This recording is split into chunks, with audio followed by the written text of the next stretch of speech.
Welcome back to another episode of the LegendGary and the Los Amigos podcast. What's up? Rewind. Yeah. Welcome back to another episode of LegendGary and the Los Amigos podcast. Episode I forgot 24. 24. Episode 24. Fuck, you threw me off. You threw me off when we redid the thing. You didn't go back far enough, or you went back too early because I had it on. I was gonna say it there. I would have remembered. Yep. How you guys? How welcome back. Sorry. We'll edit that out. No. We'll edit that out. Real wrong. Happy Sunday. Happy Sunday, everybody. I'll be honest with you, I don't think we've been able to have a clean intro. I'm the only one that can do the clean intros. You guys. Yeah, but you say the name wrong. You. Oh my God. But I digress. But yeah, Don't get me started. Yeah, welcome back, everybody. Hello. How you doing, Jake? Hi. Happy Sunday. Happy Sunday. And today is the 29th of June. Today's June 29th. Today it's myself, Shake of Milk, LegendGary 323, Lord Dookie, and N33tzche.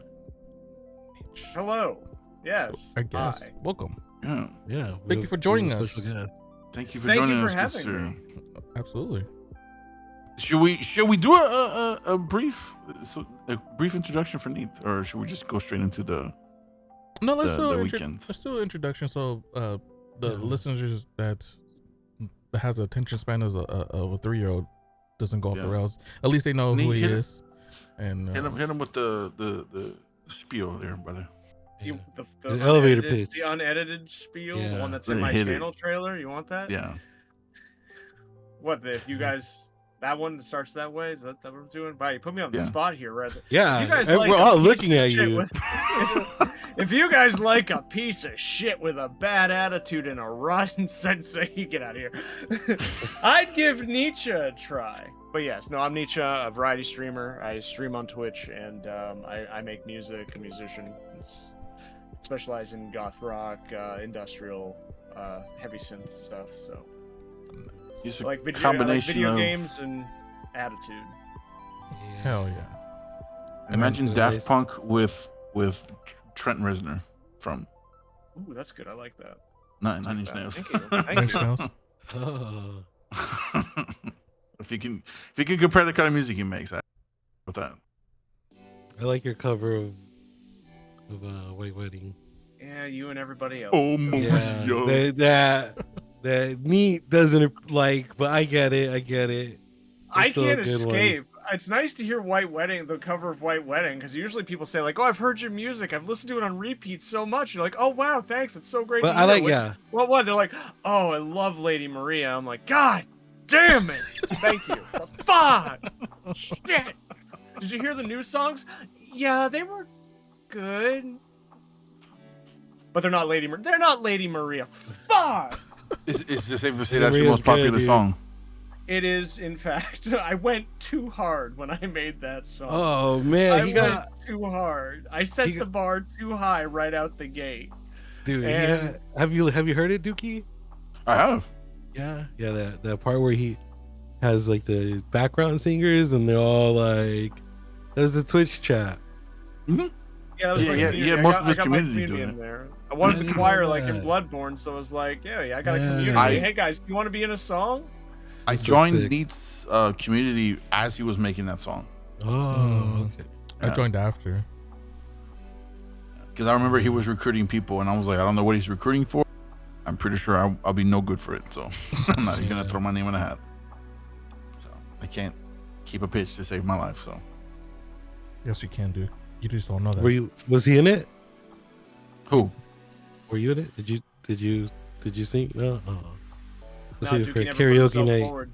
Yeah, Mm-mm. Dookie never put himself forward. I would have had to Damn. teach him Latin too, so that would have been. Oh. another- I would have done it. I mean, I speak A Spanish. little so- one-on-one with Neat for free. Mm. For free? Yeah, I had to do Latin. I had to do Latin Yeah. lessons for that. Yeah, and it was great. I'm like, I'm not qualified, but here we go. I can roll my R's neat, so that helps. Oh, you. okay. I might have use for that. I can't roll my We'll talk, R's. Dookie. We'll talk. Anyways, yeah, man, welcome. Welcome Yeah, to the welcome. Thank you for having me. Yeah, Welcome, that's the elevator pitch. That's me. I wear a leather jacket and play video games. I have a great head of hair, I'm told, and that's about it. He looks like He's a Keanu very Reeves. good-looking man as well. No homo at all, but he's a very good-looking guy. To me, you give me Keanu Reeves vibes. You know, I've been told I give John Wick energy, John Wick? and you know, John Whack, John Whack. John. I got that John Whack-em-off energy, you know. hell yeah. It's the Russian you know you're knockoff. John talking. Whack. The Russian knockoff. John Whack-em-off. I'm never getting invited back, am I? man. All right. Oh, you're good. Yeah, make it count. Make it count. Make it count. All right, already started the ditch. Might as well see how deep the rabbit hole goes. Let's go. If you can dig yourself all the way to the other side, you're back. I Yeah. am a We'll bring you back. master. I am a master at digging a grave for myself. So let's just see what we can make happen here. But yeah. It's only I get John Wick vibes for sure. Keanu Reeves. Yeah, I've gotten that. I think it's the dark hair. Just the hair, the way it flows. Thank you. Yeah. I've been told it flows. Hair be wild in most days, though. I wake up, it looks like there's a bird in my head. Just like just stuck in there. Just Yeah, it Up looks, his like, it ass. looks like there's just a bird in there. One time it looked like just actual wings and stuff, and I was like, why does it look like there's a raven in my head? I sent that to like everyone on Snap. It's like, low-key, why is there a bird in my hair right now? got a nest. I slept inside. This shouldn't have happened. And you should wear a hairnet. Left your window open. Like shake. Wear a hairnet. Oh yeah, wear a hairnet. Sometimes just like, I don't know who I was fighting, but I think I won. Here, You man. know? Yeah. Look at it. Shakes the down ass food. Look at it. No, I don't have my hair. Yeah. Oh, that's his do rag. No, I don't have a do rag either. It's not a do rag. It's his just a do wrap. rag. Just a wrap. Shout out to Mr. Tez. But If Mr. Ted still had his store open, I'd buy a do rag. the do rag crew. I didn't even know he had a store. So we were talking about how my popcorn hasn't shown up yet. Mm-hmm. I also ordered like a t-shirt from my shop and all that and some stuff, and it still hasn't came, and I ordered it that forever ago. And I got You're the owner of and the I got- site. yeah, and I got the message saying, oh, it shipped. But one item shipped. It was a mug. I'm like, fuck, dude, what about the rest of the stuff? Is there a fire near you that's happening? No, The- maybe. The grapevine is not on Maybe. fire right now? The Great One's not on fire, not that I know of. Yeah, that's weird. Yeah, I know. Yeah, everything's coming to me slow. It sucks. Mm. Yep, it sucks, but But yeah, I'm shit. lucky. yeah. So my week, yeah, it's been like, it's kind of ruined my week. I was hoping that it'd get here by now, but it's, it'll Damn, it's enough to ruin your week. Shit. yeah. When you're eagerly waiting for it and you see the dates just getting further away, you're like, what the fuck? Yeah, I want my stuff now. I hate Your that. your shipment is gonna arrive at this time. That's why I love. It's That's why I love Amazon Prime. Prime is too good. Prime is so good. But all right, little too good. Let's circle back. Let's bring it. So yeah, let's talk about our weeks. Listen, I had a pretty good week. Worked. And then I think I streamed. Oh, I streamed last night. Listen, I streamed last night. I beat GTA 3 finally. We're not Oh, you finally. I beat beat the it? definitive. Yeah, I beat it. I beat definitive edition. Before that, I played Peak with my son. That's all I've been really playing this week. I like the Peak. new little character, the bees. The little bee. The little bee. Yeah, the little bee. I like that a lot. yeah. That's awesome. I like the contrast of the King Bee with the little bee. Yeah. I like Yeah. it. You just King been through Bee's all like fucked up. Has been through life and Been King through Bee- some little shit. Bee's like Little Bee's like all Little Bee's just Yeah, completely yeah. innocent, enjoying everything. It's like this is just gonna happen. It happens to us all. Enjoy Yeah. this while you can. That's hilarious. Yeah, I would play. We've been playing Peak. That's been really fun. I think I streamed that on Tuesday as well, for a little bit. But You did. I didn't get notification. Play with Dez and his oh yeah, with daughter. Dustin's his daughter. And then I played with you and Arena, with Dookie and Arena. Mhm. And then yeah, I played last night with my son on stream. Yeah, we had that PNG tuber. We'll put it in link dump. for you guys to see in Gary's Discord. I don't have a And link up. then- It's in his general chat. Oh yeah. And then I should I create a link though? I yeah, should, huh? yeah, you should create a link dump. Yes, master. I'll say that. Listen, he says that a lot. I'm sorry. I don't know where you learned that from. He's fucking. He's been saying that for a few years now, and I can't get him to Yes, stop. master. A line that caught me by surprise. Oh, it's Yeah, that I kind of podcast. He Okay. learned it. Gary's my son, so I'm not with his mom, so he probably learned it from his mom, dude. From mom's side, sorry. Apologies. There you Oh, go. there we go. Yeah. So there's the for the audio listeners, where there's the picture of my bee that toilet made. It's just fugly looking and Gorgeous. It looks like me Yeah. when I wake up every morning. yeah. And then there's this little cute bee that's happy with a little controller, smiling. It's too much. Man. Put it away. I can't handle it anymore. Yeah. It's perfect. Yeah, it's good. It's good. I found it on Etsy. I should make a new one. I should draw that. There's a lot of nifty stuff on Etsy, man. You can fall down the hole. Yeah. Oh yeah. The only thing now, I got those horror emotes that I got on Etsy. Now I'm starting to remove them because I started seeing them on a lot of places. They're too, Yep. They're too popular, so I don't like it. Yeah. But yeah, there's link dump channel now, or text channel. Oh, nice. Excellent. So make sure you guys join Gary's Discord so you can check out all the things we talk about when there's a link or picture. We share it there. Yeah. Did you watch anything? Yeah. I'm trying. Yeah, you know what? I started Ironheart. I watched the first 2 episodes. They're pretty fun. Oh, I think Ironheart is like, the show. I think David, Mr. Mutated David was watching it. yeah. Mutated David was watching it. It's a Disney Plus show. It's about Riri Williams, and she creates her own. She was in one of the movies. I think Wakanda Forever. Yeah. But she makes her own iron suit, and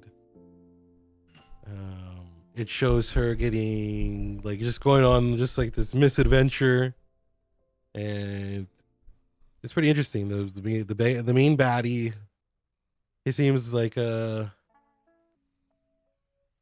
any character. I don't know much about Riri Williams and their things. So I don't It's know successor to Iron Man. She basically takes over for Iron Man, Oh, okay. Yeah. supposedly. Have you watched it, Duke? Well, Iron Man Lore, No. but I watched that. I watched the first 2 episodes. I watched Kung Fu Hustle the other day. Man, Oh, On great Thursday? movie, I dude. forgot about that Oh, movie. I made my son watch it. I made him watch Oh. that shit. Did he laugh? He liked it. Yeah, we watched it, and I thought there was a sub one, but I guess there isn't, or maybe There is a I sub didn't- one. I didn't rent the right one. Well, I got the dubbed. Wait, no. I thought there was a dubbed one. I watched the subbed one, so subtitled, right? Mm. Or they speak, yeah, the original. Yeah, so we watched it sub, and I thought I got dubbed, but it was subbed. Anyways, he still watched it. I mean, made his ass read, which is great. And I don't know. You guys have seen it, right? It's been years. I loved it, dude. Since I've seen it. I but fucking- I did watch it before. I love that movie. That movie's so good. The last I time love I Stephen watched Chow. the last time I watched that movie, my son was a baby.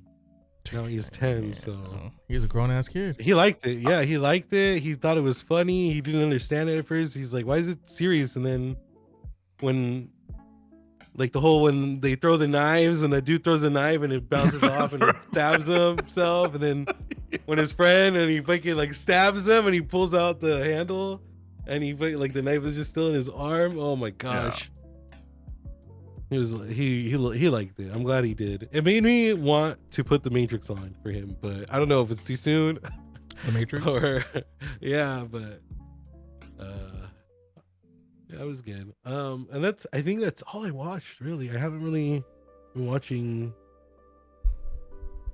much TV shows or Or other movies. I do want to watch 28 Years Later. Oh yeah. Same. I still want to go watch Ballerina, but I thought you did. yeah, no, not yet. But I was going to on Tuesday, but I didn't. But as far as my week has been, it's been all right. I played Peak a lot. I streamed. I beat GTA 3 Definitive Edition. Oh man, that was rough to watch. Your That was rough to watch, huh? Jesus Dude, Christ. yeah, I can't aim for shit because I'm playing it on Xbox. I'm using the controller, and I'm like, Is it so sensitive? like, yeah, like I should have changed the sensitivity. I clipped. You thinking back on it now that you say that, yeah, you're right. I think about that. Did I you need watch to, a clip? I clipped of you. Yeah, I saw this. I watched it before. Yeah, and I was like, oh, let me get closer, and I walk closer, and then I aim, I shoot, I miss. I'm like, yup, that's on brand, and then I go lower, and then bam, I get him. Oh man, Let me put the clip in chat. Whoever's dude, curious. that shit was. Yeah, I remember. I was there. Unfortunately, I can't. I stuck with a controller. I need to adjust the sensitivity. Yeah, because I was But like, yeah, I beat that. We'll get into it later, but we'll circle back to it. But the Steam Summer Sale is happening, so I bought Digimon and I played a ton of Digimon World. I played a ton of Digimon World Next Order. Oh yeah, Digimon World Next Order, which is a sequel to Digimon World on PS1. And in this one, it's just like the first one where your Digimon is just like a Tamagotchi. You take care of it, you train it, you make it battle, you make sure it poops in really? the toilet. Yeah, you can also get portable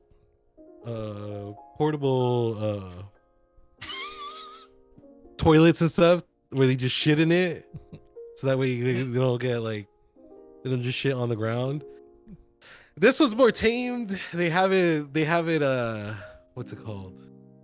Censored. But in the first one on the PS1, the original one, They drop like you see the turds. Yeah, they just drop a little turd, and the restrooms you find in the wild, one of them is a urinal, and they just go and just take the shit in the urinal, and it's like this giant urinal. I don't know if you guys are familiar with Digimon and the Digimon world, the digital world. I just know it No. sucks. So in the digital world, a lot of the landscape you'll see like ordinary items, and then they're just like giant. So there's like a giant urinal, or you'll see like this can opener, and you'll see it like just stuck somewhere like in the ground, and it's just like this giant can opener. So There's so much more to Digimon than I initially thought. yeah, and in this one you train them. You get 2 Digimon, and then they can digivolve on their own, and then they can do this like the Can battling. they cross the streams They can't cross streams. They can combine with one another if at they're the urinal. yeah. They go together because they go At together because Urinal? at the urinal. Yeah, I'm trying to know, is the urinal like necessary for the plot? it is, because if they take poops on the ground, they become bad, and they become virus types, and they're infected.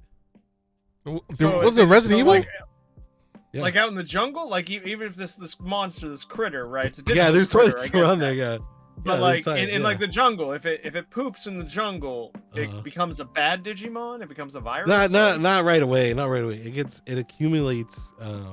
But that's like, this negative. but that's the digital jungle where it's from, though. Yeah, but they don't. But they got toilets out there. There's a whole thing with Wild. Digimon. They're not like mindless animals. They talk. They have feelings and emotions. Some of them are pretty sophisticated. It's because Some of them have mansions. Digimon suck. They have mansions. Yeah, Make Do they it have make gold? sense. Do they have gold toilet paper? I don't Gold maybe, paper. maybe. But I'm playing a lot of that. I played a lot. I stayed up till 5 a.m. last night playing. This morning, I should say, playing. You should have kept Digimon streaming, World. asshole.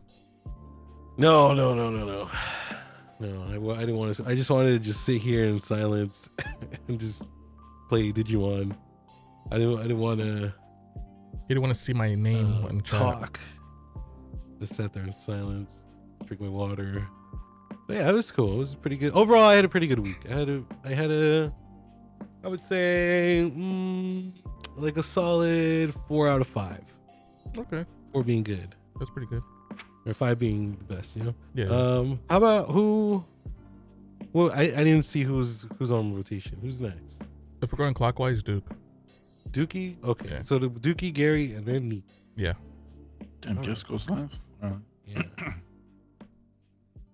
Dookie. Dookie, how was your week? My week. Yeah, old What were man. you up to? Yeah. It was alright. It was It was a okay. fun week. It wasn't good, but it wasn't bad either. It was okay. It was one of those how can I say this? Sad boy summers where you just random depression kicks in for no reason, and you're just like, I don't know what's gonna fix it. Nothing's making it better, so I'm just gonna ride this motherfucker out. And I'm at the tail end of it right now. So That's good. That's good. that's why I didn't really release any videos or stream or do anything like that. So, first, what I watched, I saw Sinners. Oh man. Yeah, last let's go. I want to watch that still Saw too. Sinners last night. Fantastic movie. Great movie. No invite. No. Yeah. It was good. I enjoyed it. I had to watch the subtitles because some of those motherfuckers did not make any fucking sense when they spoke. So you gotta watch it in the theater, baby. Yeah. Just- Right. But it was. I loved it. I loved the music. good. It was really, really good. I enjoyed it. I heard the soundtrack was really good. Yeah, the soundtrack in the movie is fantastic. Let me borrow it, Duke. Huh? Listen, let me borrow it. I got you. As far as an anime recommendation that Shake made was to watch Sakamoto Days, Oh, and I love it. it's silly, right? It's just over the top stupid that I'm enjoying it. Yeah, it's just He's the main character. He's fucking great. yeah, man. So I'm enjoying So- that. And then go ahead. I was gonna say if you could describe Sakamoto. So what Real- Sakamoto real Days quick. is? It's about a hitman named Sakamoto, and he's like the best of the best, like all around. And so he So- falls in love. Oh, so he's Agent 47 before he falls in love.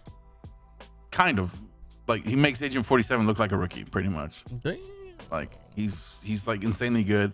And so Yeah, he gets he- married, and like his wife makes him tells him that like his number one rule is that he can't kill anyone. So he gives up that life of like being a hitman and assassin and stuff like that. And he gets like all fat and shit. Yep.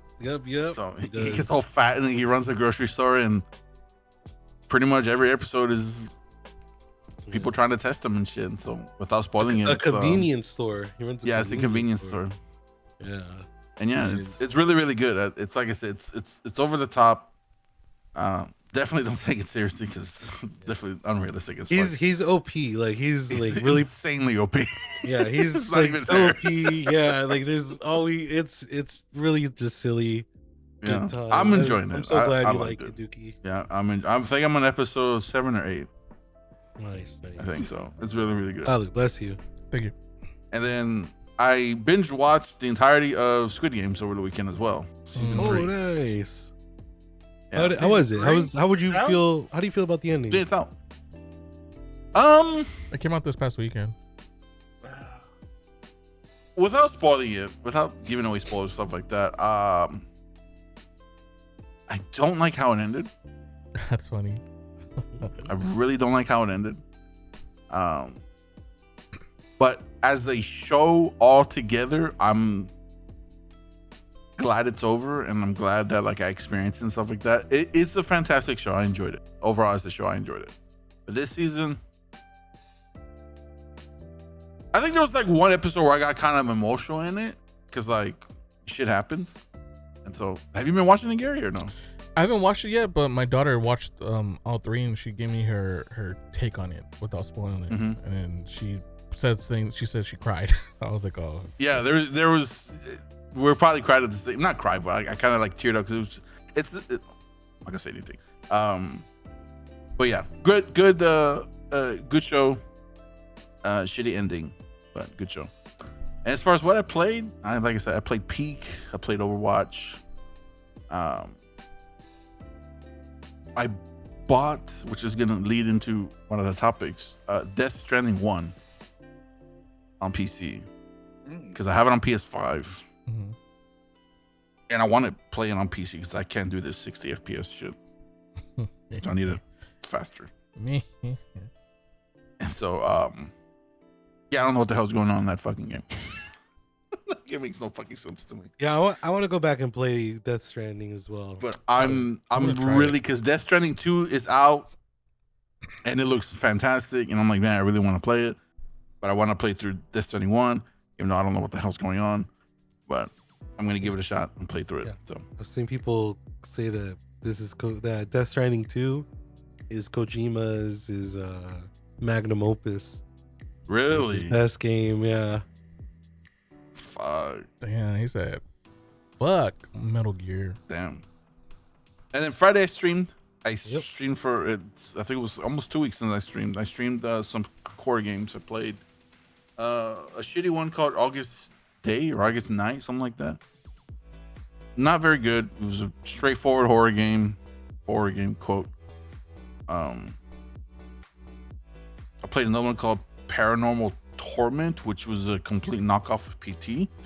That one was a little bit better, but I was there for that. still disappointing. I like. I was like, oh wait, I'm gonna. And then the last one I played was one called Dead Cam, which is one that has my attention. It's a demo. It looked pretty good. Yeah, That one, Dead it looks looks good. I'm excited for that one. So I didn't finish it, but I'm excited to keep playing it.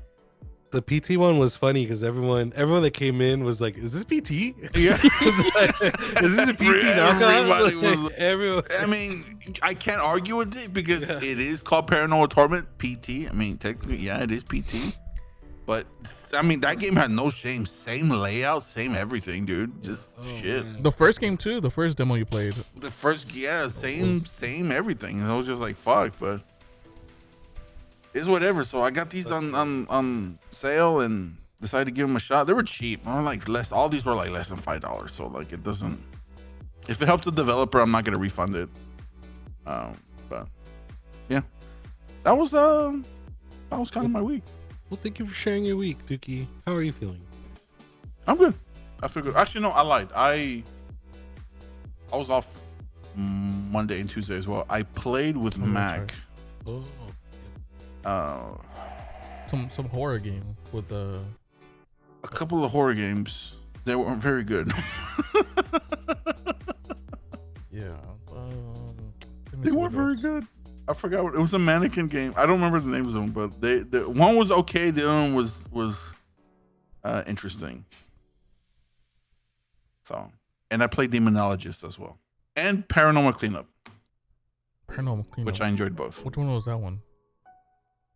Paranormal Cleanup. Yeah. It's like Phasmophobia, but instead of like exercising a demon, you have to clean shit up.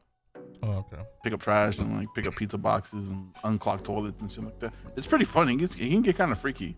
Unclogged toilets. and Your then- specialty. Right? And then Demonologist, of course, is basically a I'm not gonna say carbon copy of Phasmo, but it's the same style of game as Phasmo. But just shit constantly happens. Like a bunch of shit to scare you happens all the time. So Instead of getting your stuff out of the van, you get your stuff out of the back of the trunk. yeah. Yeah, I played Demonologist before.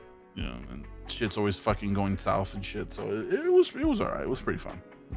Well, especially playing Demonologist with our friend or with Chrono McLeod. He's a fucking pro at that game. Yeah, he's really good at it. That and Metaphysical, so And Metaphysical too, yeah. Oh, Metaphysical is the one I'm thinking. Metaphysical is the one you get the stuff out of the trunk, not Demonologist. But that's it, man. That's all I really did. Like I said, I was lacking on my editing, lacking on streaming. But just trying to shake this funk that I'm in. So yeah, that's all I got. Thank you for being vulnerable. Shut up, bitch. I'm sorry I missed that. I have to go back and listen to it. God damn. Yeah, thank you, Dookie, for being vulnerable. You're welcome. What the fuck?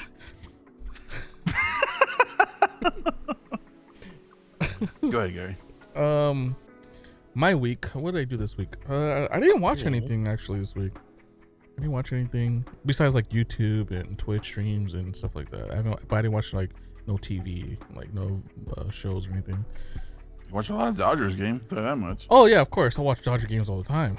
Yeah, that. I like that you've been tweeting about it. Or zeebing about it. Why the fuck are you putting this guy in? Dude, Dodger games. Oh man, they. I like it. They corral me up. You love the passion. Yeah, keep that shit up. They corral me up.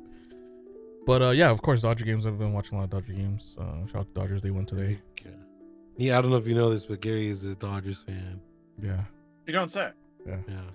It's I know. It's a lot of people don't know. You A lot of people don't know. Yeah, So, yeah.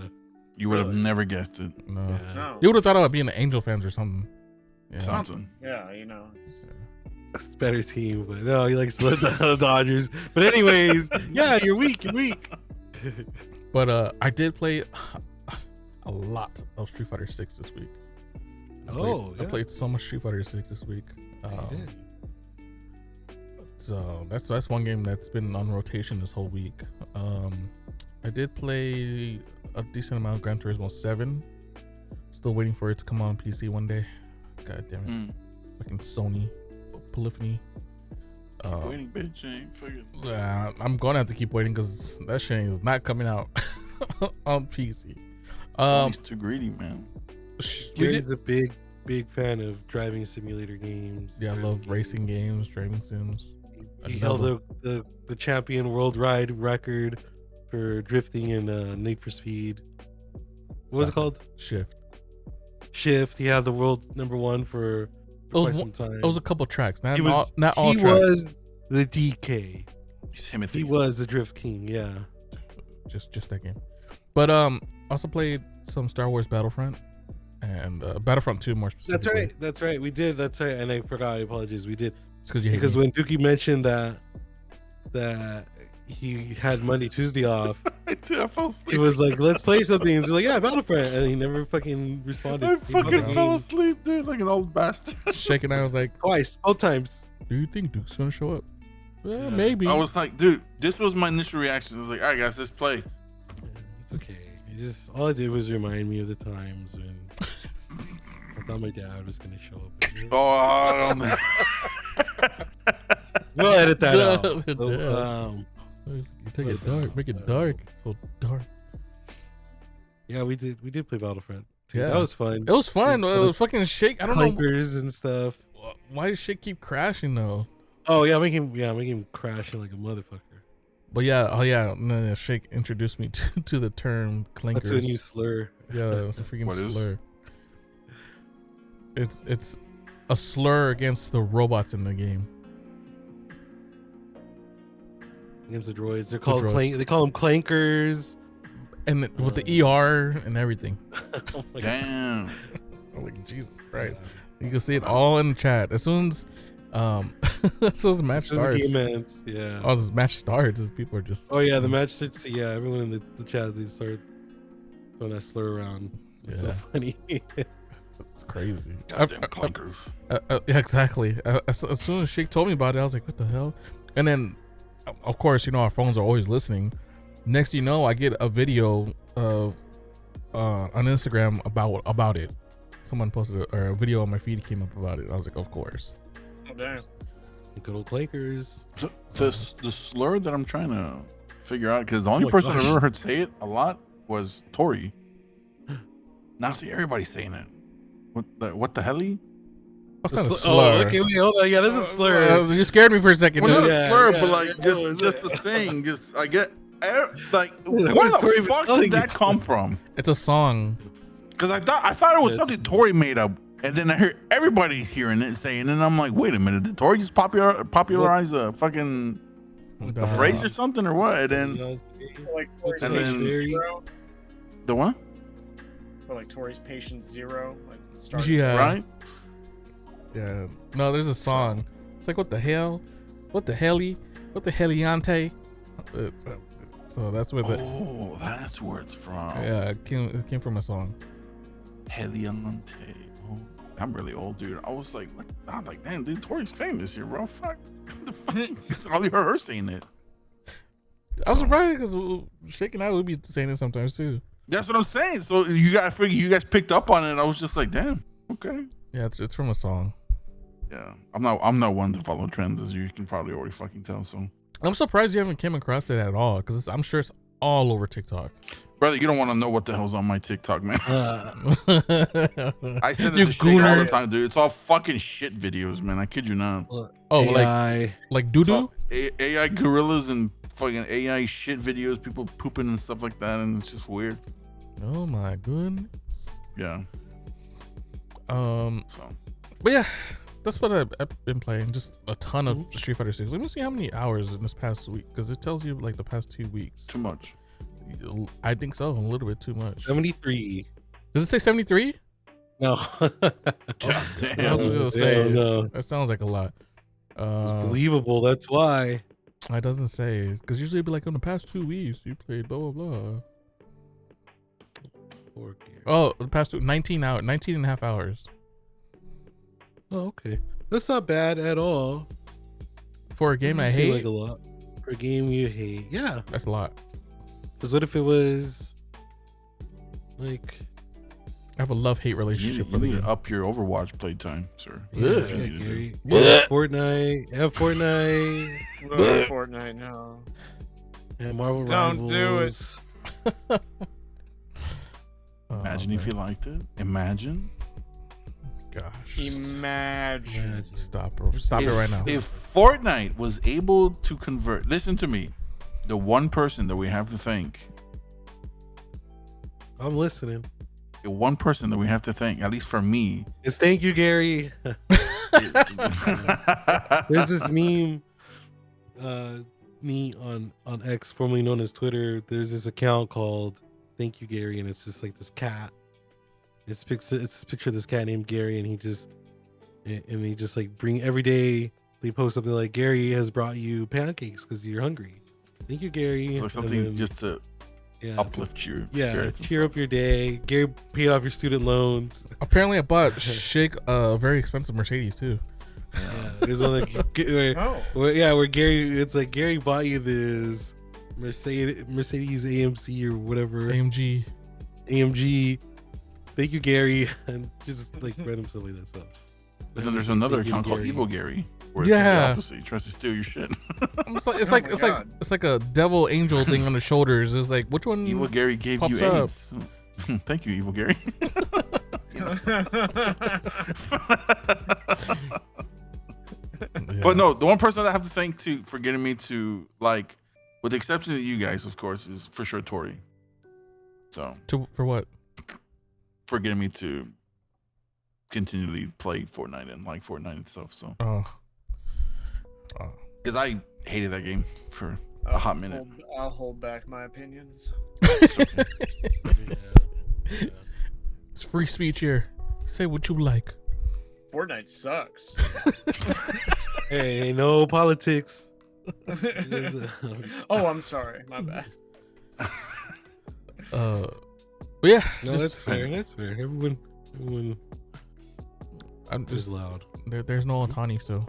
They got rid of Otani. Yeah. That was They quick. didn't get rid of him. He's coming back. Okay, they sent them back to the It's a Disney Vault. rotation, Gary. They put him in a Disney Vault.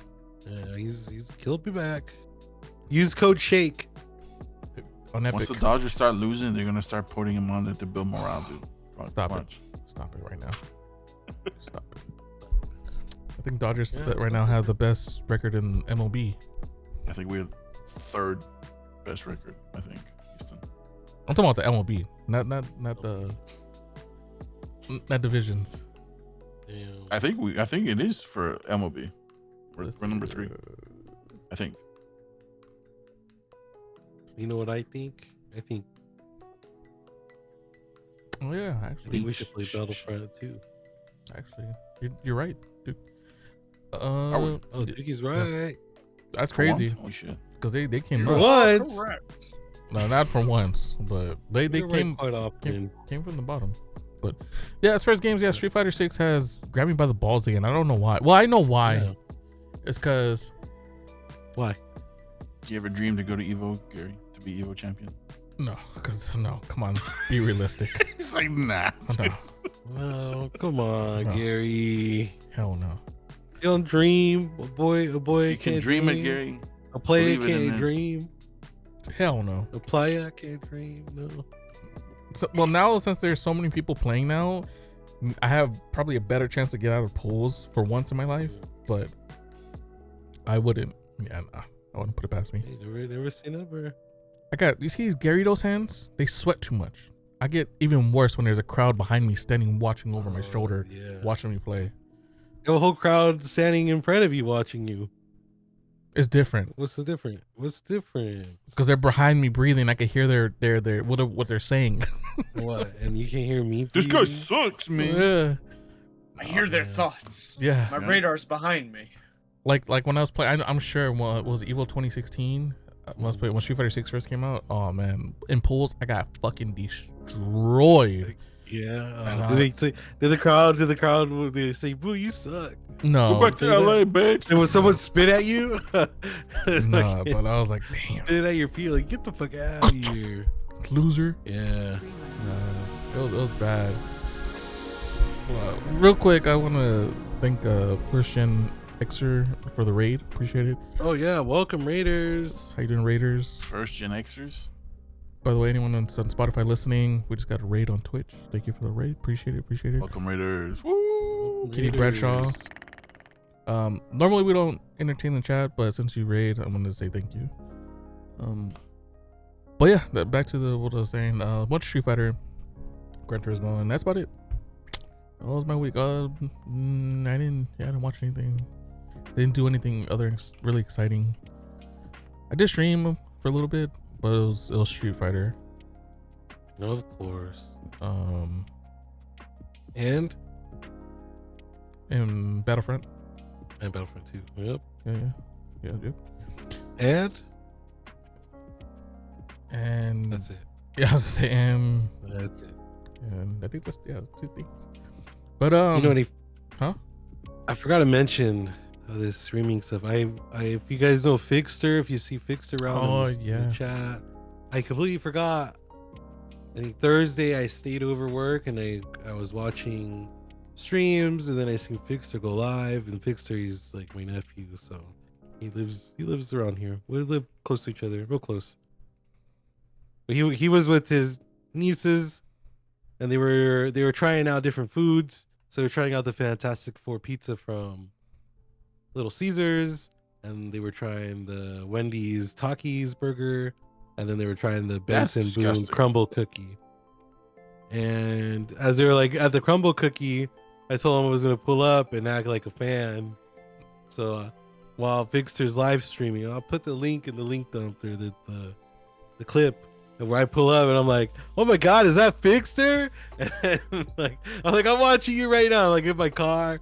And then I go and I go park and then I join his stream. But I forgot about that, but that was really fun. And he was doing an IRL stream as well. I don't know if I mentioned that, but Yeah. I was there. Yeah, I think he was there. He said hi. Not in person, but I was there. Yeah, yeah. now I understand why Duke in the group chat was like, Shake, say hi. I was like, what the fuck do Yeah. you mean say hi? Like, what? What the fuck are you talking about? But now I understand why. But it was good timing because they were taking a selfie and then I just pull up. I'm like, oh my god, is that Fixter? yeah. So fun. But Mr. Neat, how Yes, was sir. your week? What'd you Time do? to shine, Nate. Time to shiny. All eyes on you. What'd you Make his stream? camera the biggest right now. Can I? Let me see. No, Hold on. don't do that. Don't do that. Don't do that. If anything, Right just put his side. camera full Right screen. Hold on. Just Just kick us cover off. us. Yeah, Hold on. just cover us. No, it's the right size. Go back to the other thing. No. No, this is terrible. No one should see this. No, go away. Oh no, I'm shy. Don't look at me. No. My week was kind of right on Duke's coattails a bit. It's kind of been a rough week for me, honestly. Mentally, it's just been draining. I've been dealing with a topic that doesn't really get covered a whole lot when doing streaming or content creation. Burnout. So Oh, it's been shit, a, brother. it's been a new ride for me, and I decided recently to take next week off, take a step away, realign myself. Hopefully, mini hiatus there, but I'll be working on music and stuff. But what I did this week was I played some games. You know, I worked on music a little bit. I'm trying to get this mix down. It's just not working. I've been working on it for years now. Finally getting ready to release it, and it's just not happening. But I think I'm getting close. I could be just an audiophile and like hearing just like the snares just not hitting right, you know, which has been extremely frustrating. But games wise, I played Subnautica off stream, and I just kind of turned my mind off, and I was kind of in a riding the emotion, as Dookie said, just gotta kind of ride it. So I thought, okay, you know, I have thalassophobia, so what's gonna make me feel something here? Oh, fear. Subnautica. So I threw on Subnautica, and I got so much done because I didn't feel anything. It was just one of those like, wow, I'm getting so much done when I am a robot. On autopilot. Yeah, just on autopilot. Okay, I gotta go get lithium now, so I gotta go down to this point in the map. And oh, look, a Reaper Leviathan. That's nice. Okay, yeah, moving on. And then,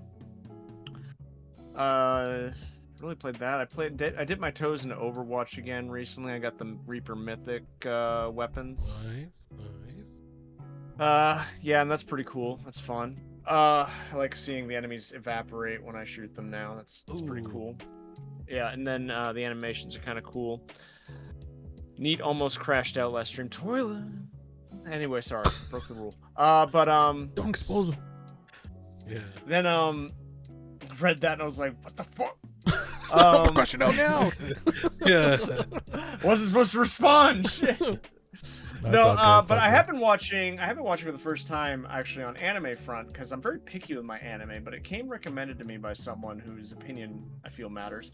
JoJo's Bizarre Adventure. And that has been a ride and a half.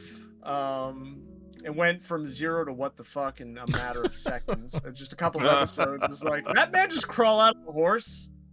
Did that man just crawl out of a decapitated horse? I was like, I sent the person who recommended it to me a screenshot being like, what the fuck? I like messed up stuff, but come on. That's pretty cool. It would seem like a nice epic period piece, and then this happened.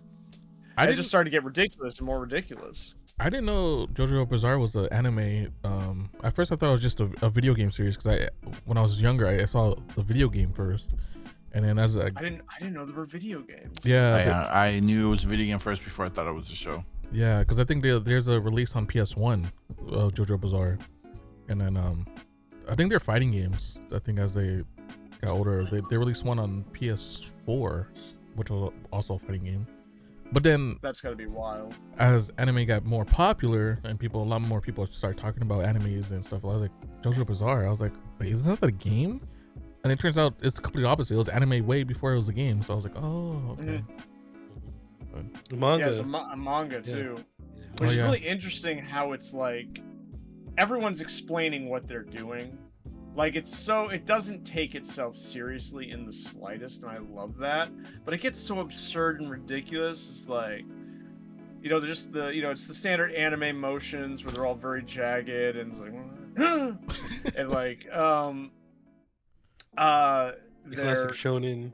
Yeah, and it's just so like, oh, you put out this card. You're thinking this, and this, but really, what you didn't understand was I was saving up all my energy for this entire attack. I knew you was going to happen. I was like, well, I knew that you knew, and it keeps one-upping. It's like this one-up thing, and it's like, how?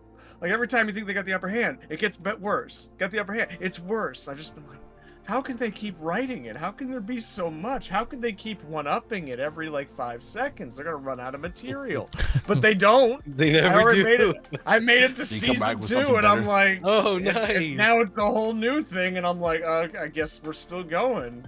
How many seasons are there? I think 4 or 5. I think they're pushing 6 actually. Yeah, I think it's still going. Totally in the chat said 4, 5, 6 is really good. So it looks like there's 6. I think I'm on Stardust Crusaders right now. So that's season 2.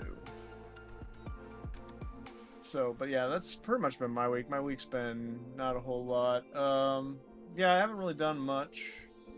Just yeah, no, facing the burnout. I want to head that off before it hits me too hard. You know, it's been hitting kind of hard. So Yeah. I think a Yeah, slight no, break, a burnout's slight real. reprieve. Yeah, Burnout I think a is slight Burnout break, is a slight insanely reprieve. real. I've Don't- gone through that shit many Oh times. my god, don't even. That's the word that don't want to bring around Duke, because this motherfucker would go on burnout for a whole fucking 5 years and you won't hear nothing from him. Yeah, He takes burnout to a whole new fucking level. I really do. When I'm burned out, I disappear for like a couple years. Well, the worst it happened when I realized what was happening, because I was down, and then like I noticed, like, because there's like a whole shtick that's carried over from my stream, I guess, in my community, because I do a lot of not deprecating, but deprecating, I guess, self-depreciative, self-deprecating humor. Oh, I'm just a big dumb idiot, you know, stuff. A little harsher from me, but then chat starts to get in on it, right? And I'm like, oh, skill issue, yeah, right. Okay, you got it. It's a skill issue, and I usually can roll it off. But I started to be a little more susceptible to it, and people from another community that I mod for, I get bullied over there a lot. Of course, it's kind of the dichotomy: mods bully the streamer, streamer bullies the mods. Chat kind of gets in on it. Whatever, I'm a mod. I'll just time you out, whatever, right? But they started coming over to my stream and realizing, oh, we can just bully him here. We can come into his house and bully him more. And I found it being less fun, and I started to be really resentful towards it. Like, it wasn't fun for me anymore, and I was like, huh. And then I started to get down in that slump and that dump, and it's just... So, how do you want it? I looked it up, and audience resentment is actually a key indicator. And like, I don't resent my audience. I don't dislike my audience. I love the community that I've made, but it's just been this whole new thing for me. And it was, wow, that's when I kind of knew something was wrong, because I do not dislike my community. I do not dislike anyone in my chat. Like, I've never had to ban anybody. I've hardly ever had to use the ban option. And I didn't even find myself wanting to work with. I was just like, I can't be here right now, guys. And it's been kind of a wild trip. So it's been a rough week. I'm not gonna sugarcoat. It's been a rough week for me. Like Toilet said. Wait, at least you're self-aware and taking actions to make it better. Yeah. Yeah, don't pull at me and disappear for a year or 2 or 3. It's like, Take a week. Duke, are you still alive? Yeah, brother. Recuperate. And come back strong. Yeah, burnout sucks. Burnout sucks. Burnout does. Yeah, that's the plan. Stardust Crusaders is season 3. I think it's But, more of a, I think you're more susceptible to burnout if you have a schedule.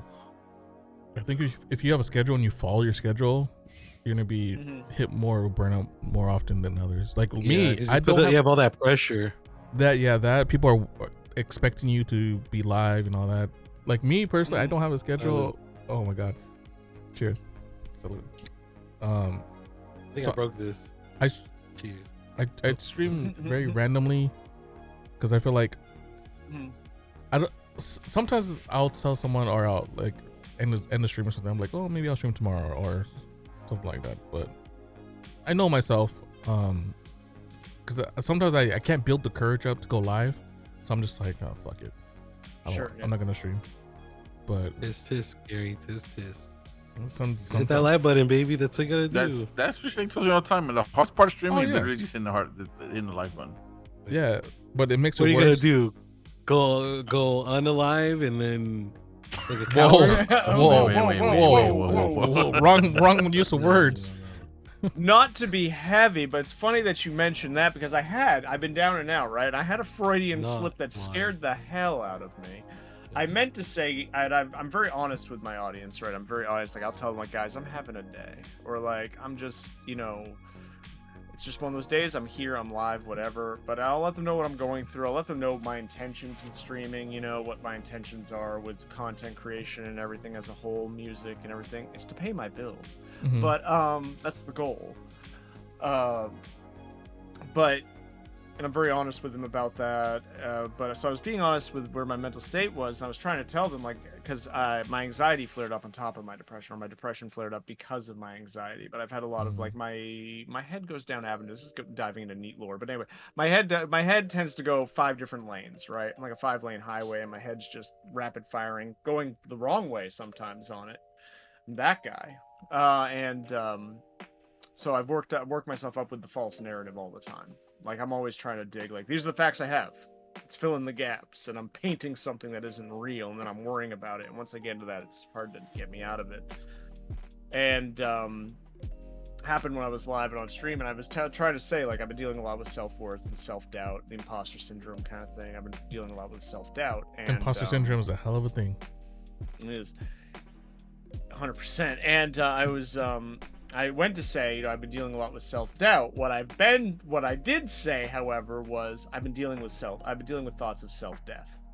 Oh. And I was like, guys, I didn't mean to say that. Don't call the don't. I'm worried now. I definitely need to take a step back, but don't call the guys in the white coats. I'm too stubborn to die. Calm down. I'm too angry to live and too stubborn to die. It's fine. Trust me. I have existential dread. The last thing I want to do is that. Not before GTA 6. Come on. That'll take forever, man.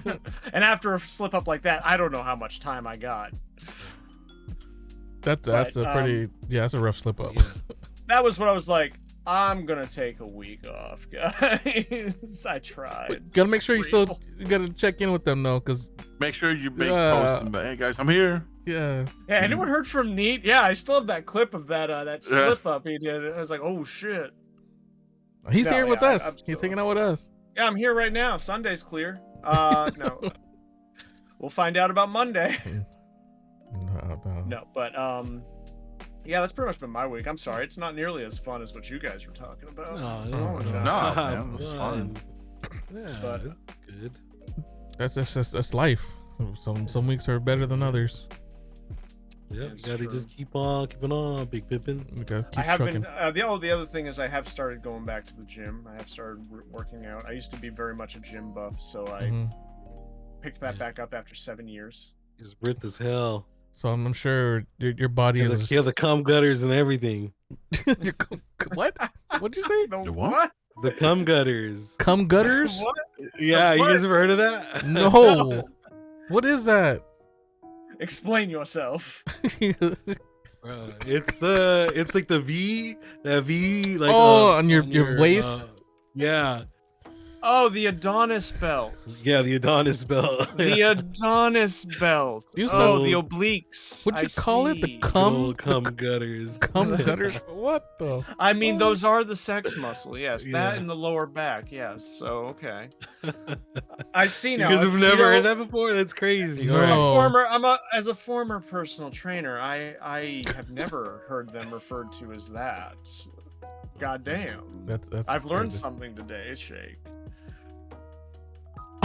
Oh, there's neat. Oh god. Oh my god. Oh. How'd you get that photo? He's snooping on your PC. That was him outside earlier before the podcast. He's really- You just can't see the rest of his hair because it was tied up. yeah. Right? Yeah. It was pulled Yeah, back. yeah. I had it in a ponytail. Which makes you realize I look kind of good with that cut. Actually, I think it's my next hairstyle right there. I keep getting told don't cut your hair. You know, lady friends have been telling me It's like, oh, gonna you look grow so good with long back. hair. Oh my god, long hair. But I'm like, I don't know. I think short might be for me. Fucking taper fade.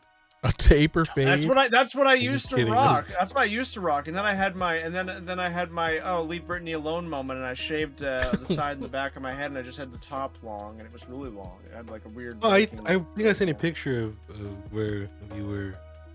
This Yeah, if you look at my icon on Discord, that's what it was. Yeah, I shaved.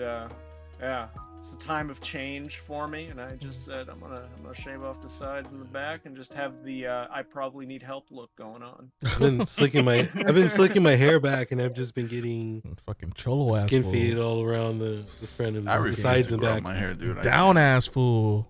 But I was like, I was combing my hair the other day, and I put this stuff in my hair, and I was like putting it in there, and then I was just thinking to myself, 'cause I used to rock a mohawk, but then but you know, I don't anymore. But I was thinking to myself like, and a real mohawk too, not a faux hawk, but like a real, Like straight up.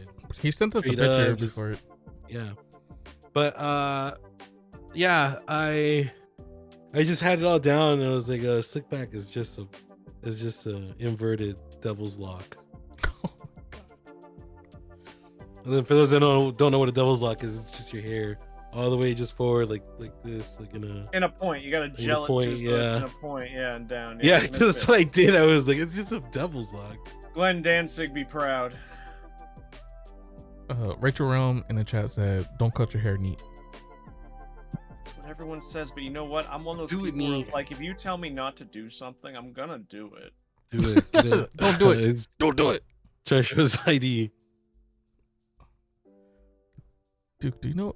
What is You don't Duke see it, doing right Duke. now? You're showing us your government name.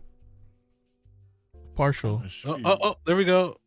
Jesus Christ. That's my Are butthole. those Hold on, guys. scales? That's your Are those butthole. Scales? Oh, is that a dinosaur? What does it look like? Velociraptor? It did look like What is that? dinosaur scales. me. A chameleon. That was the dinosaur he took to DMV because he's old.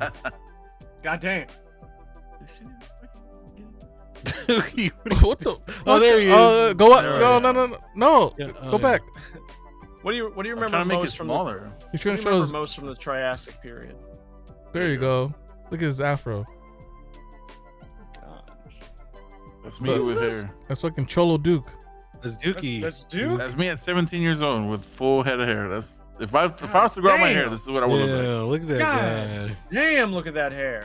Yeah. guy. You could mop an entire sidewalk with that You're hair. not lying. Damn, double I should be shirting called it. Chia all the time during school, dude. Oh, dude, kid you not. I used to wear double shirts, t-shirts, undershirts all the time too.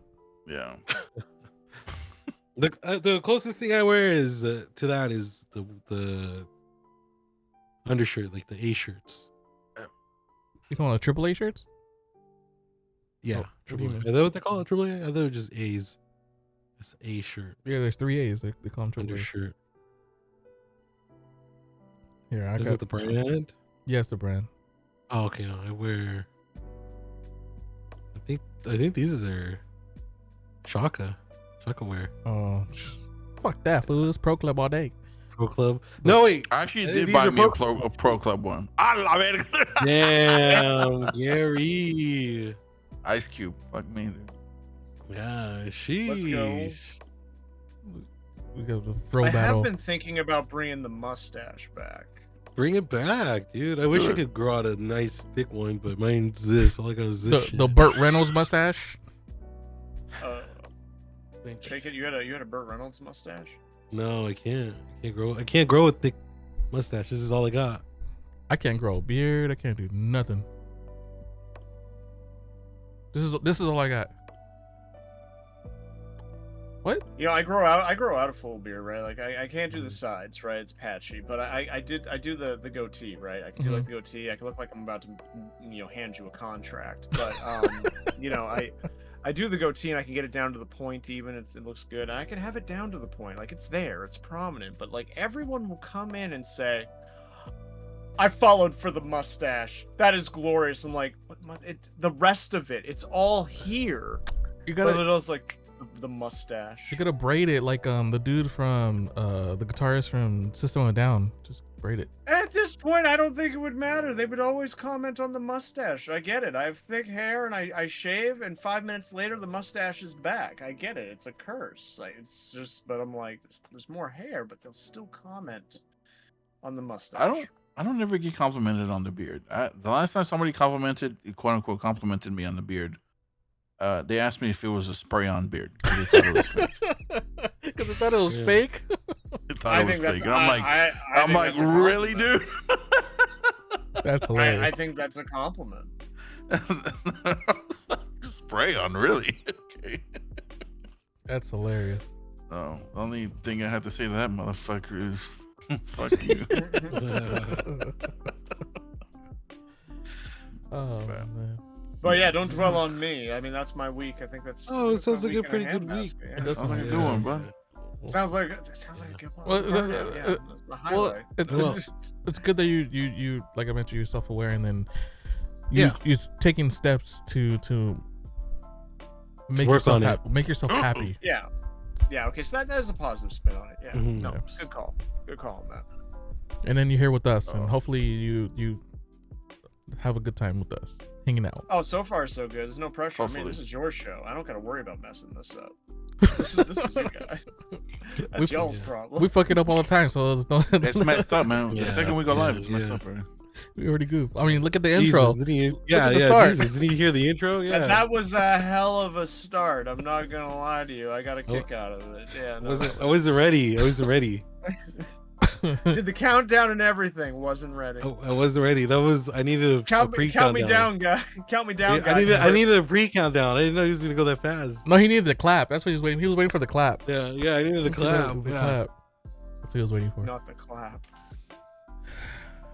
But speaking of clapping, in weeks. Yeah, that was sounds like a good week. Speaking of good weeks, Mhm. I'm just kidding, Gary. Oh, come on! You took over. I thought you was about to. I did. And then finish. No, yeah, no. I wanted to. I did want to circle back on because this week Mm-hmm. I bought Digimon World Next Order. During. I bought it because of the Steam sale. Mm-hmm. What kind of Steam sale's going on? What kind of Steam sale? Summer Steam sale. Yeah, This is the summer what- Steam Fuck, sale. we didn't even do the top 5. Oh, we did it. Oh yeah, Shake. Yeah, you fucked up. Damn. It's okay. Well, you know what? Because in my mind, I didn't have a top 5. I came in prepared to not do rapid it. fire it, man. Because Neat has show and tell. Oh yeah. Oh yeah. Okay, yeah. So this Oh. is gonna be Neat's topic because he. Top 5. Yeah. Oh, Your top okay. 3 or 5 albums you can listen to front and back. Okay. The top 3 to 5 albums I can listen to. No judgment at all, bro. If you pull out Yeah. Hatsune Miku, dude, it's okay, dude. Oh, dude, no, don't worry We'll about be it. alright. Let's see what we got in here. Sorry, skimming through my vinyls here real quick. Listen to from beginning to end. First on the list, I got to give it to 1994's magnum opus by 9 Nails, the man who really solidified me wanting to make the type of music that I make. Mhm. Oh, okay. The Downward Spiral by 9 Nails went Okay. quadruple platinum back in the 90s. It's an album I can listen to straight through, beginning to end. It's one that I listen to when I'm down, surprisingly. Is that the album that has Hurt on it? It is the album that has Hurt on it, yes. Okay, yeah. Yeah, yes, and the original, not the one, not Johnny Cash. Not the Johnny Cash one. Yeah, the original one. Yeah, this is the one that has Hurt, Closer, I wanna fuck you like an animal. Animal. Yeah. Which is really funny because I love the story on that story because Trent actually went to a strip club one time, he says. It's the only time he went to a strip club and he watched a stripper stripping to his music. And it was Hurt. And the lore behind Shit, Hurt. what the fuck? Yeah, the lore behind Hurt is he wrote it for a friend who unalived themselves. Mhm. And he wrote it for him and his girlfriend. And so Then this he's stripper's sitting there just watching. stripping, He's sitting there watching the stripper just doing her thing. doing her yeah. thing, and he's like, What the and fuck? like he already didn't want to go. He got dragged there by people he was working with in the music scene, and then he got that just slapped in the face. Is like, I'd never went to a strip club ever again. It's like, understandably. The highlight on this album for me, though, actually isn't Closer or Hurt. I actually like the song Reptile the most. Really solidifies because it's about battling with trust issues. I'm writing these down. The whole point of like with Closer, like the theme of the album is a downward spiral, Mm. right? Yeah. You're slipping, and it goes right into Hurt, right? And that's where it ends. But Closer is the whole losing. It's not really a sexy song, and people are like, "Oh yeah, girl, I want to fuck you like an animal." It's like, no, that song is actually about self-medicating. It's about losing metaphors. yourself. Yeah, it's losing yourself through the act. It's not. It's trying to feel something when you're numb, and you're essentially using the other person in the process. It's not a sexy song in the slightest.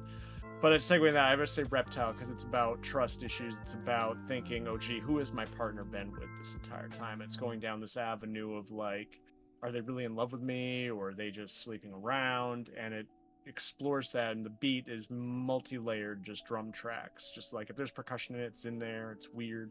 I like the experimentation with percussion.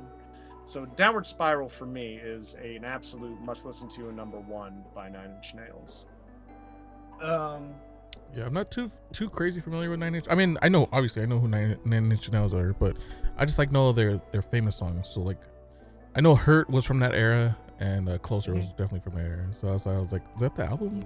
I'm sure I've listened to quite a few of their songs, but never, no, I don't actively listen to them.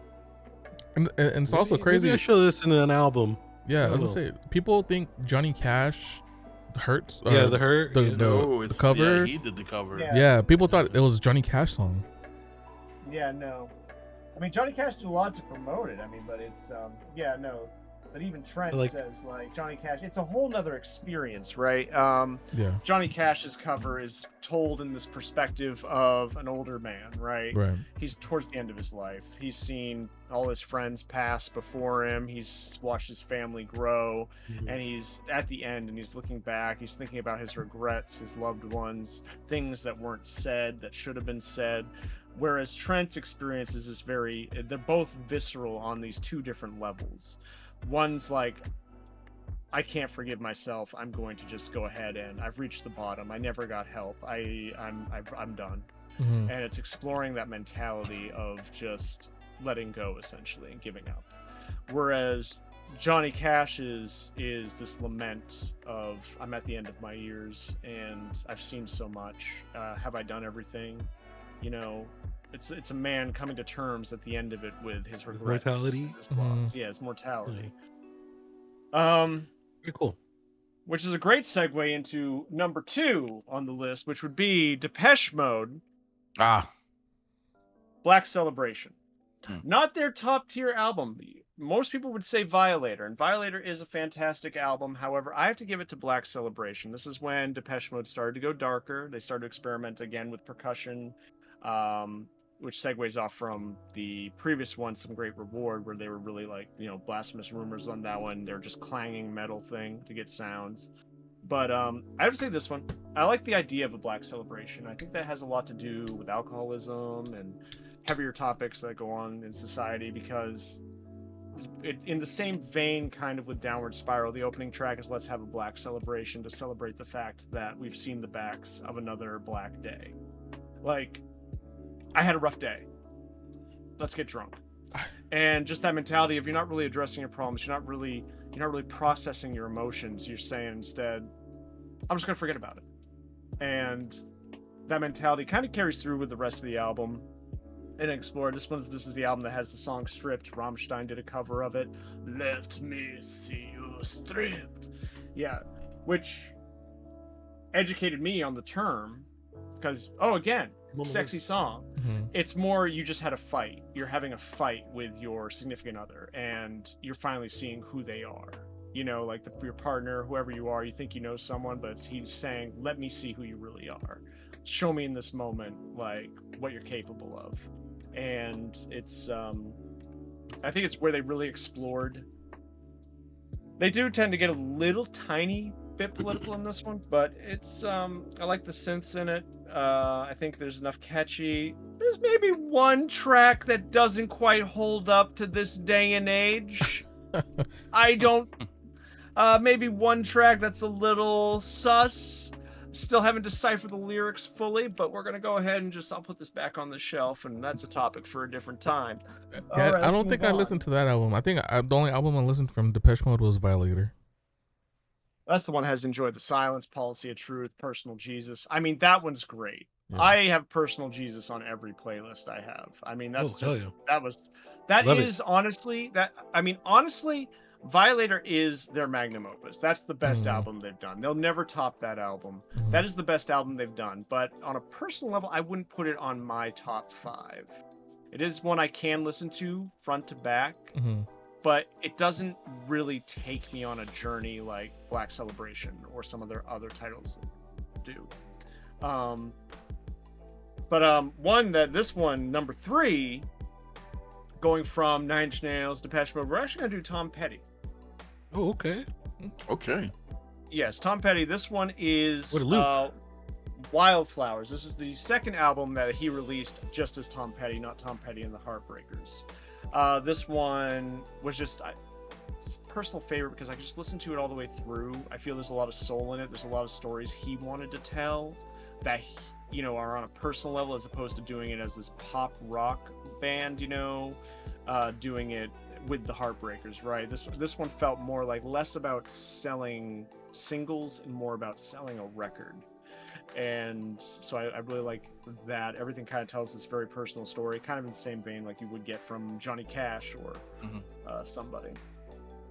One of the big tracks on it for me is Crawling Back to You, and this is the one that has You Don't Know How It Feels, which I'm not gonna lie, takes me back to college. I actually listened to You Don't Know How It Feels while smoking a morning joint one time. I love the power the music has, and they would you hear a song and you're just like, you remember the first time you heard the song and it just teleports you back to that time where you're just like, yeah, fuck. so it helps with memories and There's some of course there's some songs that I listen to and I'm just like, oh no, I can't listen to this shit because it just gives me bad memories, Let's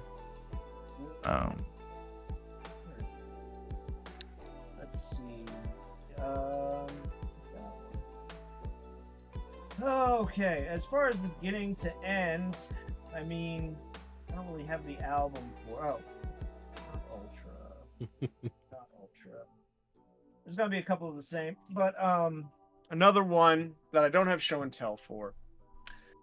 Actually, we're gonna bring it back to Nine Inch Nails. It's okay if I have two of the same band, right? No. Sure. I'm gonna do it anyway. Good. Don't like Shake Bully. That was a test. I needed to prove you were a bad boy. All right. Year Zero by Nine Inch Nails. Okay. More modern one, more recent one. This one was done after the new millennium. This one is a concept album. It is a dystopian fiction about, where the country was gonna go. Not gonna make any further comment, but goddamn, Trent Reznor is a genius. Anyway, so this one, I like the idea of concept albums, and I think Nine Inch Nails does a really great job with concept albums. I will go ahead and give a shout out. I think The Weeknd does a great job with concepts and concept albums. Okay. We'll say that. I'm not the biggest fan of the style, but he's got some bops. But I do like his narrative. I like how he does tell a story through all of this stuff. But we're on this one, dystopian fiction.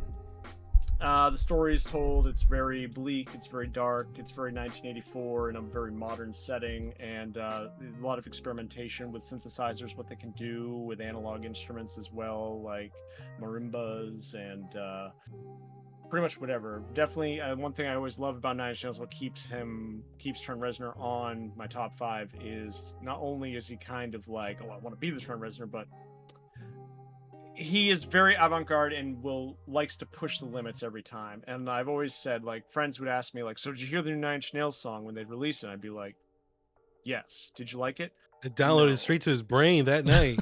Yeah. No, I didn't like it. But it's okay, I probably will. Because I remember the first time I heard Nine Inch Nails, and I was listening to Linkin Park at the time. And that's what I thought music was. And you thought? So you don't think it anymore. He thinks it's trash. What? Wait. Yeah. You want to know my thoughts on Linkin Park? Yeah, give us your thoughts. I would like to hear. I stopped listening after Meteora. Yes. Same. I stopped listening after Meteora, and I think Meteora was their best. I'm not their best, but it's Linkin Park died for me. I heard Bleed It Out, and it was so overplayed on the radio. I was like, what is this garbage? I agree. I 100% agree. It's like, yeah. Minutes to Midnight was a shitty album. I did not like that album. I was like, it was a money grab, honestly. I will say after Meteora. Oh, because they did Hybrid Theory, and then they did Reanimation. Meteora was their orange album? Was that like the orange? No, the orange one was Reanimation. Okay. That's the remix, and they brought in other artists to do lyrics over their stuff and everything. And then Meteora was more of Jay-Z was on it, right? Was that the one with the soldier? That's Collision Course. Encore, yeah, Collision Course, yeah. Okay. Which was the one with the soldier? And there's I think Hybrid Theory. Yeah, Hybrid Theory. The one that has. I mean, that was where it started. I heard in the end, and I was a kid. I have that one. Oh my god, I need that. I agree. I agree with you. I've been over them since whenever that album. There's some songs that they had put out after that I liked, but yeah, after I've always just been like a casual Linkin Park fan. So I'm glad to know stuff. there's others out there. Yeah. Number 5 for me. I actually don't have the vinyl. We got to work on getting it into the collection though. I'd like to get a vintage one, but I probably won't. It's an older band Eagles. from the 80s. Hell no. Yeah, I know. Yeah. No, I think the Eagles got some bops. I think the Eagles got some good tunes. Don't get me wrong, I don't think the hype is lost on them at all. I think they rightfully deserve to be in the Rock and Roll Hall of Fame. Do I feel that them and Nine Inch Nails should have gone in the same year? Abso-fucking-lutely not. It is what it is. I thought I'd never see the day Nine Inch Nails go in because Trent Reznor hated the Rock and Roll Hall of Fame until The Cure asked him to come on and speak for him, and he was like, I would love to speak for The Cure. So, and then he's like, oh, they actually got in. Now I kind of want to get in. I was like, all right. But I'm not going to go with The Cure because, you know, I get it. That kind of would mean that's a number 6. Disintegration by The Cure is my number 6. Doesn't make it on the top 5. Top 5 goes to Sisters of Mercy, Floodland. System of Mercy. I don't think I've ever heard of them. Sisters of Mercy. Well, I did a cover of their song, one of their songs. Lucretia, My Reflection. And I'm gonna add your Spotify link to the link dump in Gary's Discord. Please do. That way people can check you out. And then I'll add it to the description in the YouTube and on the Spotify. They're one of those bands where, yeah. Go ahead. Sorry. I was just gonna say we love that we have a lot of friends that we met, like Mr. Tez, Cheese Curls, Arizona Journey. There's a lot of people that we've met that do music, and we love to have you guys promote your stuff. Well, thank you. Appreciate it. Yeah. And there's definitely some things we're gonna pick your brain about when it comes to the lore. you do. That's fine. Yeah, your lore. Yeah, so that's fine. We'll definitely I'm circle holding back. I'm holding back, but I have to say, Sisters of Mercy, like Floodland. That got me into, because I was making a lot of, and this tethers in, so a little bit of lore peeks through, but I was making, you know, agro-tech industrial music. I wanted to be like Trent Reznor. I was listening to things like Aesthetic Perfection, Combi Christ, and I wanted to make hard beats, distorted snares, and, you know, clinging clangs. I wanted it to be angry and aggressive. So like Clown from Slipknot. There you go. Start banging and stuff. Oh yeah. No, that was Slipknot was a huge part of my musical upbringing as well. But I would say that this album, I didn't, because they're one of those bands, like, you've heard them. You've heard them in media, you've heard them in places, and I was watching American Horror Story Hotel, and that was full of, like, you know, Joy Division and these goth post-punk bands that I had listened to growing up, and there was just this one that had a bass line that was grooving, and I was like, what is that? And the beat was snappy, and I was like, what is that song? You know that song? And I couldn't hunt it down. I had to hunt it down. I was going through the soundtrack of that season until I finally found it, and I was like, the song just resonated with me. It was Lucretia, My Reflection, and it was off Floodland, and I found it, I just fell in love with the music, and it kind of made me realize what type of sound I wanted to have. Like, people actually ask me, like, when they hear my screaming music, my agro-tech, they're like, you need to scream more, you need to scream again. And I was like, I don't want to. I heard your throat. I don't think that's in me. I'll scream for But you. hey, dude. Whoa, hey. Whoa, oh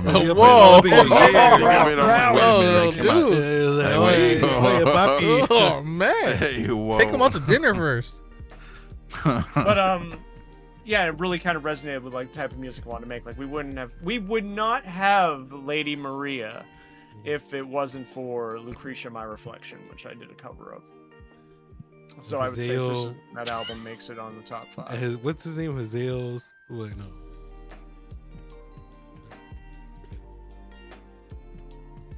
What chick? Forget it. Never mind. Forget what? Forget what? Forget what he was just saying. I guess he got sidetracked himself. Yeah. As soon as he opened his mouth. Oh shit. You derailed me. Apologies. Yeah, we wouldn't have Lady Maria without Sisters of Mercy, yeah. Okay. Well, yeah. But yeah, I'm gonna have to check out Sister Mercy, and because I don't, it doesn't. Maybe if I heard one of their songs, maybe I might have heard it, but yeah, it doesn't sound familiar. Yeah, They kind of fell off. There's only like 3 albums. They started as a joke. They started as a Oh. joke to mock rock music, Oh, and then the frontman started taking it seriously. Oh, and then yeah, they I bet he made saw that check Floodland. come in. He was like, Yeah, oh, Then he He's like, well, started you taking it a little know. seriously, and of course, when they got signed, and he didn't like working with the record labels because the record labels were like, "You gotta pump out the music. We need another album now." And he started doing stupid joke releases that were like, "Here's a techno release," or "Here's this, here's that." But the major ones, which are lost, and you'll never find them. But he did that just to get out of the contract with them, and now they just tour. That's all they do. Oh, They don't okay, even. that's They don't cool. even. They don't even make So record music they're still anymore. around. That's cool. Yeah, which is kind of a shame because some of their newer stuff's kind of cool, so it would be kind of cool. But to get that on album, especially since they're UK based and in the States, it's not that frequent. We can go see them. Plus, they're getting up there in age, so you're not going to get the full experience because let's face it, it's hard to keep up the energy on stage. yeah.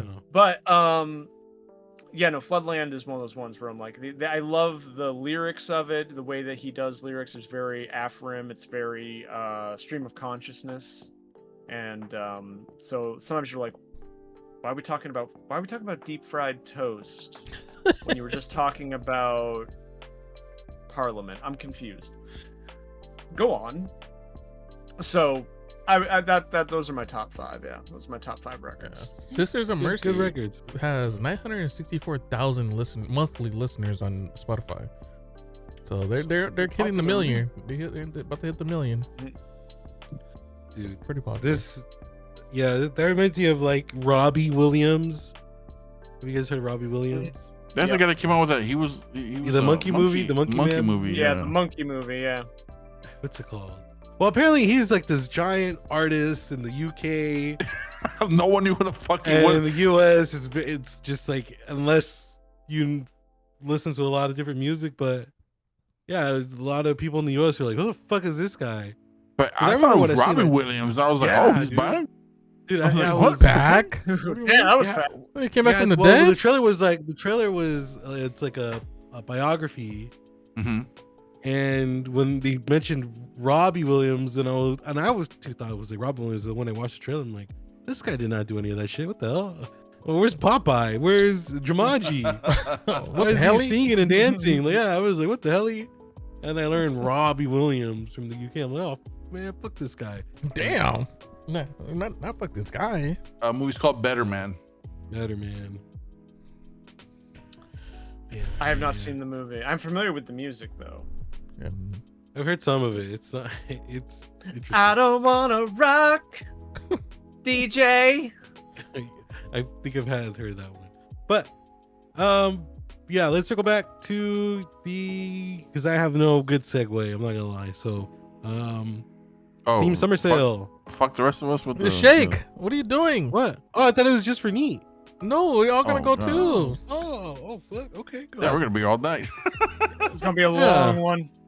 Yeah. Well, Sorry, I'm gonna I took up a lot of time. I'm No, gonna that's rapid fine. fire through mine. I'm not gonna Okay, go. talk too much about mine, but Well, go for it, Gary. okay, I was gonna say, can you give us maybe a quick reason on why maybe you Sure. think it? So for me, we're doing top 5 or top 3? Wait, 3 or Whatever you 5. However many. you Huh? have. You said 3? Okay. So for me, West Side Connection, Bow Down. I feel like the album was very superior for the 90s gangster rap. So if you guys are not familiar with West Side Connection is with Mac 10, Dub C, and Ice Cube. It was a group of 3. They all rapped about just gangster stuff. Of course, they had a fallout. So they had 2 albums. They had Bow Down and Terrorist Threats. And Ice Cube and Mac 10 had a fallout, and the group died. They beefed a lot with Cypress Hill back in the day. So there's a couple diss tracks to Cypress Hill. If you guys are not familiar with Cypress Hill is also a California, LA group that was formed more so, and I can't even think about the area I'm dropping. It's falling out. But yeah, Mhm. what's that connection? Another one is Slipknot. Slipknot's first album, their self-titled album. That album from start to end was fantastic. That was my first introduction to Slipknot. And I actually got the CD. One of my friends let me borrow the CD when I was like 13, 14, and I loved it. And it was so raw. It was just so raw. And then when I found out how many people were in the band, I was like, this is crazy. There's so many people in the band. It's like 8 or 9 people in the band, if you guys not familiar. And they all wear just fucking masks. Yeah. Let's see, another one is Good Kid Mad City by Kendrick Lamar. What'd you say? Okay. Good Kid Mad City. Okay. The whole album The Dookie's Mad Kitty. That's what I heard. I heard Dookie's Mad Kitty. oh man.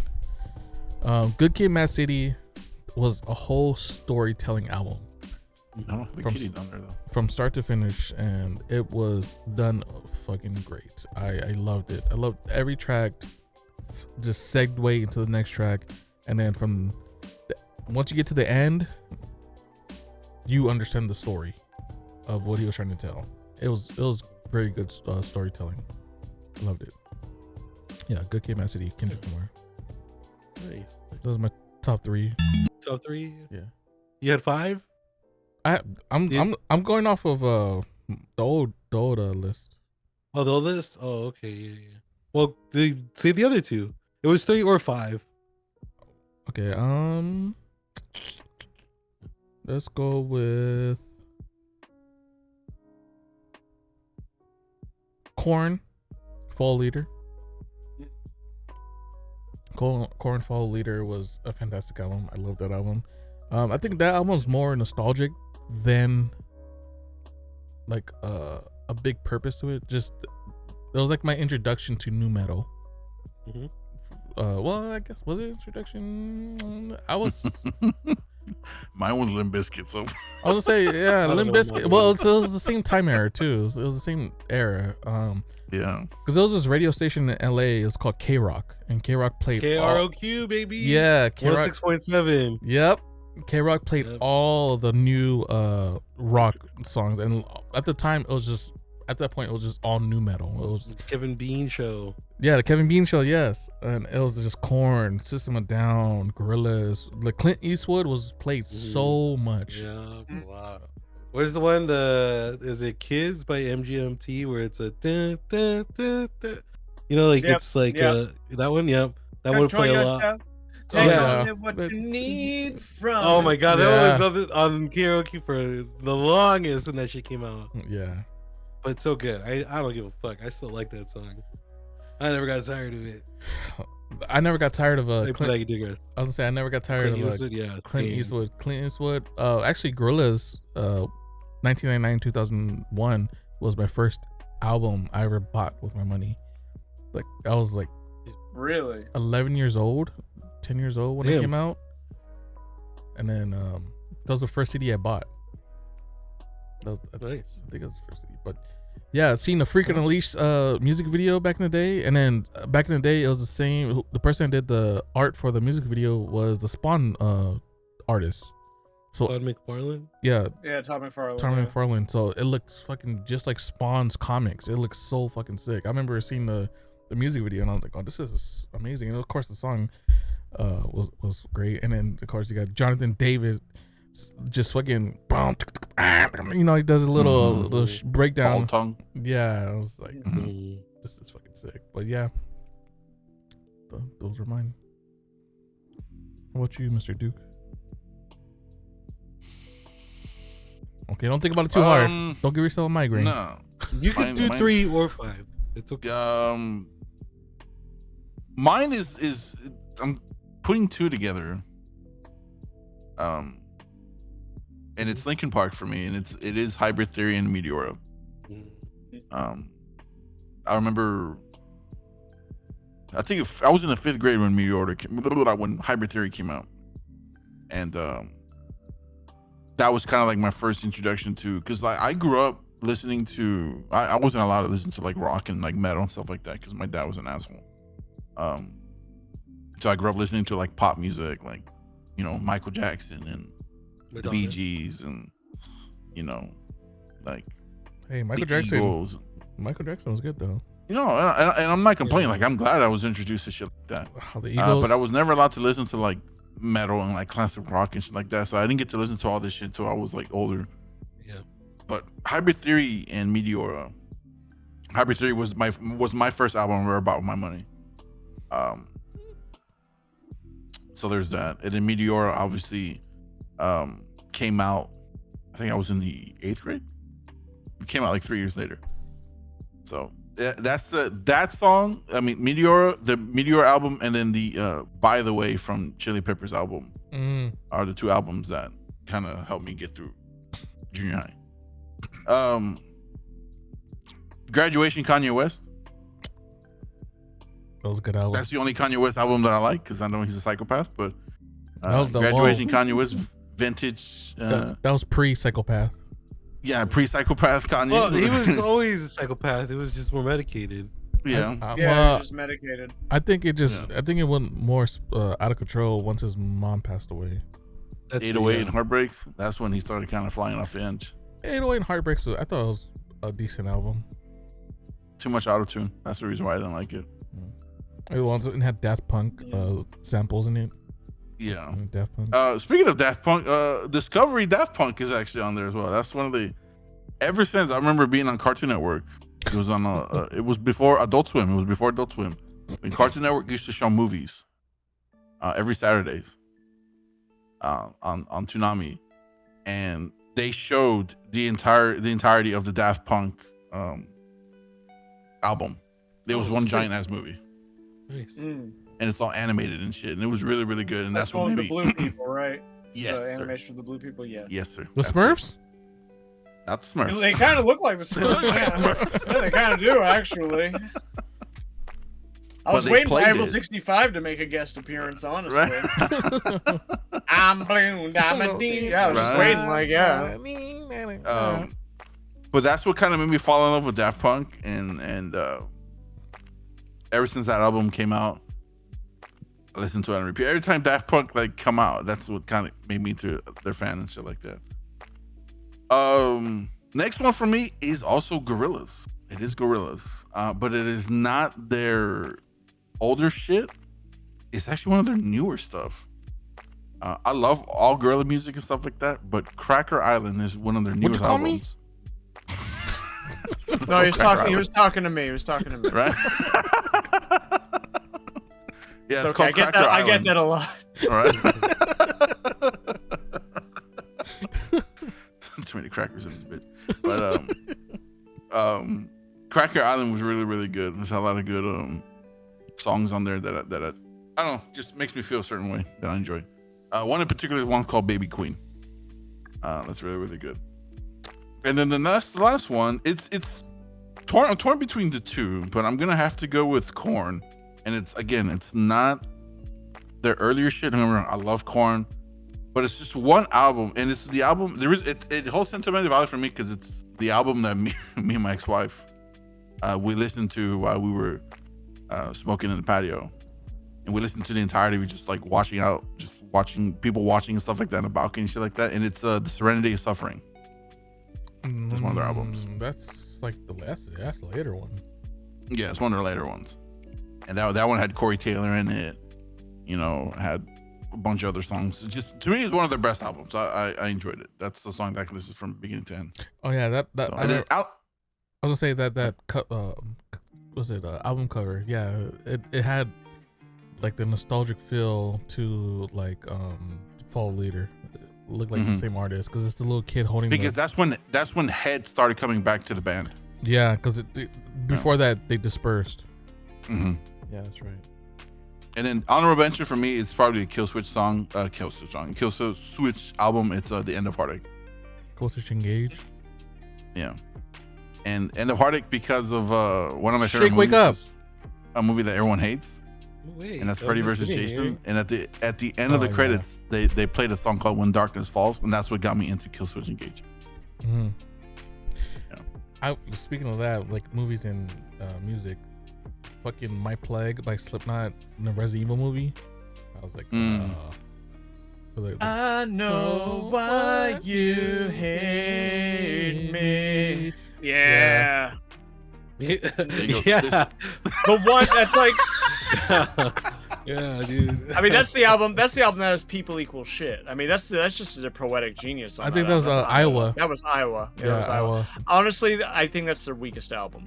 You think so?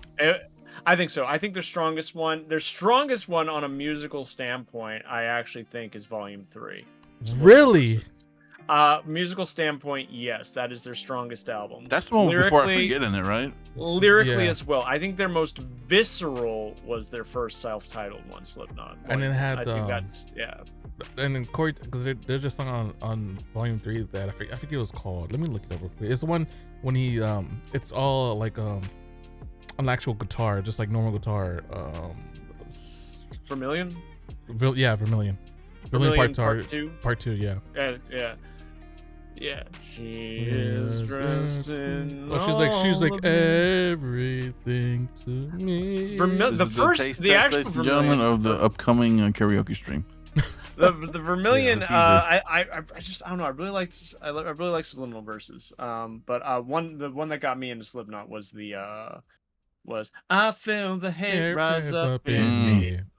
So the first album really holds true, but I think the first one's just really visceral. It's them first getting signed, it's them just doing the music, right? Yeah. And then Iowa feels like, okay, we have to make another album because you have a song called People Equal Shit. And I'm like, well, there's not a lot of poetic justice with that title. And you go down the list. I mean, My Plague was clearly like the radio song. Granted, new metal wasn't getting a whole lot of radio time. And then I think they really shined in Volume 3, and then they kind of rode the coattails. What was the one that came after? It was No, that was a song. Psychosocial. It was the one that had Psychosocial. They really ride the kind of that coattails. Like they found their nook, right? I think with subliminal verses, and they decided to ride that, which I think was a wise decision on a business standpoint. But I think it should have continued to push it a bit more. But I have to say Volume 3 was the peak. It was let's see, it was All Hope Is Gone. That's the one, yeah. All Hope Is Gone. Mm-hmm. Yeah. The song that got me into Slipknot was actually Eyeless. Really? That's a good song. I like Eyeless. It's a very good song. For me, it was Waiting Bleed, the one that Neat was Okay. singing. Yeah, I remember when I was young and I saw the music video that popped up on MTV, and I was like, "What the fuck is this?" I was like, "Hold up." I just saw a video of this was like I think it was MTV. This was pre-YouTube and stuff like that, and it was a recording of Joey Jordison doing Eyeless live. It was live, dude. Joey Jordison, man, He was doing it live, and I was like, "Holy!" Like I didn't know at the time the drummer can go that fast and shit like that. Now I see current drummers now, I'm like, "Oh, fuck." Yeah. May he rest in peace. But yeah, Joey Jordison. Yeah. Only because we brought up Slipknot, I gotta say, because one thing I wanted to say was, you notice there's a bit of Stone Sour that kind of bleeds through into later Slipknot, and that just made me think about how much I can't stand Stone Sour, because that's Chris Cornell, no, Corey Taylor. That's Corey Taylor. That's Corey Taylor's album. Yeah. But Stone Sour, I can't really stand, because that one song would play nonstop, and it's just, here's 2 lines of a verse, and then looking at you through the glass, don't know how much time has passed. It's like it's been forever. This is the hook, like this part, and then there's some sad stuff. Here's some more sad stuff. Looking at you through the glass, don't know how much time. It's just 2 lines in each verse. It's like immediately into the hook, and my brain is like, my brain's like, dude, there's more to the song, right? You could have had fewer verses. Dude, that song had a really good song. You don't have to do this looking through the glass thing 5 times in a single song. My mom would buy those, like, Now This Is Music CDs. Oh man. Oh yeah. And I would save them to my Xbox, or like some of them, and I was like, oh, this song sounds kind of cool. And then after a while, that song was on there after a while, because I would play Grand Theft Auto 3 and Vice City, and on the Xbox, it had so you can save music, like you can burn or rip music from the disc. To I the remember that. Xbox. Yeah.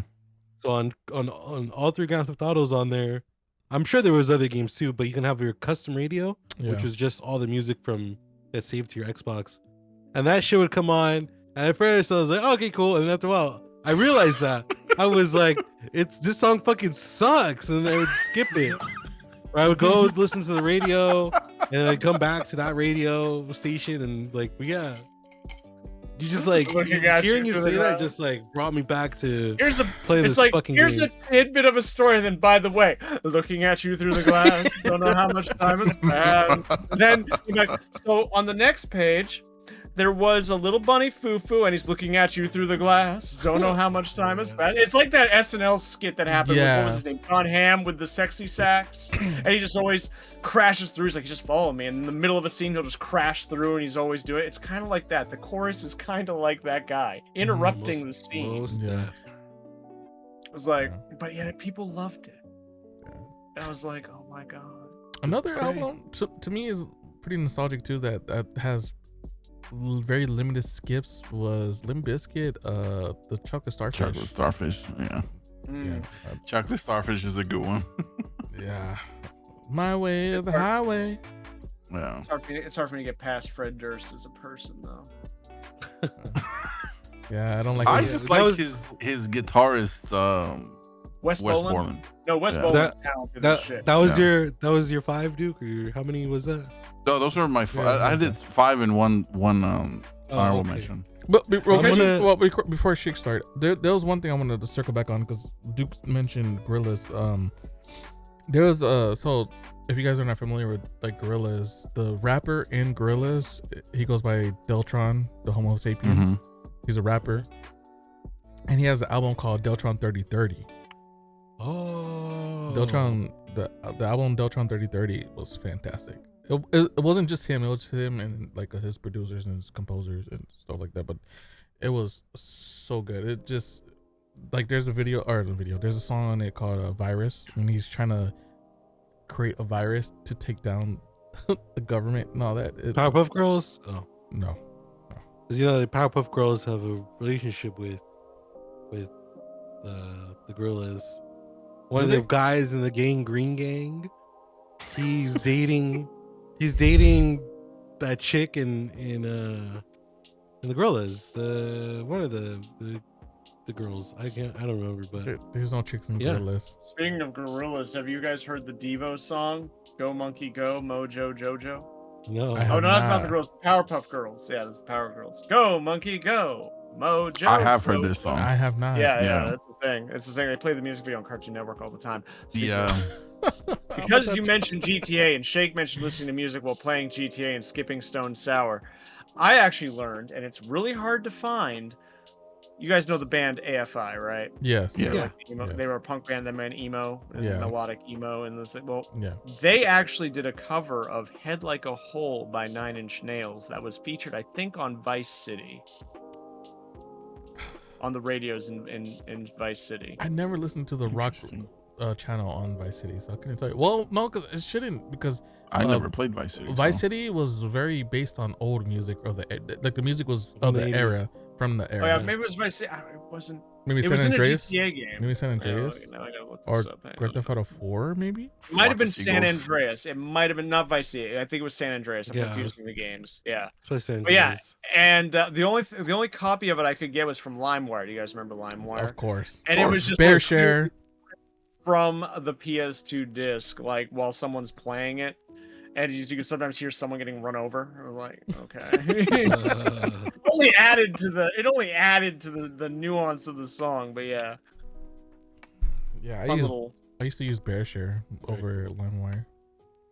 Wait. Or Shake, sorry, Master.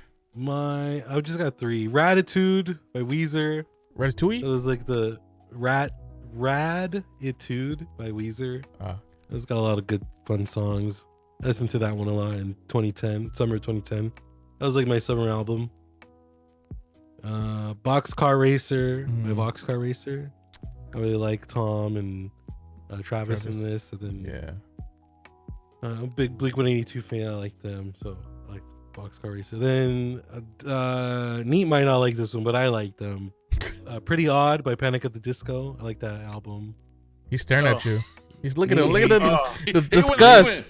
The disgust face. Neat What? boy bands. Someone clip that, please. Yeah, I like that album. It was pretty fun album.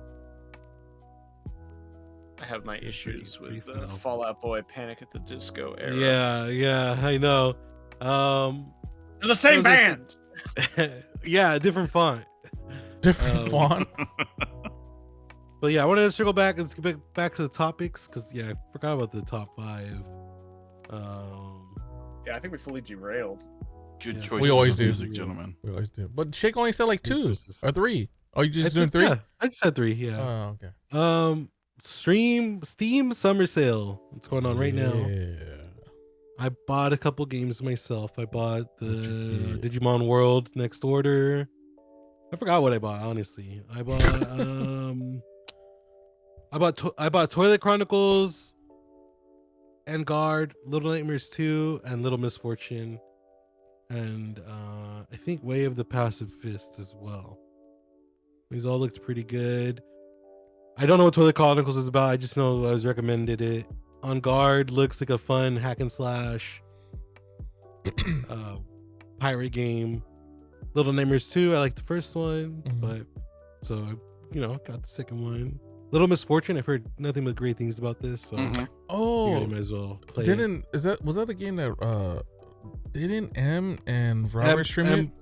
Yeah, I don't know about Rob, or he might have. I haven't watched it, but I know M streamed it for sure. Yeah. And and then Way of the Passive Fist, I forgot why I got that one. I think Gary Way of said the it was Passive pretty good. Fist? Passive Fist. Definitely wasn't me. Do I have It's it? like a beat 'em up. Oh, it's a time based. It's like a rhythm kind of. Oh, okay. Yeah. Okay. I think I remember. Yeah. Yeah. Yeah, I got all those. But my favorite one so far is Digimon World Next Order. Can't wait to play more. Gross. I'm playing right now. I Oh, believe those it. urinals, they just call to you. Yeah. Yeah. Shake likes looking at poop. I do. That's why it looks like Yeah. Duke's face all the That's why I time. look at Dookie all the time. What about you, Duke? You want a perfect example of what shit looks like? Just look I'll at be me. right back. What about you, Duke? There is nothing in the Steam summer sale that has jumped at me that I really want to pull the trigger on, with the exception of Death Stranding. I may have one for you. We'll see. Maybe, but I think all I've been buying is just shitty horror games that are like under $5. Yeah, I know it's just like it's easy content, but games to kind of invest time into, I have Baldur's Gate 3, I have Death Stranding, I have Persona 5, like all the games that I like, Grand Blue Fantasy, like I have all these fucking like RPGs that I want to sink time into. Isn't Grand Blue Fantasy a fighting game? It's a fighting game, but it's also an RPG. Oh. It is also an RPG, yeah. I think Kazan is the one that I want to get. But again, Souls-like game. Again, there's so many games that I want to play that I haven't. I don't want to pull the trigger on it. Just to sit there and collect dust. I was gonna say, yeah, just well, if you don't plan on playing it now, then I guess just wait until the fall sale. Yeah. Or winter. So, like I said, I have Game Pass. I have Ubisoft Plus. I have I have ways. I have ways to play. No kids, brother. I have no kids, and I can't have all that. And I have endless fucking games to play, and I was just like, I don't want to pull the trigger on half the shit. But what were you gonna recommend, Gary? Okay, so I haven't bought anything yet, but I have a cart spec'd out. The first one on top is one I think you will like, and I think you probably have it on your wish list. It's called the Mew House. Oh yeah. Yeah, it's $9. Yeah, 909. Yeah, I see it. Yeah, it's so the Mew House is like a Resident Evil / Silent Hill clone. So you might like that. Another one I have, well, that's the one I was talking about as a recommendation. The other ones I have in my list are a game called Camp Sunshine. It's like, Great game. oh, you have it? I beat it. I have it. Fantastic fucking game. It has to do with the killer teddy bear thing. Yeah, or like yeah. a killer mascot. Teddy bear, yeah. Play it. So good. Yeah. It's so good. It's on sale for $3.50. Worth it. There's this game called Streets of Red, Devil's Dare Deluxe. This was recommended to me by Talos from Arena's gaming stream. Because he saw me playing Streets of Rage, and we was talking about beat 'em ups and stuff. He was like, "Have you played this?" And I was like, "No." And I was like, "The hell? How did I miss this?" So I put it on my wish list. What the hell? So I put it on my wish list. So I have that in my cart, and that's only $4.19. Next thing I have is a DLC. It's for Punch Club 2 called Iron Fist. Yeah, Ooh, that's on sale for $2.50. that's good to know. Yeah. Love Punch Club. I was gonna say shout out to Shake, because Shake is the one that put me on Punch Club. Shout out to Toilet, because he's the one that put me on. Yeah, Punch Club, that shit, the first one had me by the balls, and I beat it. So Punch Club, if you don't know what it is, you're like a up and coming boxer, so you have to train your boxer. It's like you have to train Lil Mac from Mike Tyson Punch Out, and you have to It's build. like Digimon. It's like Okay, no, it's not. Your little fighter. It is. It's exactly like Digimon. You take care of your fighter. He's you like, no, it's feed not. Damn it, him, shut up. you have to get resources like money to buy more resources. You have to train up your boxer. Train your Digimon. I'm boxer. Yep. Yeah, boxer. Learn different styles. Yep. Different combos. And different combos. you have to. There's different workouts you could do to build up different To strengths. Digivolve. I mean, No. yeah. Oh yeah, boxers on Digivolve. Tell me more, Shake. Yeah, you learn a different fighting style. So they Digivolve. yeah, they Digivolve. Yeah, Punch Club. I recommend it. I know Life did when I first started playing it. Yeah, for sure. There's no controller support, so if you want to play like on Steam Deck, or I don't know if they If you can play it on Switch and there's controller support. on Steam. It's on everything, I think. I don't know if it's implemented. Well, then again, I played it a couple years ago, so maybe it's now implemented.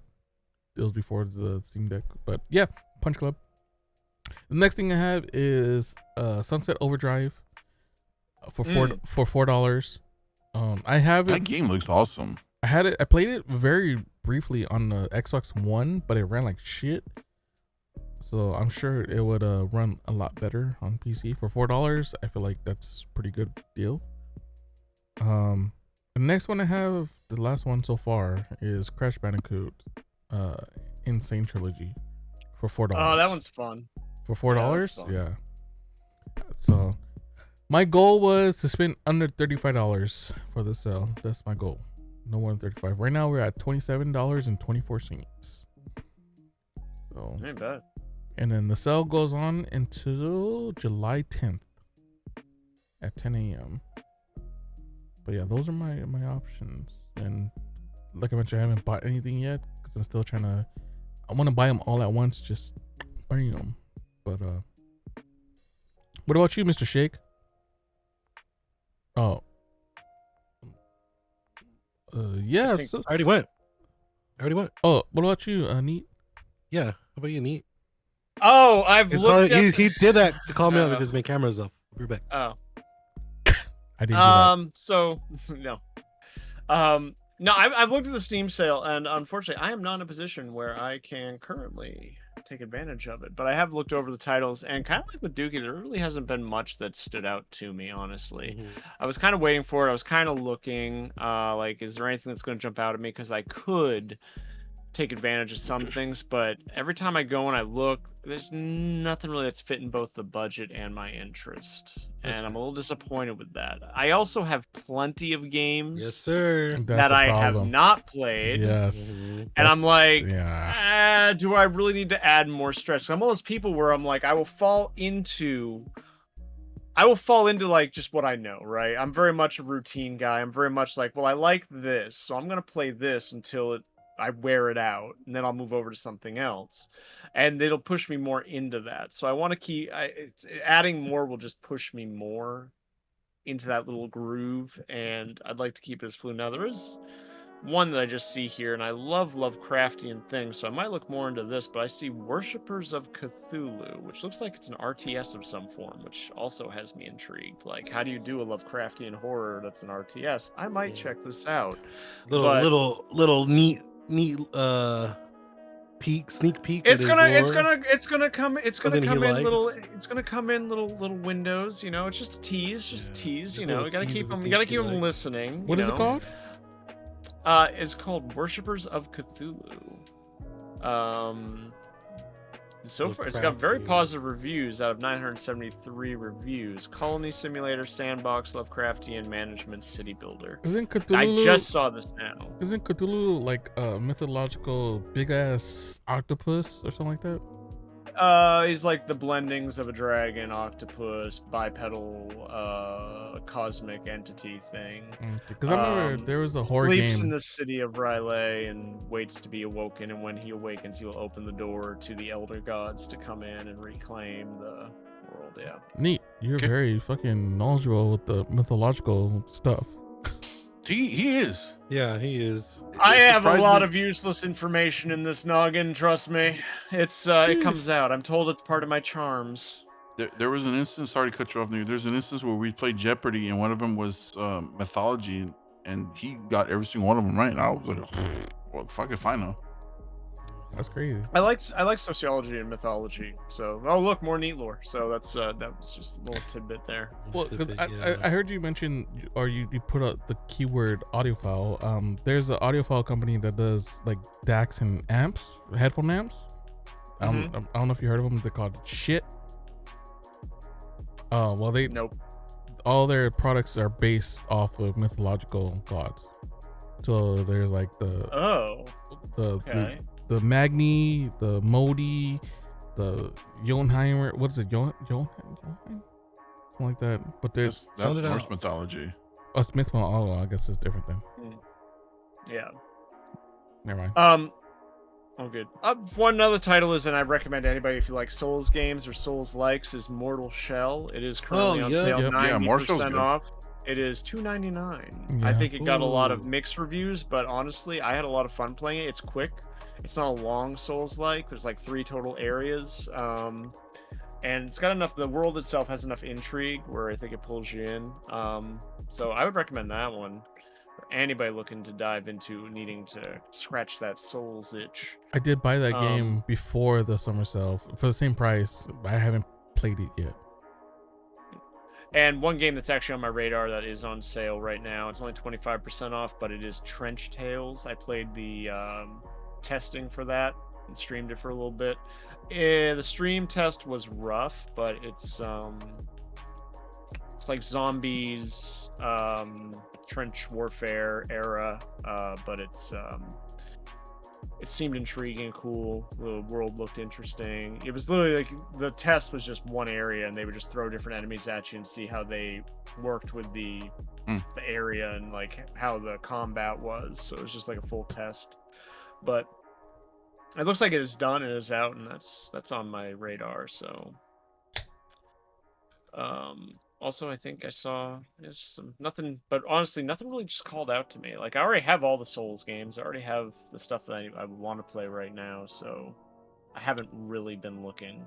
I have a question for you, Neat. Have you been the same with Sony and not announcing and releasing a Bloodborne on the PC? Oh, well, I'm a PlayStation person, so I've been playing Bloodborne. But Well, I think 30 frames per second Yeah. though is so rough. I don't need 60 FPS. It's not on my radar. Plus, if you put in 60 FPS, when you talk about doing a remaster, it's not as simple as just putting in 60 FPS. You put in 60 FPS, the game is going to show its age a lot faster. This is a game that was built and made to run at 30 FPS.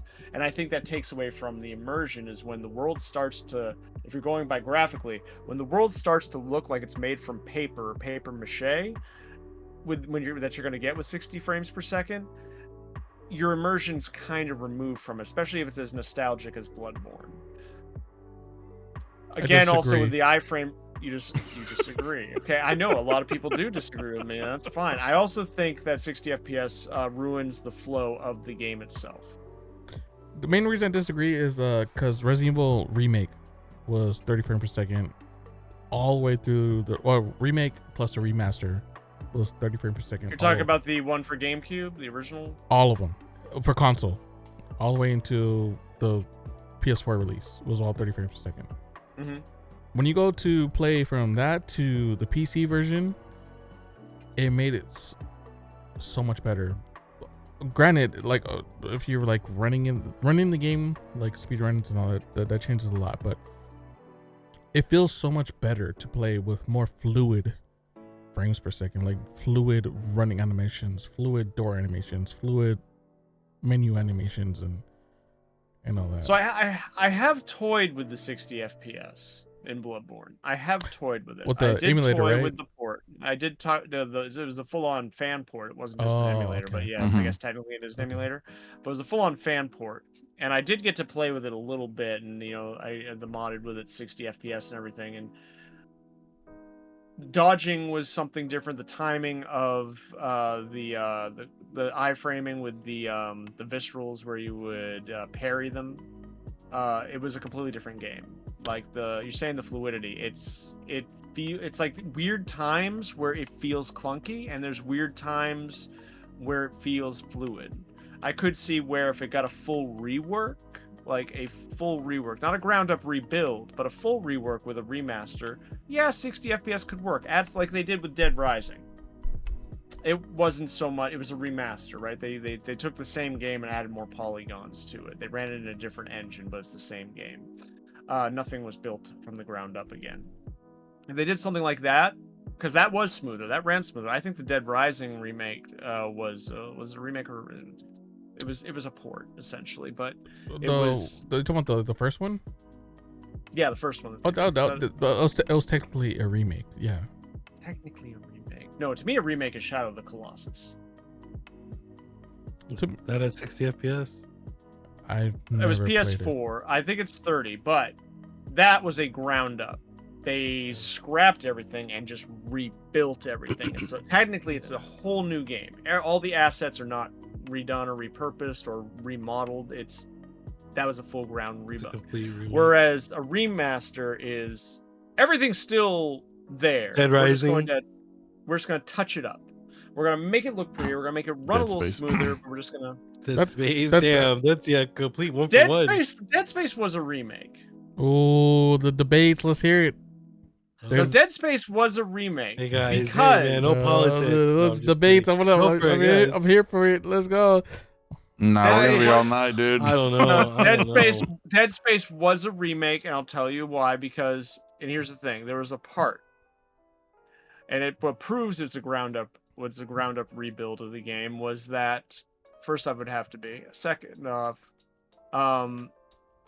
there was one part in the original game where I was alone. You're in a hallway. You're in one of the train tracks, and there's just barrels down at the bottom. Not barrels, but crates, right? And it's when you think you're completely alone, and a brute just full-on starts charging at you. Mm-hmm. That was completely cut. That wasn't in the remake. Not to mention they had a whole face model and everything. It's a remake. It's remaking the original.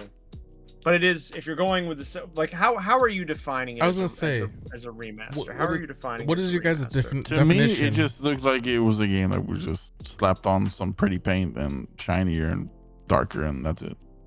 For the most part, just played the same. Like I consider a full-on remake. RE1. RE1. I think the new Silent Hill was a fantastic remake. Silent Hill 2 was a great remake. Yeah. So what made RE1 a remake and not a remaster? Oh, dude. Well, okay, so the GameCube version was a remake of the classic PS1 game. Mm-hmm. Yeah. And then it got remastered for the new platforms. Right. It got ported and put up to 60 FPS. Yeah, it got remastered. Exactly. They didn't change any polygons or anything. It just got upscaled, remastered. But that remake from the PS1 version, They added new rooms, they added new enemies, they added the boss a completely fight. different section of the game. The boss fights are similar, but the boss fights are much different the way you approach them. They just added onto it. They made it so much different, but it was still the same game. It's kind of hard to explain. It was different, but it still felt the same. Because there was more exploration to the game. Mm-hmm. Right. And that's kind of a thing too, because they made something new, right? It's still something old. It's something new though. They added, like Doogie said, they added more rooms. They added new layouts to the mansion. Things weren't where they exactly were in the original. Puzzles were slightly different. So they did add this thing, like they added the Crimson Head zombies, right? Yeah. New enemies, Lisa Trevor, more lore, you know, for the world to build. It got a little darker, it felt. But then they were also showing what the GameCube was capable of, right? They were showing for sure what they could do. Whereas I feel, and this is where it comes back to the 60 FPS, where everyone's on, give me 60 FPS, give me this, give me better, is the fact they... Oh, shit, I lost where I was going. Fuck! Puzzles, Lisa Trevor, more lore. You got more content, essentially. You got more content. But when you come to remasters and remakes, like where Dookie's drawn the line on Dead Space, he's right. They essentially made the same game, same enemies, everything's where it was, but it just looks prettier, right? You got the graphical update. They built it from the ground up, so it is technically a remake, but it is just the same game, prettier. And that's where we kind of are with gamers, and that what Nintendo fought so hard back with Wind Waker was like, everybody wants it to look lifelike, everyone wants it to look real, get this immersion in, right? But the immersion doesn't really come from the graphics, is what Nintendo said back when they made Wind Waker. So you go into this, and companies are obsessed with, okay, we're holding up hands, what does this mean? Then when that means they have something to say. Okay, let me wrap up. Okay, let me wrap up. So you have this obsession with things looking better, things looking newer, better graphics, better this, that you forget about the actual game.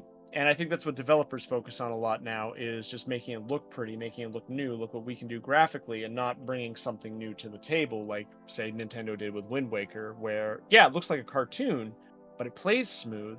You have this big open world to do, and you're still immersed in the story and still immersed in the game. So I think we need to stop being so obsessed with 60 FPS and stop being so obsessed with graphical greatness, and more focused on storytelling and the art. I guess, 100%. like, just, Yeah. 100%. Okay. Go ahead, Shake. Oh, okay. I just wanted to say, as someone who plays Project Zomboid, a very ugly looking game, I agree, man. It's all about the story. It's all about just having fun with the game. It doesn't have to be realistic.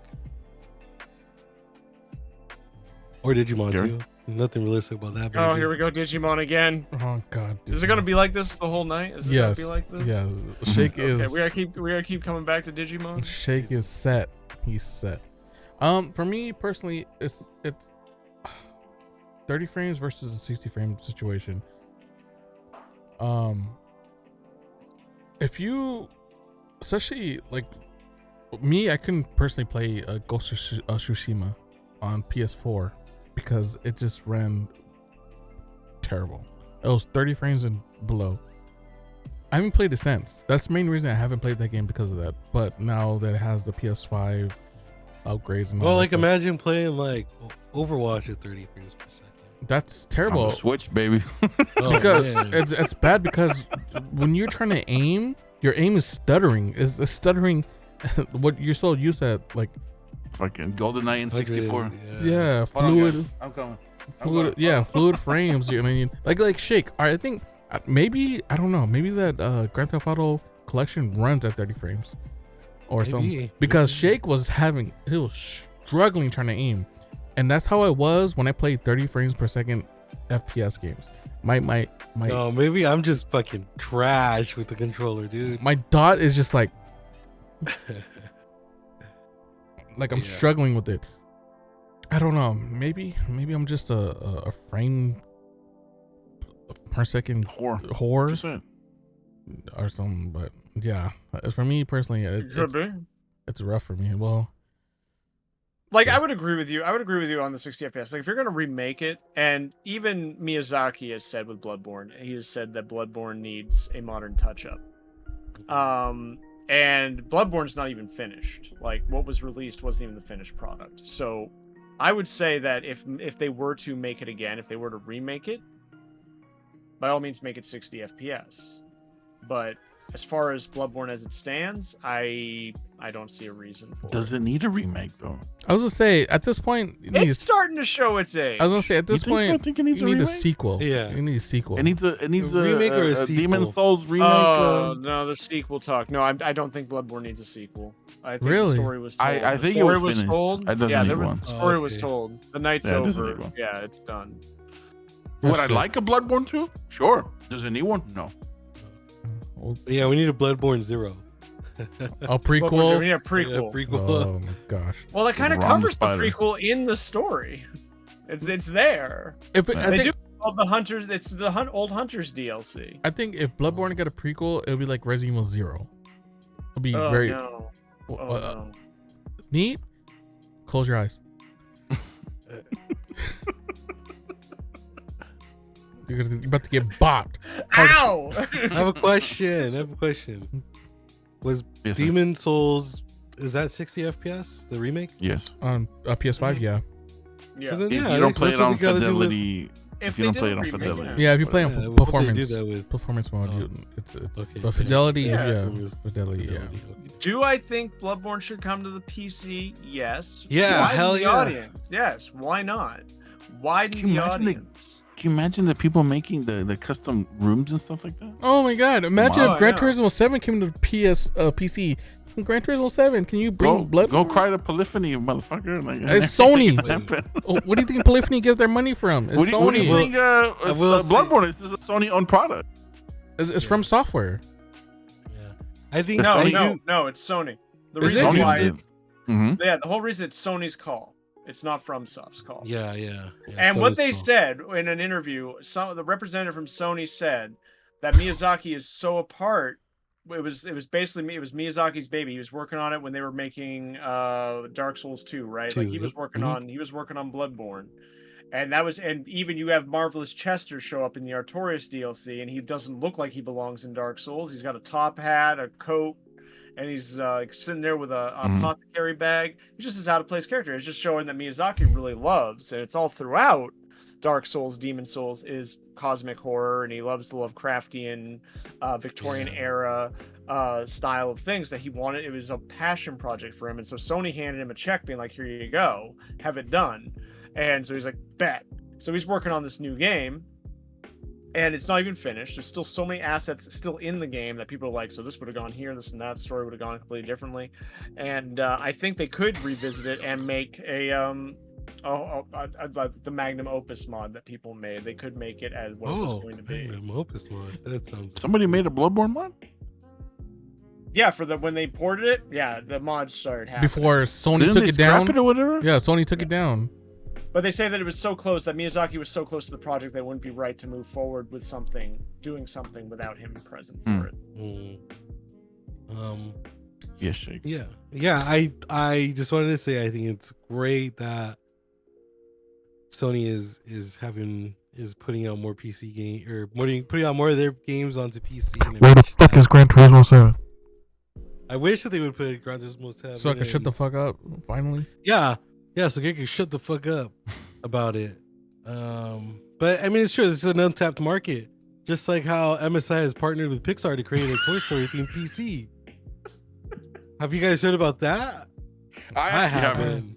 I haven't heard about this one. This is new for me. Gary, tell us more about this. MSI partnered with Pixar to create a Toy Story. Yeah. PC. So does anyone want to buy a $2,600 Toy Story gaming PC? Fuck no. Well, MSI has partnered with Pixar, and the whole PC is. Hold on, let me see if I can switch over. I'm gonna have to make some quick adjustments real quick. Hold on. Gotta share. Shake's MIA. Shake, do you mind being MIA for a little bit? No, No, okay. I don't mind. Okay. There you go. I'm watching. So yeah, MSI, which is a PC component company, has partnered with Pixar, which is a Disney component or Disney IP. And then everyone's familiar with Toy Story at this point. Mhm. So the PC is actually a very limited edition. If you can see on this, that's how it looks like. That's pretty sick. So Yeah, very cool. let me read the thing real quick. Yeah, give us the Does it specs. go- Give us the specs. Does it go the To claw infinity when you and turn it on? beyond. Yeah. No, it goes Or the to claw. it goes overpriced and beyond. So what's inside of this pricey Toy Story rig? Some so hardware, including GTX or RTX 5070, MSI. So madre, what? Yeah, I know. MSI Z890 Gaming Plus motherboard, Intel Core Ultra 5 245K. Why the Ultra 5? Why can't it be Ultra 9 for this price? 32 gigs of RAM and 1 terabyte SSD. And one thing I didn't understand about this, so it clearly shows the claw theme, but the motherboard is Woody themed. Oh. The most unwoody thing ever. Yeah, so it's like, A giant microchip, which I like, guess wouldn't be micro. I guess just a giant chip. A giant computer chip. Yeah. so I was like, why is the fucking motherboard Well, Woody themed? I think personally, I think it's pretty cool. I think it but- looks sick, yeah, but for the Yeah. price, it's a little overpriced, but Yeah. I mean, my biggest qualm with that was so, and you're talking about a 570, but my biggest qualm with it, and they mentioned it in the article, was the CPU. yeah. Why? The Ultra 5, that's wow. Why couldn't it be Ultra 7? Ultra 9? Right? I thought we were in the era of sevens. I thought this was seven's heyday. Yeah. So that one, the CPU is it doesn't fit the price. Like, My- why would you pair that GPU with that CPU? Well, the CPU is very capable because even though the graphics card won't bottleneck, the CPU is very capable for gaming with that graphics card. But still, for the price, Ultra 7. Nah, dude. I say it a lot. Don't buy pre-built shit, dude. Build it Yeah. yourself. Well, this one's different. This is Oh, yeah, it's custom. This It's is special custom. edition. This is a special edition. I'm just gonna go Yeah. on that, Duke. Don't hurt my PC's feelings. Yeah, yeah, Duke, Sorry. you rude boy. It's pretty much the 2600. same machine I was building. I got very lucky. I'm very happy with it. Yeah, and look I at haven't had to worry about updating anything in it since I got it. It's fine. Don't tell me that. No, graphics drivers. You've been updating. No, your I think he meant like hardware. Oh no, not update. software. I meant hardware. I haven't had Oh, to upgrade hardware. hardware. Yeah. I won't, because I remember my buddy Cat came at me and he was like, "Oh, I don't think you can run Stalker 2, N33tzche," and I was like, let me look at the recommended specs. I was like, "Hey, that's my GPU. Well, if my GPU is the recommended spec, then I've got at least another year and a half. So Fuck suck it. you. Yeah. Fuck you. I'll be Suck it, fine. Maybe your PC won't run it." But no, the other thing is they said 1 terabyte was hardly enough memory, and I was kind of like, "Are you serious?" 1 terabyte is enough for. Well, God, games are so big nowadays. They are, but you can That's uninstall and crazy. reinstall. It's not a big deal. It just gets annoying. But I mean, I have game. I need to go through. I have so many games downloaded on my PC that I don't play anymore. I'm like, why do I have this downloaded? yeah, like my biggest game I have downloaded, I was telling Duke the other day. I think it was Duke. Was Forza Horizon 5, and that shit was like 178 gigs or some shit like that. I was like, Oh, that's dude, too much. that's wild. Well, that is an actual thing though with memory and games now is like, because do you guys remember Aliens Dark Descent when that came out? Yes. I don't know if they fixed it at all, but Is that like a companies- squad shooter? I thought it was an RTS. yeah, it's like a top-down RTS squad Mm. shooter. Oh But, like, yeah. Okay. Tactical, you have to like Yeah. move around stuff, but no, This it is was a great game. It was the Aliens game we wanted and everything, and it was hard, it was difficult, but it was not optimized. And that's when I learned pretty early on that PC games, developers will actually skip over optimization, just release the game in full. So you'll be downloading a massive file. Mm-hmm. Like that game, for being just this miniature top-down, thing, they don't have to worry about graphics too much, right? Was overheating my PC, causing it to crash, everything. It was having this whole thing. And they would come to find out everything is always loaded. Everything in this giant game file is always loaded. So you get these big files, things are optimized. I noticed also if you download, like, say, Elden Ring on a PS5 versus downloading it on your PC, it's like a 20 gigabyte difference. The difference is because they allow more shaders. That's what the thing is. The new thing for games on PC is download your shaders. Your fucking shaders. Oh, turn those shaders down. Download your shaders. Download those fucking shaders or shaders. compiling shaders. Compiling shaders. Oh my god, dude. That's so fucking annoying for modern games. Street Fighter is guilty for a fighting game. Fucking compiling shaders. I'm like, what the fuck? What do you, bro? Let me play the fucking game, you dumb bitch. The jiggle mechanics. Yeah. Those will fry your PC, man. Chun-Li's fucking thighs. I know they fried me. Chun-Li thighs. But yeah, I'm getting motion sickness over here. No, I thought this is a fucking cool collaboration. Me personally, Yeah. I love Toy Story, so I thought this was pretty sick. I like the color. I like the theme. I like the look of it, but I feel the hardware is lacking, for sure. Shake, Yes, what do you mean by you know? Oh, we know. What do you mean by that? Because you love Toy Story. You've told us before. Okay. Oh, Neat didn't know that. So Asshole. we know. Neat didn't know that. I like Rude. Toy Story. Yeah. Thank you. Nah. Thank how you. rude. I just say we know. It makes me cry. The third one? The power of friendship. Third No. one? No, I turn it on and I cry because what has my life become? I'm watching Toy Story. Because it's so good. What do you mean? It is. If you're a baby. Nostalgic. I think about Mama Neat taking Little Neat to the the movie to theater. the Yeah. taking to the I movie remember theater when my as a mom kid. and my aunts took me, my cousins and I, to the theater to watch Mulan. Mm. I remember we were just in a big old group. I Must remember suck. watching Finding Nemo. Huh? Mulan, seeing that movie must have sucked. Why? I don't know. I just wanted. The animated one or the live action? I'm trying to match your bully. Animated. I'm trying to match your bully, and I'm failing. Magic Bully. I'm no. failing. I'm I failing. remember The animated one is godlike. I remember seeing the original one and I didn't remember it. As a kid, I didn't remember it. I remember I getting have the. story. good memories of the first It was one. hard for me to follow the plot as a kid. I remember getting the Mulan toys from McDonald's. But I remember that. I wanted the gold. What was Eddie Murphy's character's name? The dragon, Mushu. little dragon. I don't remember the name. Yeah, Mushu. Mushu. Yeah, I wanted Mushu. the little gold, the gold dragon toy from Mushu toy from McDonald's, and I didn't know it was a chase. I didn't know that was like a chase thing. I didn't know it was like for collectors of I never McDonald's knew. toys. Yeah, at that age, I didn't know what a chase was. Yeah, I didn't know. Oh, it's rare. Yeah. Like I even wanted the shark. I wanted the shark from Little Mermaid when they had those toys in the Happy Meals, mhm. and they had a gold one.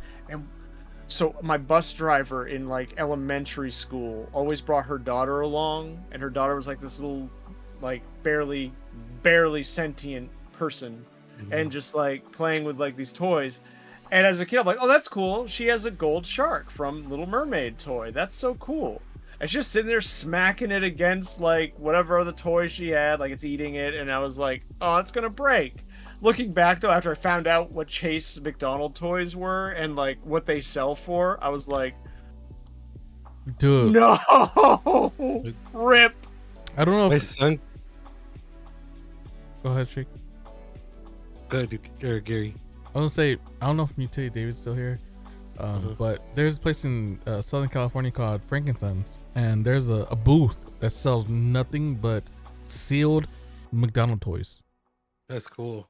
They sell nothing but sealed McDonald toys, and then on their like the little so what it is, the Frankenstein's is like a big old open space, Like where a flea market. it's like a flea Like an market, indoor with flea market. a bunch of vendors that sells collectibles. Yep. And Video games, prints, shirts, Funko Pops, vinyls, Funko Pops up the ass. And Pokemon cards up the ass. sports memorabilia.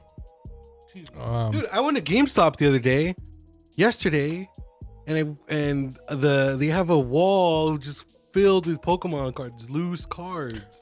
Yeah, That's they're Holographic Ho. There was a bunch of holos in there. Holographic Groudon. I was like, what? they're slowly going away from games and going to collectible cards. Yeah. Duke is standing up just like Shake. What is happening right now? I am. Yeah. Oh, let's go. Look at this man. I see his fucking ceiling. Like I could touch it. Big ass motherfucker. He could touch it. He could touch it. Big ass bitch. Fucking 7'4". Yeah, I'm standing up because I'm. My knees are giving out on me. I had to stand up for a little bit. Yeah, it's always good. Let's do a squat. Must be nice. Hold on. Oh my Are we desk. doing like standing up? You know what, Shake? You did a squat. I'll do a squat with you. Mine dust didn't go up. Must be nice to have a. Oh, I'm glad. Thank you for putting on pants. I'm Yeah, I glad did your it. You zippers guys didn't are up. notice. You guys didn't notice, but I ran off. I ran right back. I was. He's gonna show us his Peter Parker. A one. Wiggle. Okay. He gave us a teaser. Helicopter dick. But yeah. So there's a fucking You place spin me right. No, Brian. Hey, but right, we all remember Meat Spin. God damn, those were the days of the internet. Oh, meat spin. Oh my god. Yeah. I remember being the only one of my friends sexually comfortable enough with themselves to be like, when does it end? Everyone else had run out of the room. I'm still like, I'm waiting Dan, for the dude, end. after 50 spins, he kind of makes fun of you. It does. Kinda, I'm how like, would you know? How would you know, dude? Because he was there. That's fucking. I Curiosity. was there. By experience. Yeah, by experience, I was there. Hell yeah. No, you're watching it. I didn't see the problem. I'm watching it. It's like, hey, that's a dick. I have one of those. Tuki, what do you think What's about so this? special? What do you think about this PC? Did you say anything about it? He did. He thought it was cool, but he didn't think it was worth the price. It's cool, but I mean, I'm not gonna spend any money on it. I mean, Yeah, I'm not gonna no, pull the fuck trigger that. on it. A 5070 for this? Yeah, nah. I'd rather build one myself Yeah. for like cheaper than that. Unless you could buy these parts separately, that'd be much better. Yeah, if they could sell the case separately, yeah, the parts and stuff like that, limited edition shit like that, yeah. The only thing is I would not get that graphics card for that price. You got me fucked up. So what's wrong with the 5070? Enlighten me. It's Go ahead, Gary. It's your department. Yeah. this generation of graphics card has surpassed the price of affordability when it comes to graphics cards. So it used to be back in the day, well, back in my day, the 56 or when I first started getting into gaming PC or PC gaming, I started off with the GTX 460. That graphics card was like $150, and that was like mid tier. And then my when I got into like the high tier of graphics cards, which was a 1080 Ti, 1080 Ti. That was the high end. And that was $600. I thought that was fucking expensive. That's dirt cheap now. 1080, you cannot get no 80 series cards after the 1080 Ti. Every 80 series cards has been double, or not double, but like a huge increase of cost. So I think just Nvidia has just gotten really greedy with their graphics cards and prices. Fair. So how would you say it compares to the 3060, 3070? The 57 to the 3070? I think That's an upgrade. it's an upgrade, but for the price. Do you want to pay like almost $400 for a graphics card? Well, I have a 3070, so. But all right, another question is, what resolution do you play on? Max. No, I mean like 1080p, 1440p. Oh, I play on 1080. I could play 14, but I just play on 1080. I'm an old man. Okay, then yeah, if you're playing on 1080, it's not worth it. I have noticed on games that run at 14, like Overwatch, that there are these lines or something that show up. Oh, you know what? I think that's screen tearing. Yeah, it's probably that too. It's probably because your monitor refresh rate can't handle how fast your graphic card is giving the frames. Yeah, so you gotta use I VSync. bought these monitors for the 14th. It's either G-Sync or VSync. If you put VSync on, you won't have that screen tearing. Oh, I can't do VSync. You can't do VSync and stream most games. You can. I couldn't do it with Poppy Playtime. That was a whole issue. Oh man. Then Yeah. I tell everyone, and more people I know, like I have a streamer friend who's like, "Why isn't the game showing up?" And I'm like, "Did you turn VSync off?" Turns VSync off. It's fixed. Did you try on stream? Did you try game capture versus display capture? I do game capture. I don't do display capture. Oh, I don't do game capture. I do display capture all the time. So you should try, like, if you have an issue with the game that doesn't capture, try doing display capture. I think I did try that. I think Poppy Playtime was just broken, honestly. I never played the game, so I wouldn't. Me too. But I will say it's funny that you said like, "Oh, back in my day." I know. Pretty soon, Microsoft is going away with the blue screen of death. They're going to the black screen of death, and we're gonna be like, "Man, back in my day." Yeah, dude. So. Oh. I remember what just happened. I remember the first blue screen of death, and I remember the second first blue screen of death when they changed it to that emoji. Do you guys remember? Yeah, the face. Yep. Yeah, because I was like, I was at work, and I was like, well, I've never seen that before. You son of a bitch! Why are you smiling at me? on Windows XP, it was just a bunch of fucking word of text throughout the whole page. Oh yeah, the wall of code. You're like, did I Yeah. just get hacked? Yeah. I didn't see that. I was still on some old ass Windows. No, Windows 10 and Windows 11, they did the little sad face plus a little QR code and a little code. Oh, you have the QR. But yeah, Gary, what's up? What's going on? Microsoft is going away. Yeah, With so the blue screen of death. and for moving on one, to Shake. black screen. I don't I don't know what operating system you guys use. I know Shake is using Windows 10. Well, Windows 10 is coming to end of life In October. this fall, so you guys are gonna have to transition to Windows 11 if you want to keep the security updates. Oh yeah, I don't want to raw dog that much. Yeah, so you got to transition. Not that I go on anything crazy. Oh, good. I'm on Windows 11. Oh, thank God. Okay. Woo. Just me. So Right, I'm gonna get it. but yeah, they're phasing out the blue screen of death, and then there's just going to this black screen saying your device has ran into a problem. We need to restart, motherfucker. It says that word for word, motherfucker. Close, but just everything I said besides the motherfucker. Mine No, it just says that. dumbass. Damn. Yeah. Mine says dumbass cracker. Is that normal? Oh my god. Yeah, Whoa. it's working. It's working.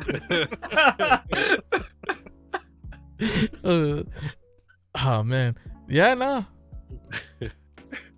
It's And transitioning. Neat was politely asked off the podcast. Never. No, it's free speech here. Well, Yeah. to an extent. To an extent. Yeah, To an yeah, extent. yeah. To an extent. Let me go around saying the N word. Yeah, exactly. Oh my gosh. No, fuck though. To an I've ended extent. many friendships with that one. Yeah. Yeah. But Hearing yeah. it, not saying it. Yeah, so the blue screen death is I kind of seen this whole new screen. Oh, okay, never mind. At the bottom it shows the stop code, because the stop code is where you want to look up, because Online. it's very critical Mm-hmm. to try to see your issue. So if you guys don't know what a blue screen of death is, the blue screen of death is pretty much like a safe fail for your PC. It will pretty much restart your PC or crash your PC to prevent damage. So a lot of overclockers, because I used to overclock a lot before this, prior a couple generations of CPUs, because they already overclocked out too much out of the fucking package. They're already at their ends meets. So yeah, when you overclocked a lot back in the day, you would see a lot of blue screen deaths, and that's how you knew your PC is stable. If you didn't get a blue screen death, that means your overclock was successful. But yeah, I think nowadays, I mean, it'll still be the same thing. People are just gonna Yeah, it's just interesting to see they're changing it up. It's the time. It's a sign of time. Or how's it go? It's a sign the times are changing. Yeah, I mean, That's what it is. BSOD still means the same. Still stays. Yes, it means the same. Instead of blue, it's black. Racist. Yeah. Okay. All right. Well, anyways, Let's right, get the this white rapid fire. screen down kidding. there. Like I kidding. said, it's just interesting to see that the times are changing.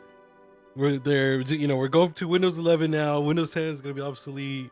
All that. It's not racist. They're just interesting. being more inclusive. More inclusive Yeah. for sure.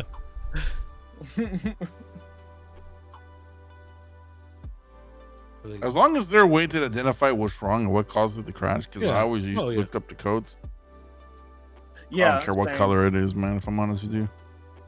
I think the idea. I don't think it needed to change colors. I think they could have just had it simply been simple text and just have the error code, right? Like that's all they really needed to do. Fucking make it flash red, dude. Scare the shit out of everybody. Yeah. Yeah. What's going on? What the fuck is going on? Red warning. Yeah. Wait, DEFCON 5? What is this? Right. Wait, is 5 the bad one or is that DEFCON 0? 5 is the bad one. Yeah, DEFCON 5. Okay, 5's the bad one. Or is it DEFCON 1? Shit. See, now I'm looking it up. Look it up. Look it up. DEFCON 1 is the highest. Oh. Okay, so we're at DEFCON 1. Yeah, DEFCON 5 represents the lowest level of alert. DEFCON 1 signifies the highest. Yep. Thank you, AI Google. Right. Ah! Could have looked it up on my own, thank you, but that's fine. Thanks for the assist, I guess. Thank you, AI overlords. Yeah, thank you. Thank you, AI overlords. We love you. Don't let me derail this. Don't let me derail the podcast with AI. No, you're fine. You're fine. I threw my jab. Gary stepped away, but this is another rapid fire topic. Capcom Spotlight. I didn't watch this. You got it? Okay. I can end this really, really quick. Don't waste your time on it. This is the biggest. No, I take that back. It's not a giant waste of time. They did show, obviously they show shit for like Monster Hunter World. Three things. They show shit for like Onimusha, stuff like that I was interested in. They showed kind of like a little bit of a deeper dive on Pragmata, the new Capcom IP, but I think the game that everybody was more looking forward to, and they showed a little bit of gameplay and stuff like that. I was hoping they would drop a demo of some sort, but it's probably way too soon for it. Was Resident Evil 9. Yeah. They showed both the third person mode, how it would look versus the first person mode and stuff like that, and it's confirmed that it's 30 years after Resident Evil 2. Yes. Yep. 30 years after Resident Evil 2. So Leon is going to be old as dirt in this one. Is in his 50s. He's in his 50s. Yeah.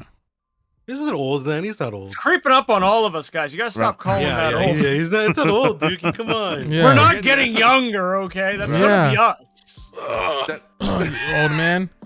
That's probably the best thing about the Capcom Spotlight. But other than that, I mean, it was pretty. Yeah. So Gary, we just started talking about the Capcom Spotlight. Yeah, I noticed. Just a little rapid fire. Yeah. Yeah. I didn't watch it, so I don't know. And then I mean, there's a lot of games on there that I didn't. That I'm sure I'll get to at some point. I still need to play through RE8. Pragmata looks cool, but I'm trying to focus on this backlog. Go on. Did you buy RE8? No, I know it's $9.99 though. You Maybe it's motherfucker. still the 10th. I get paid. RE8's weekly. good. It's I get good. paid weekly. Yeah, I know. I like it. Shake is just he's a scary little shrimp. But You need to, if you're gonna do RE8, brother, you need to play the DLC as well. Yeah, I know. I still haven't played the DLC. Yeah, see, I haven't try played it. it. That the DLC of RE8, quite frankly, has one of the scariest fucking segments ever in Resident Evil. Whoa, okay, that's a big statement there. No, fuck you, bitch. That's a fact. Well, I haven't played it, but that's a big Everyone statement. knows the scariest segment in Resident Evil's the tyrant on the small ass plane in Code Veronica. Code Veronica. Fuck out of here. No, the scariest one was when That was the scary. I don't want to spoil it. Everywhere. You need gas rounds. Gas rounds stun. Yeah, I them. learned that. I had used them all. Yeah, gas rounds. I've seen somebody. All you have to do is run around the circle in the tyrant and let the time expire, and he'll eventually get kicked off himself. But yeah, Yeah, I'll get to 8 and I'll get to 9 at some point as well. But yeah, that's I mean, Capcom thing. I really don't play the other games. Pragmata, I'll wait for some time on that one as well. They made an announcement that Onimusha, and I'm very happy about this. That Onimusha is not going to be open world, and it's not going to be a Souls-like. Oh, So, sick. Oh, nice. Nice. That's good. That is good. Happy about that. I would say I'm in the boat of like I'm really excited for Resident Evil 9. I don't agree with their statements about not Leon? including Leon. Well, they did say they because- wasn't including them, but they No, but I mean as the He's not a playable character. character. Because there's a lot you could have done on a story aspect, because that's 30 years later, right? And we all know he's haunted by what happened there. It's what keeps him going. You could have made it a whole psychological. You could have teased the avenue of like Silent Hill kind of aspects of horror with it, right? Gary? I think they didn't do it is because Resident Evil fans are tired of Leon. I'm one of The them. Leon hater. Yeah. Sorry, I'm one of them. People I'm are tired of fucking Leon. They tired could have of made it Leon. clear. I feel if they wanted, they could have closed out his story, though, right? They could have made him playable. They still character, can. closed out his story. We They don't- still can, but Yeah. it's the off-screen Kill him off. Make him the first thing. boss.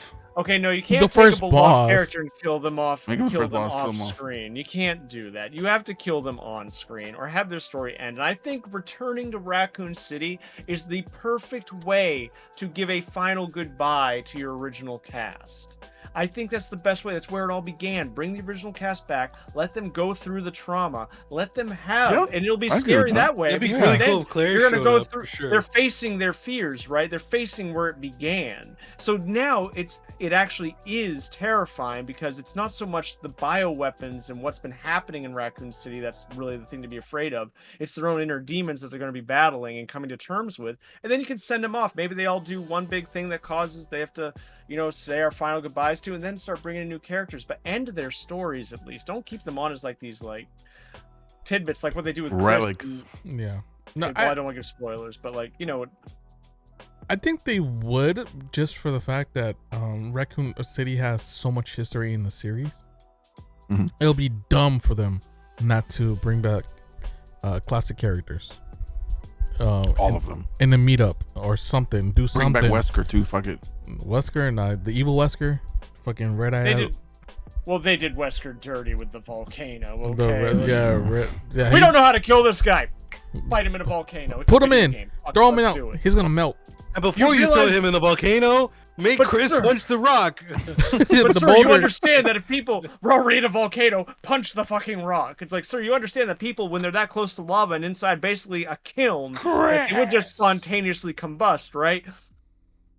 Fuck it, we fight in a volcano. Yeah. Yep. What's funny is if you actually play Code Veronica, when you play as Chris's story in Code Veronica, the first save room, there is a picture on the wall that is of an island with a volcano in the center of it. That's true. And who's What? the side mate? Who's like the anti-antagonist? Wesker. Wesker. Who's taunting Chris the entire time through Code Veronica? Wesker. Wesker.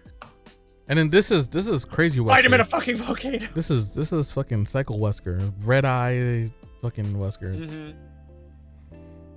Yeah, he's had 2 doses of the T virus in him Yeah. now. He's souped up. Gary. What's up, food? Hey, I got you. You want to see it? Exclusive? Uh-huh. Put it on. You gotta put it on. You're not ready. Oh. No, you gotta put it on. my- Ready? Oh. Wait, you have Actually, one on this is too? my son's. This is my son's. No. Oh. I just showed It's my head. double knotted because it's my son. I showed my head. I'm not bald. For people, Yeah, Did he's not fried chicken bald. on it? People, that people he's think bald. people think I'm bald because I always wear a hat. I'm not, He's bald. I'm not. But yeah, he's not bald. I'm not bald. Okay. But anyways, that's my 2 cents on RE9. Am I still excited? Nice. Am I still gonna play RE9? Oh hells yes. Hell Yeah. yeah. Love yeah. that. Day one. For me, Pragmata has my attention, but I don't know if it's day one. You mean puzzle space? With Megan, yes, Megan on the back. Yeah. Yeah, puzzle space. It's Dead Space, but with puzzles. Sagat coming August 5th. That kind of I threw me forgot about off. Street Fighter 6. That threw me off because that's after Evo. I thought he was gonna come before Evo, just like how Bison. I think it was Bison came before. Maybe Evo. they just want to give people a chance that have been like practicing their bread and butter to not have to switch it up because there's a Sagat player and they're not used to that. They don't have enough training. Shake, when you're a pro, you're ready for everything. But yeah, Sagat. Fuck Sagat. Well, No one laughed because no one got it. Okay, I don't get it. Yeah. you don't get it.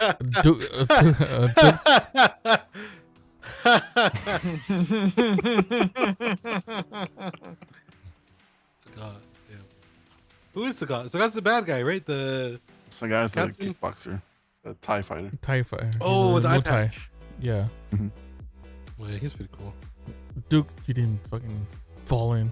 But yeah, this Capcom Spotlight was for the Gooners, and I say that because Oh yeah, because of all the Street costumes. Fighter 6 costumes. They're all I saw that. I saw camis. I was like, I love it. dude. Well, so 7 characters are getting costumes, and all the costumes are swimsuits. They're all chicks. And well, not all of them, but all the chick With ones. dicks. The chick ones are 2-piece. So you see their ass, you see what they're working with. And this is crazy too, because we've been fucking asking Capcom for costumes for the characters, not the avatar, the characters for a long time. We're 3 years in, and this is the 3rd or 4th, quote unquote 4th for specific character skin. That's crazy. If this was Street Fighter 5, we would have been on like the 9th or 8th skin packet. This is crazy. No, this is Gooner Fighter 6. Lunar Fighter 6. Gooner Fighter 6 with these skins. Look at. Let me see. Can I show it? So look at. There's Cammy. Look at 2-piece. Look at She wear nothing. She got 10 lines. Oh, she's a Gooner. Damn. Shit, bro. She's a Gooner. Yeah. There's Luke, Mr. fucking Baywatch. Oh my God, he's got look. Those are the cum gutters I was telling you guys about. Oh Yeah. my god. Chun-Li. We circled back. Chun-Li Look doesn't at have that. We've come full 2-piece, circle. but she has a fucking Oh, thong okay. thong. You know what? You have me. You've sold me. Chun-Li has Yeah. a thong. Like Manon. Street Fighter only stream now. Street Yeah. Fighter Wednesdays. Oh ready. my god. Manon has. I fucking don't like fighting games, but Jamie. I could be persuaded. Look at Kimberly. I'm not persuaded anymore. Oh, now I'm persuaded. Aki. Dude, wait, I just want to see that Zoro picture, the guy on the bed right there, Gary. That his name's Zoro from One Piece. I don't know That what that is. picture, beautiful. It's an anime. But yeah, no, that's what this Capcom Gooner, Fighter dude, thing straight was. Gooner. Gooner Spotlight. Yeah, well, that's pretty interesting. Capcom Spotlight. Yeah. Speaking pretty- of interesting And Spotlight. and Yeah, Spotlight. And still in the Capcom realm, the Street Fighter movie cast. Whoa. I have a Wait. list of them right here. Huh? Yeah, they're making another one. Yeah. And I'll go through. So I'm gonna name the. Well, first of all, Street Fighter 6 or Street Fighter movie that's being worked on. And it seems like it's just larger than life with these actors, especially. For sure. You got Andrew Koji as Ryu. Gary, Yeah. remember in that movie Boy Kills World? I think we've all watched it. Or you guys all watched a snippet of it. Yep. That one guy in the prison with the big beard. That's Yeah. him. This He's is also him? in other I think- movies. This is him? I think. Yeah. Yeah, the one that he saves and they're like Oh my he God. becomes his buddy. That's crazy. That's Ryu. Yeah. Yeah. I think they did a good choice for you. He Yeah. does I- look I like agree. Ryu. Okay. And, Now so his name is Andrew Koji. the next one? Noah Centineo. No. Are you looking at the same list? No, I'm looking at a different one that Oh. has them all. Can you click on the one Roman Reigns as Akuma. Oh, Roman Reigns. That I don't agree with. that I don't agree Roman with? either. Reigns. I think Roman Reigns is a shitty actor. So no. Where is it? Click on the Podcast? hyperlink. Oh, you added one. Oh. Oh, is there a link? Where's the link? Oh, Here's here. the link. Are you sending this shit? Yeah, I was just gonna go down the list. Yeah, Roman Reigns. Where is it?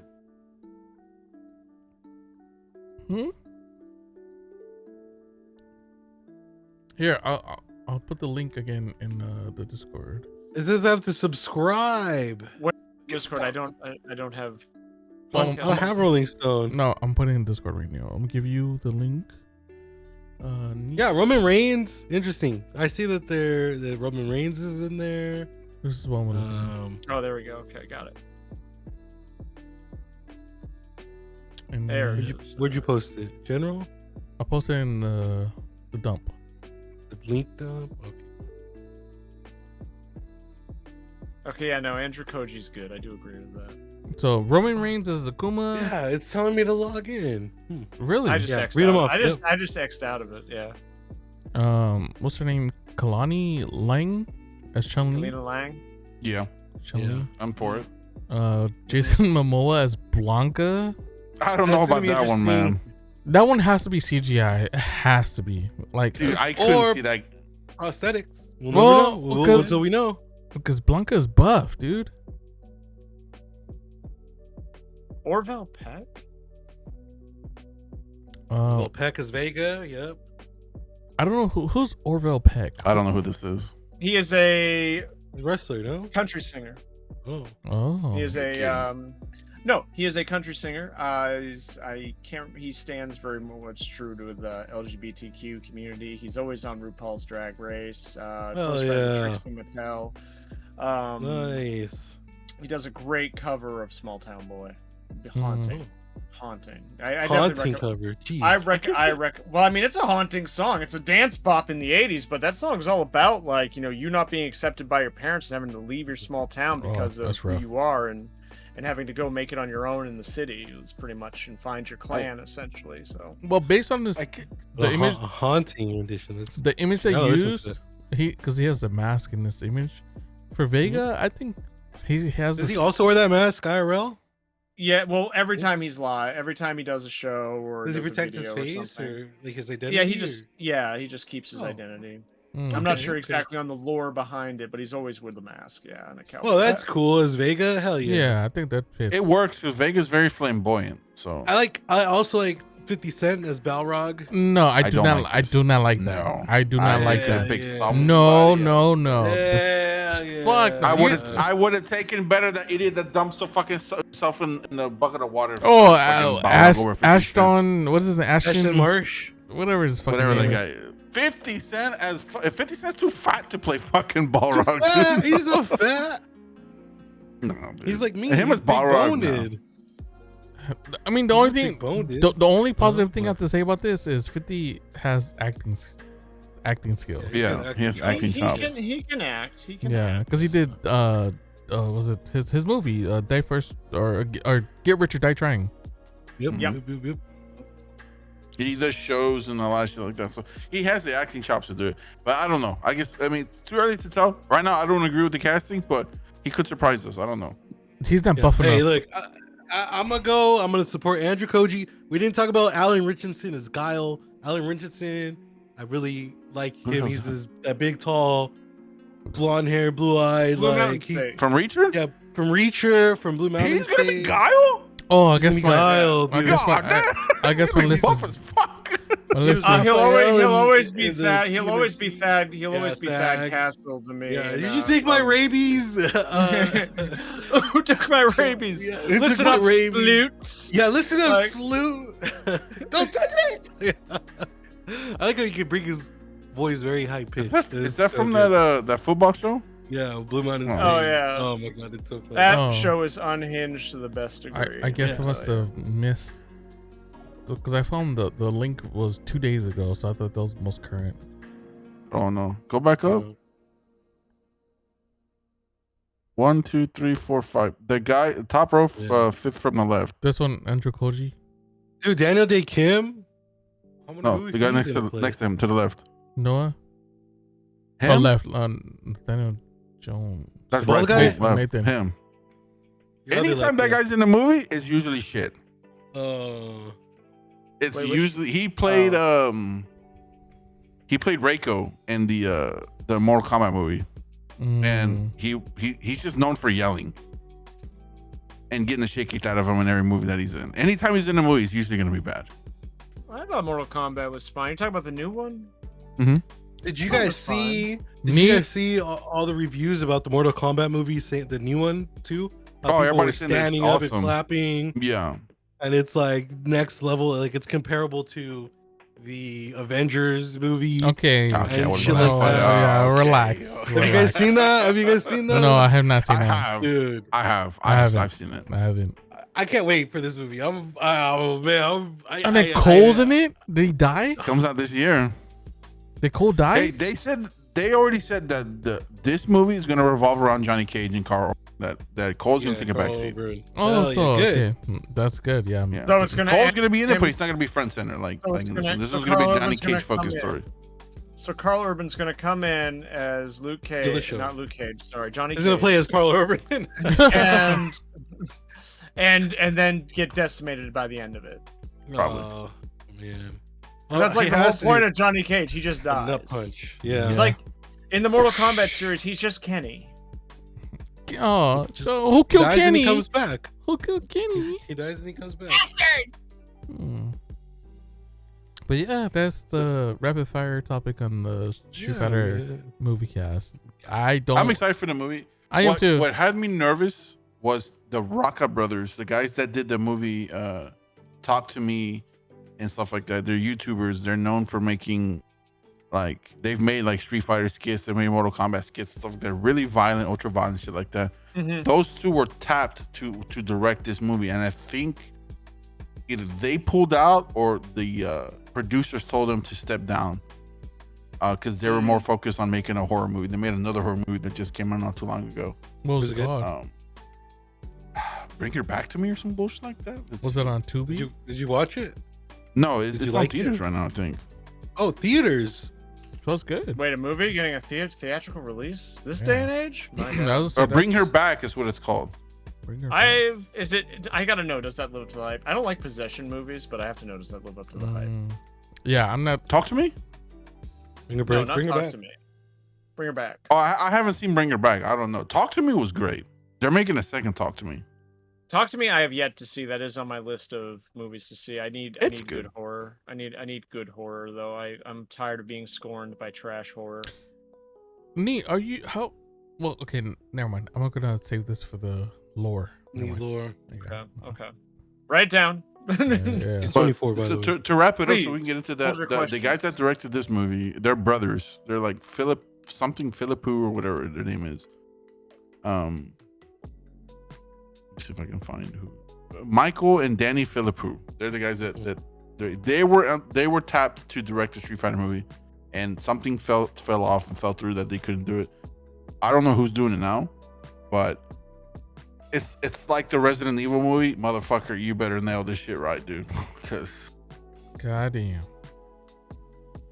you are tapping into a lot of people's childhoods and a lot of people's dreams that they want to see.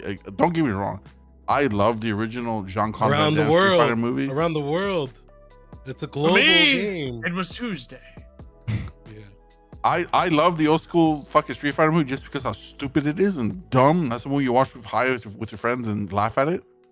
But I want a good Street Fighter movie.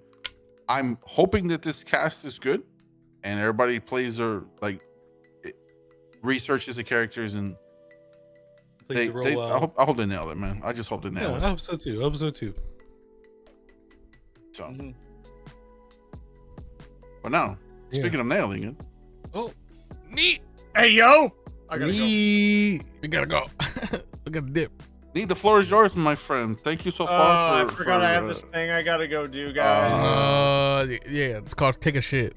Don't mind. Yeah, it's gonna be a long one. I gotta meditate. You guys know the shit meditates. You know, you sit there, you get the hemorrhoids, but You you get know what naked. You just take everything off. Dude, when you have to get naked as shit, then you know it's bad. Yeah, I'll be right back. For real.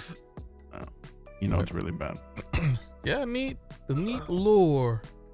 The lore is yours, my friend. Lore. Share as much as you want without revealing too much. So I have a question for you, like just to get into all this. Like, Yeah. how'd you come up with your name? Oh, I've gone over that on stream. That's a pretty easy topic. So I used to go by a different name when I first 8 years ago. I first tried to stream. No, it was more than 8 years ago. Shit, it's been a while. But when I first got onto Twitch, it was actually through Black Ops 2 on the Xbox 360 because they had a thing where you could hook up to Twitch and stream you playing. That was when Twitch, I think, was becoming Twitch into its own. And me and my buddy at the time were playing together, and we were funny. We thought we were funny, so we thought, okay, Game Grumps style, you know, you'll be one persona, I'll be another persona. We'll ride off each other like we do, and we'll just be talking and playing Call of Duty. So we went with a name that we thought would really catch the attention of the people, and we went with Bacon and Titties. Because who doesn't love bacon? And goddamn, who doesn't love titties? Anyway. Bacon and titties. Bacon and titties. So fast forward, that didn't work out. We barely did anything. Nothing happened. And Bacon and Titties just sat there. And I think the player profile picture, was just a meme of this girl wrangling a small pig saying, "Bestow upon me your bacon." Like, it was just a meme, a very early meme of like just a hoedown chase the pig thing going on. And Are you still friends with this person you did the? Absolutely not. No. This was I was very early 20s. We were both very young, and we very much separated very quickly. It was one of those passing friendships. Go ahead. May I ask, how old are you? How old am I? Yeah. How old do you think I am? I know how old you are. 33. Dookie, don't speak. Ooh, thank you. No. You're 2 years off. So you're my age? 35? I was born in 89. 89, baby. Woo, woo. The year of one of the best Nine Inch Nails albums. Oh, and Violator. Anyway. What month? December.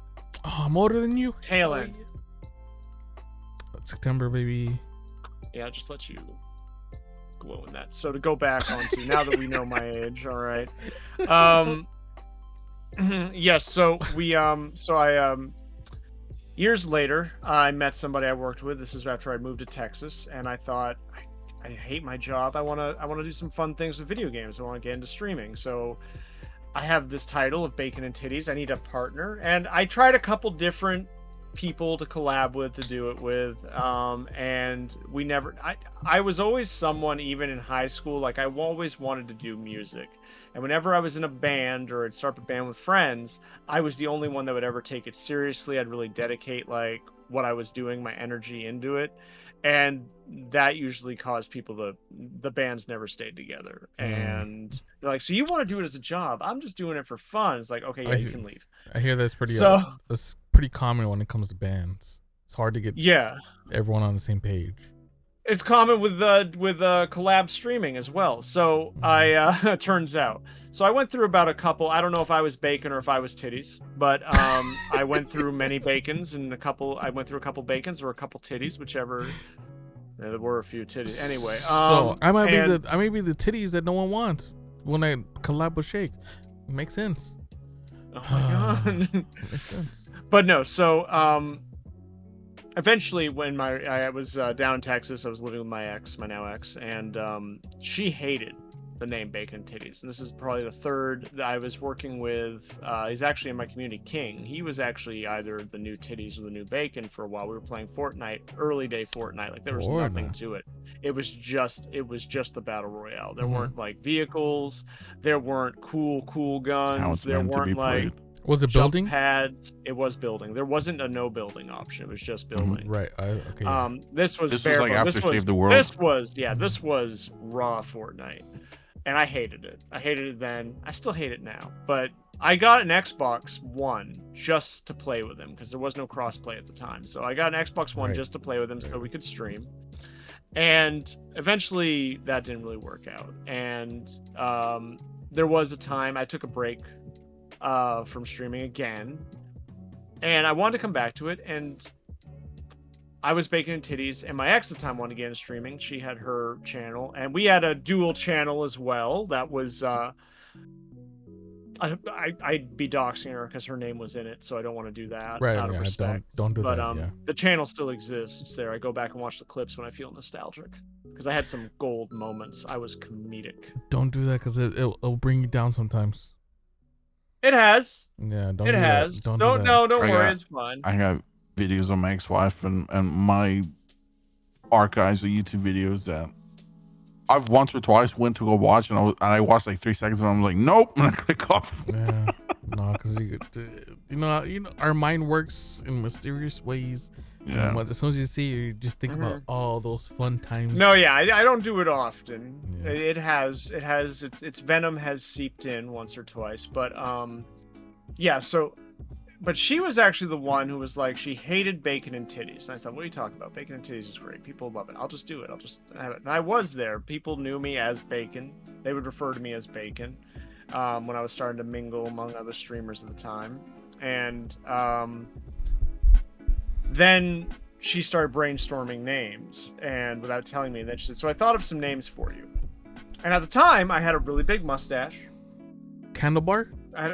Oh, it was big. Yeah, no, it was full on. I have pictures, but had a really big mustache, and I was reading Friedrich Nietzsche at the time.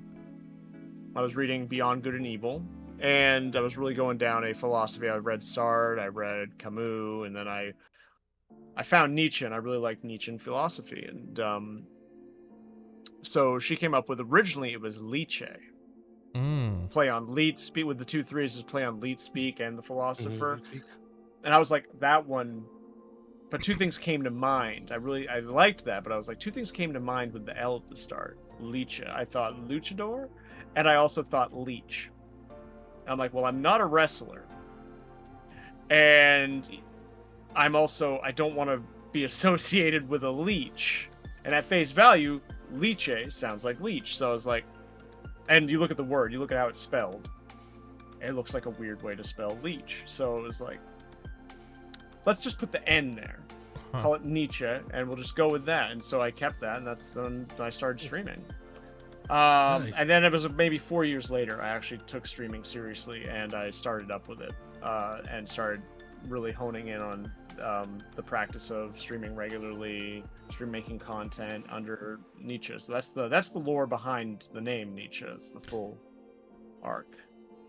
So I have a quick question. So the 2 3s, is it because Nietzsche is already taken with the E's? No, it's 2 3s because that's how you spell leet for leet speak. It's N33T. Okay, makes sense. Gotcha. Yes. I was also 33. Funny story. I was 33 when I started streaming. Okay. Yeah. Well, when I took it seriously, when I came back as Nietzsche and started streaming, that was 2 years ago. So it was kind of funny. So I thought when I turned 34, I'd change it to N34T, and it would still be in leet speak neat. It's just a different type of neat. But that took away the leet speak aspect and the jokes the leet speak, so I kept that. No, that makes sense. And the way your name is spelled out, it flows. It flows. So. I get called Nietzsche a lot. Nietzsche. I can see that. I can see that too. I'm like, wow, some of you are not versed in literature. That's fine. Hello, Well, gamers. How's it going? I'm one of those people Yeah. because the first I saw your name, I thought it was called Nietzsche. I do go. Of course, everyone calls me Neat, just Neat. Yeah. And but sometimes I'm in some communities where some AI bots people have asked questions that involve me, and the AI bots don't know how to say the name, so they say N33T.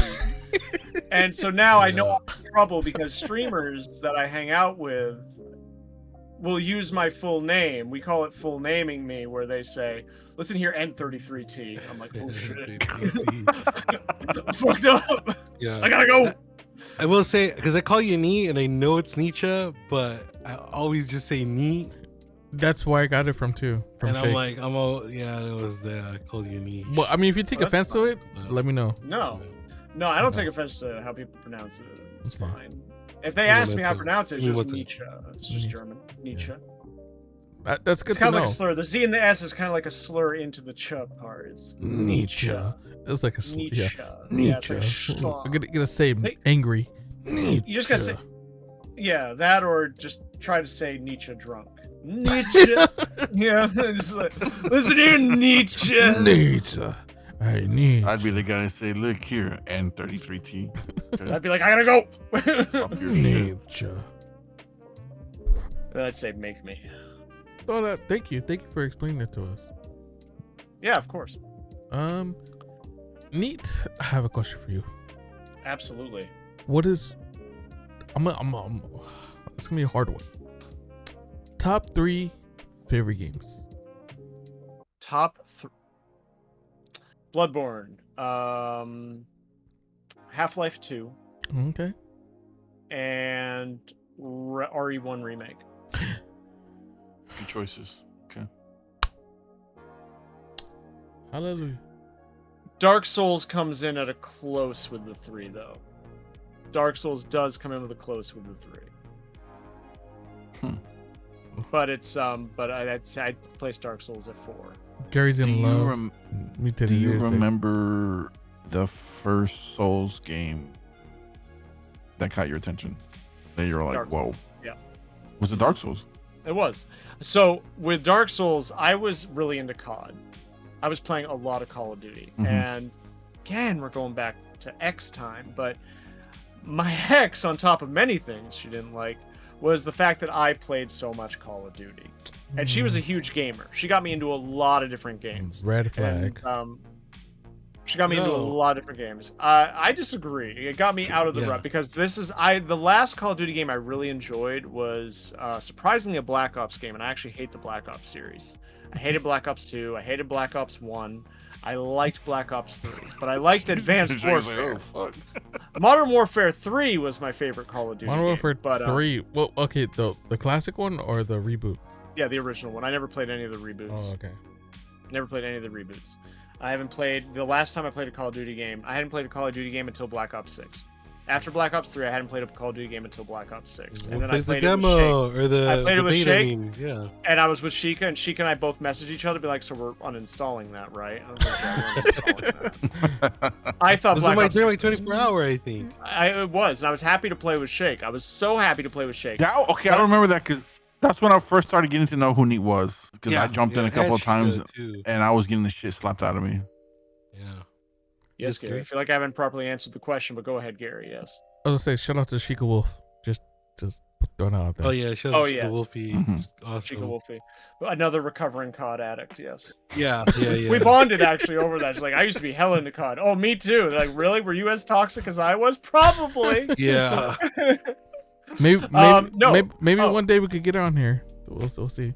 Her Yeah, schedule's yeah. Put pretty. me down. We would have to do an early one because she does sleep early. Yeah, she's She's very early. Schedule will probably be the issue. A day stream, a morning, day one? morning LegendGary 323. Oh no, Yes, dude, those she be things. going live like at 5 a.m. I know she does. She does Oh be my going this It's live like early. 8 a.m. for Fuck. us. Yeah. No, it's No, 5. No, it's 5 a.m. for us. 5 yeah. a.m. for us. That's for her. Dumb. What is that for her? Like That's 8? 8. If she's East Coast, 8. Yeah. Yeah. Sorry, Neat. Yeah, Sorry. 5 p.m. would be 8. Oh, it's only 5 a.m. a.m. would be 8. Yeah, Oh, yeah, it'd be 8. That'd be 8 a.m. Yeah. No, to answer Dookie's question, yeah, it was Dark Souls, and so, yeah, it's because the Souls game, where I really fell in love with it, it was the first game, and I was trash at it. I was so bad. I would rage at bosses. I had no finesse with the Souls game, but it was a challenge, and I loved it, and it was because of my ex who was like, you need to play this. And she said, you need to play this. And it was because of Dark Souls that I got into Berserk. I read the Berserk manga, and I fell in love with that. And I watched the movies before I saw which luckily I watched the movies before I watched the show. But I watched the movies and I read the manga, and I just remember being like, well, that was a fucking ride. And I just fell in love with it. Because it was just so like, anything bad that could happen will happen. And it's like, I love that concept because that's life, you know? Life is going to throw shit after shit at you. And I kind of associate that with Dark Souls. It's this journey. It's this beautiful journey if you think about it. You have no purpose. You start with absolutely no purpose. You are going hollow in a cell. And some random guy who you don't know drops a key that lets you out of the cell and starts your journey. And your curiosity pulls you from that cell and you start seeing this world, and then you're just thrown in an asylum demon. You're like, what the fuck is this fat ass piece of shit? Holy fuck. And it whoops your ass. Then you're like, oh, there's a door I should run through. And you discover that. And you go on this journey. Once you escape, you find Oscar, the guy that dropped the key for you, dying in this asylum where you were. And he tells you about his journey. He tells you what he was doing and why he was doing it, thus giving you a purpose, because now you want to know what that was all about. So you follow in his footsteps, kind of like a father passing off the torch to their son. And you're telling your story now. His story's become your story. You're the continuation, right? It's your journey now. And you go forth, you go to Lord Dran, and you have to find your way and navigate this chaotic place where time is convoluted. All these kingdoms are all thrown together, representing just like the many places you go on your journey and how quickly they all segue into each other. It's just the passing of time and moving in. And then you get to the end, and the ending, spoilers, you're just kindling. You just die. It sounds like a You light. It sounds like a Super Mario fucking story. Kinda. I mean, you just at the end of it, though, it's like you have two options, which you don't really know about. Your first option, the first thing you're gonna do the first time you play, it's light the first flame again. You beat Gwyn, who's just another dude, just an old man, and then you take up the mantle of like the Lord of Cinder, and you're just the kindling. All that strength that you've accrued throughout the entire journey. You can look at it as bleak as like, oh, the cycle continues again, or you could look at the world breathes anew through everything you've done, and your strength carries on to the next generation, because then there's New Game Plus where you do the whole cycle again, but you carry all your stuff. You're still a new level, but it gets harder and harder. But it's this beautiful cycle of like, you're nothing, and then you have a life and everything, and at the end of it, it's the end. It's no grand ending. It's just it. And it just wowed me when I played it. It took me on this journey, and that's why I stand behind the fact that I don't like the co-op mods, because I feel that the Souls games, I feel like the Souls games are a complete solo journey. It is your journey. It is your hardship. And you have friends that can come join you at times, right? You have your friends that can join you at times. Like when you have a boss fight, like, hey man, I got this really big project, I need your insight on it. You know, those times where friends come in and they do help you on things, but for the most part, it's you. And it's just, I think there's this deep philosophy in the Souls games that awoke something in me to try out these other games and look into the storytelling of games, not worry about the big blockbusters so much. And I really have to thank Dark Souls. That was the game that got me into the series and why I love the series so much. Yeah. Oh yeah. But how did you handle the difficulty? That shit's crazy, man. I'm stubborn. Stubbornness, yeah. I'm stubborn. I always tell people, like, they're always like, you're so angry and miserable. Yeah, I'm too angry to live and I'm too stubborn to die. Okay, so let's just push through this thing and get it done. Yeah. It's like, I just can't deal with it right now. If you can't deal with it right now, I will. So I like that. It was very poetic, and I enjoyed it. My introduction to the Soul series was actually Demon Souls. And the original one, the PS3? The PS3 one. I saw, it was an E3 trailer of it. I saw gameplay of it. And I liked the fact that, you know, the game was very unforgiving. And at the time, before, it was just Japan only. And then they ported it over to the US. And it was insanely difficult, and it kind of, I was just, because I love RPGs and stuff like that, so I was just like, oh, let me give this game a shot. It was as hard as it was advertised. It was insanely fucking hard at the time. It's grindy too. It's very grindy, so and so to put it into perspective, it took me a solid year to beat it, because for one, I was playing the game insanely wrong. I realized that I've platinumed Demon Souls, I've platinumed all the Dark Souls, Elden Ring, stuff like that. I have realized, and this is sad for me to say, that before Elden Ring, I have realized that I have been playing every single Souls game wrong. Can you elaborate on that? Wrong? I had never paid attention to none of my stats. Oh, so you I was allocating shit to, I don't know, whatever the fuck buffed my health and my endurance. Fuck everything else. And it wasn't until Elden Ring that I actually paid attention to the scaling, what the S meant, the B's and the A's and shit like that. I had no idea. None of this shit makes any fucking sense to me. Blah, blah, blah, blah, blah. I went back and was playing Demon Souls, the remake on a PS5. I was what the fuck?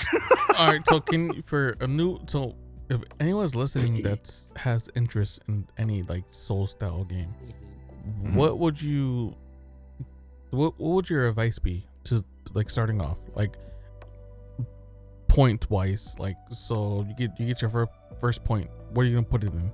Health? It just depends on how you want to play.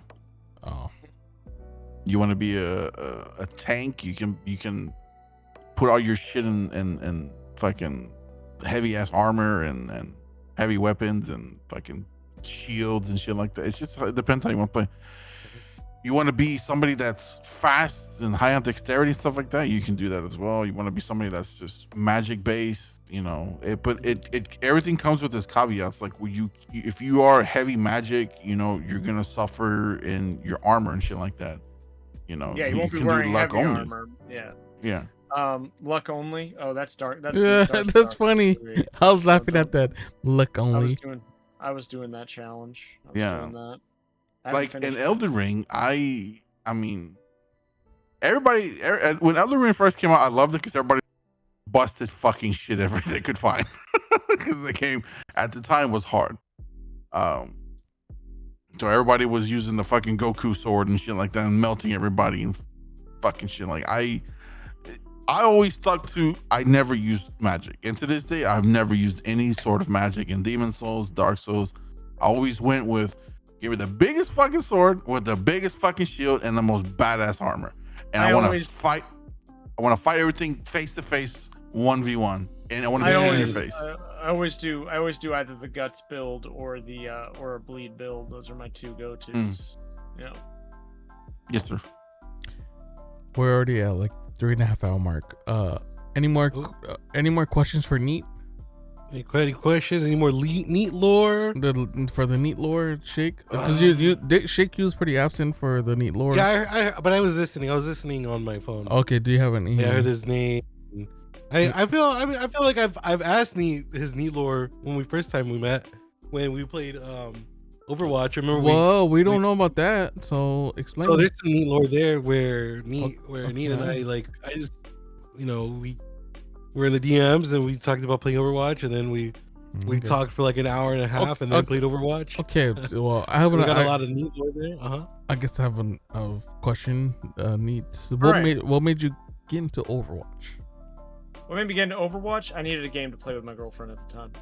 So was it? Yeah, Gary. Thanks a lot for bringing that up. Thanks for bringing it up, dickhead. Thanks a lot for bringing up old wounds.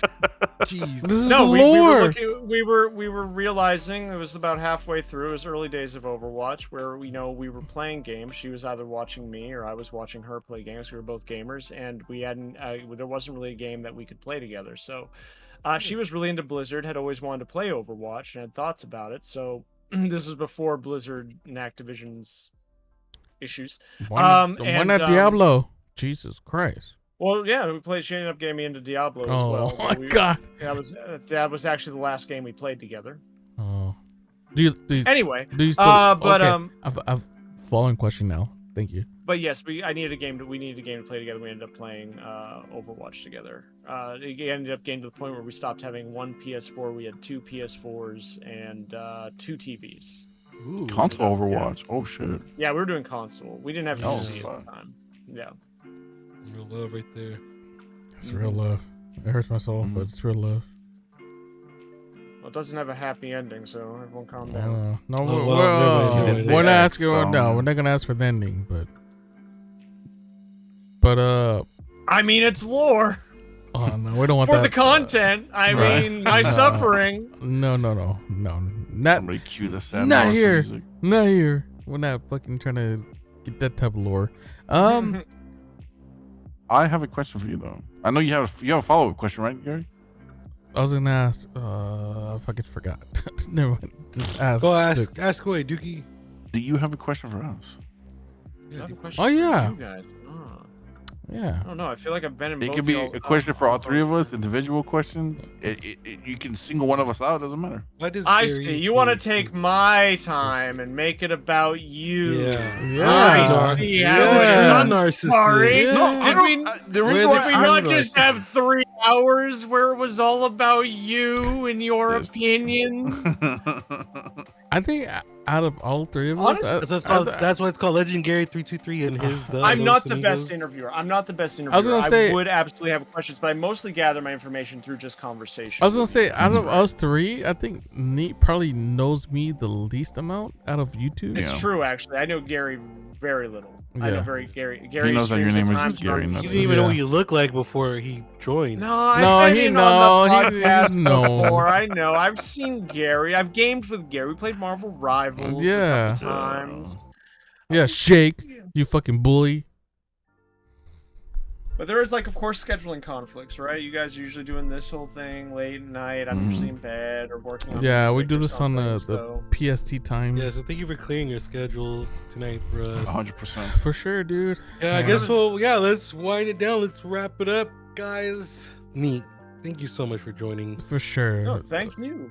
Yeah, man. Absolutely. It was a blast having you on for sure. Yeah, Thank it was you. a In your real brain big and blast. shit. And then, of Yeah. course, The one thing, hold on, before the one thing I have to notice is one thing I like about you, man, is one, how you describe Dark Souls, and then two, every time you pulled out a record, you had like a story and just how you Explanation. explained. I explanation. loved it all, so it was Yeah, a no, blast having you on that for was sure. sick. That was so. It I was loved nice. it. It was really nice. I Thank you loved for the it. show and tell. Yeah, I was that- happy to do it. I've been sitting here and not getting played, so it's nice. Thanks No. for being our to friend, cut Neat. them off for a minute. That's that was definitely Oh, a show and tell. Shot through the heart. Right? That was definitely a show and tell. Shake. Mm-hmm. Yeah, But- no, thank you guys so much for the invite. It was a blast to be here. I hope one day you'll think of me and have a topic that maybe you think I'd be good for. It was a blast. I was happy to be here. I'm Oh, happy to be dude. here again. I mean, there is something. I don't want to bring it up, but I mean, there is something that I would love. I think all of us would eventually love to touch down on, and maybe one day for the future we could all powwow on it. What And is that it? is your stance on AI. Oh, yeah, that's right. Oh, let's get into this. We actually talked about Fuck it. it, we'll be here for another hour, dude. No, it's okay. It's okay. What are you guys, Yeah, what are you yeah, guys yeah, doing? Because it's my stance on AI. Oh my god. It'll be Well, long We'll as- have Rapid to, fire, we'll have to wait, come back wait. on that. No, it's okay. It'll be the longest podcast. It's all right. Let's go. Oh my That's God. a hell of a project. I mean, my stance on AI in regards to Music. what aspect? Music. Fuck off. Using Oh, music. producing- Yeah, Music, no, fuck, content yeah, creation. Fuck off. Oh no, I think anyone who's using, I think so. I had a really bad experience, and that really bad experience bled into me and stoked a fire that I am, as a creator and someone who spent 30 years studying music and even going to school for design and art. I was very hurt by, and I am a strong advocate against AI in any Thanks, creative Gary. fashion. Honestly, I think it's a scapegoat. I think it's a way for uncreative people to pretend to be creative, and instead of taking the time to learn a skill or a trade, because it's all learnable, but I think it holds everyone back. Go ahead, Gary. Hi. So Go ahead. there was a period in time that I had this background, and then over the time, I looked at it more and more and more. I was like, this shit is AI. And this is where I fucking removed that shit from any type of podcast we've done. Cause I was like, fuck this. This person did not put the Oh, the music background? Music? Like no, music? it was the fucking bar background. The orange. I was wondering what the fuck happened to it. Oh, yeah. I was looking at like this shit was all AI. I was like, oh hell no, Yeah. I can't support this shit. We used to have a different layout for the podcast. Yeah, and I was like, I can't support this shit. So in the past, like at least like 6 podcasts, I removed it because I was like, no, this ain't it. Now, okay, now it makes sense because I was wondering what the fuck happened. Yeah, no. Any fuck artists out there that shit, I'll contribute to this. If you guys can make a bomb ass layout for a podcast, fuck, dude, we'll throw down some money for it. One thing that really hurt Sexy me it up a little bit. one thing that hurt me with the whole thing was I came on and I even offered when I first started streaming. I was like, I am a musician. I was trying to push my own music again. And I thought about it because people have their starting screens, they have their be right back screens. And I thought, you know, would you guys like some personalized music for your channels, like a mood that you want to convey, and it's your song, you know, like I still hold the rights as the artist to do with the music what I want, but it's yours ultimately. This version of it is yours. You won't get copyright struck for it because everyone was having a problem getting copyright struck. Their VODs are boring because they have to put it on a separate channel. And I thought, what if you don't have to do that?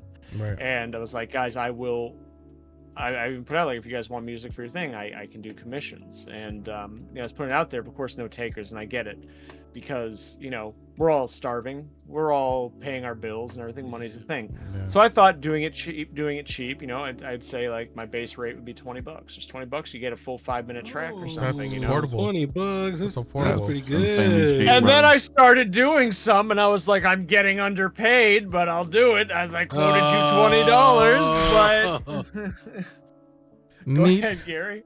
I know what you feel because I'm a photographer.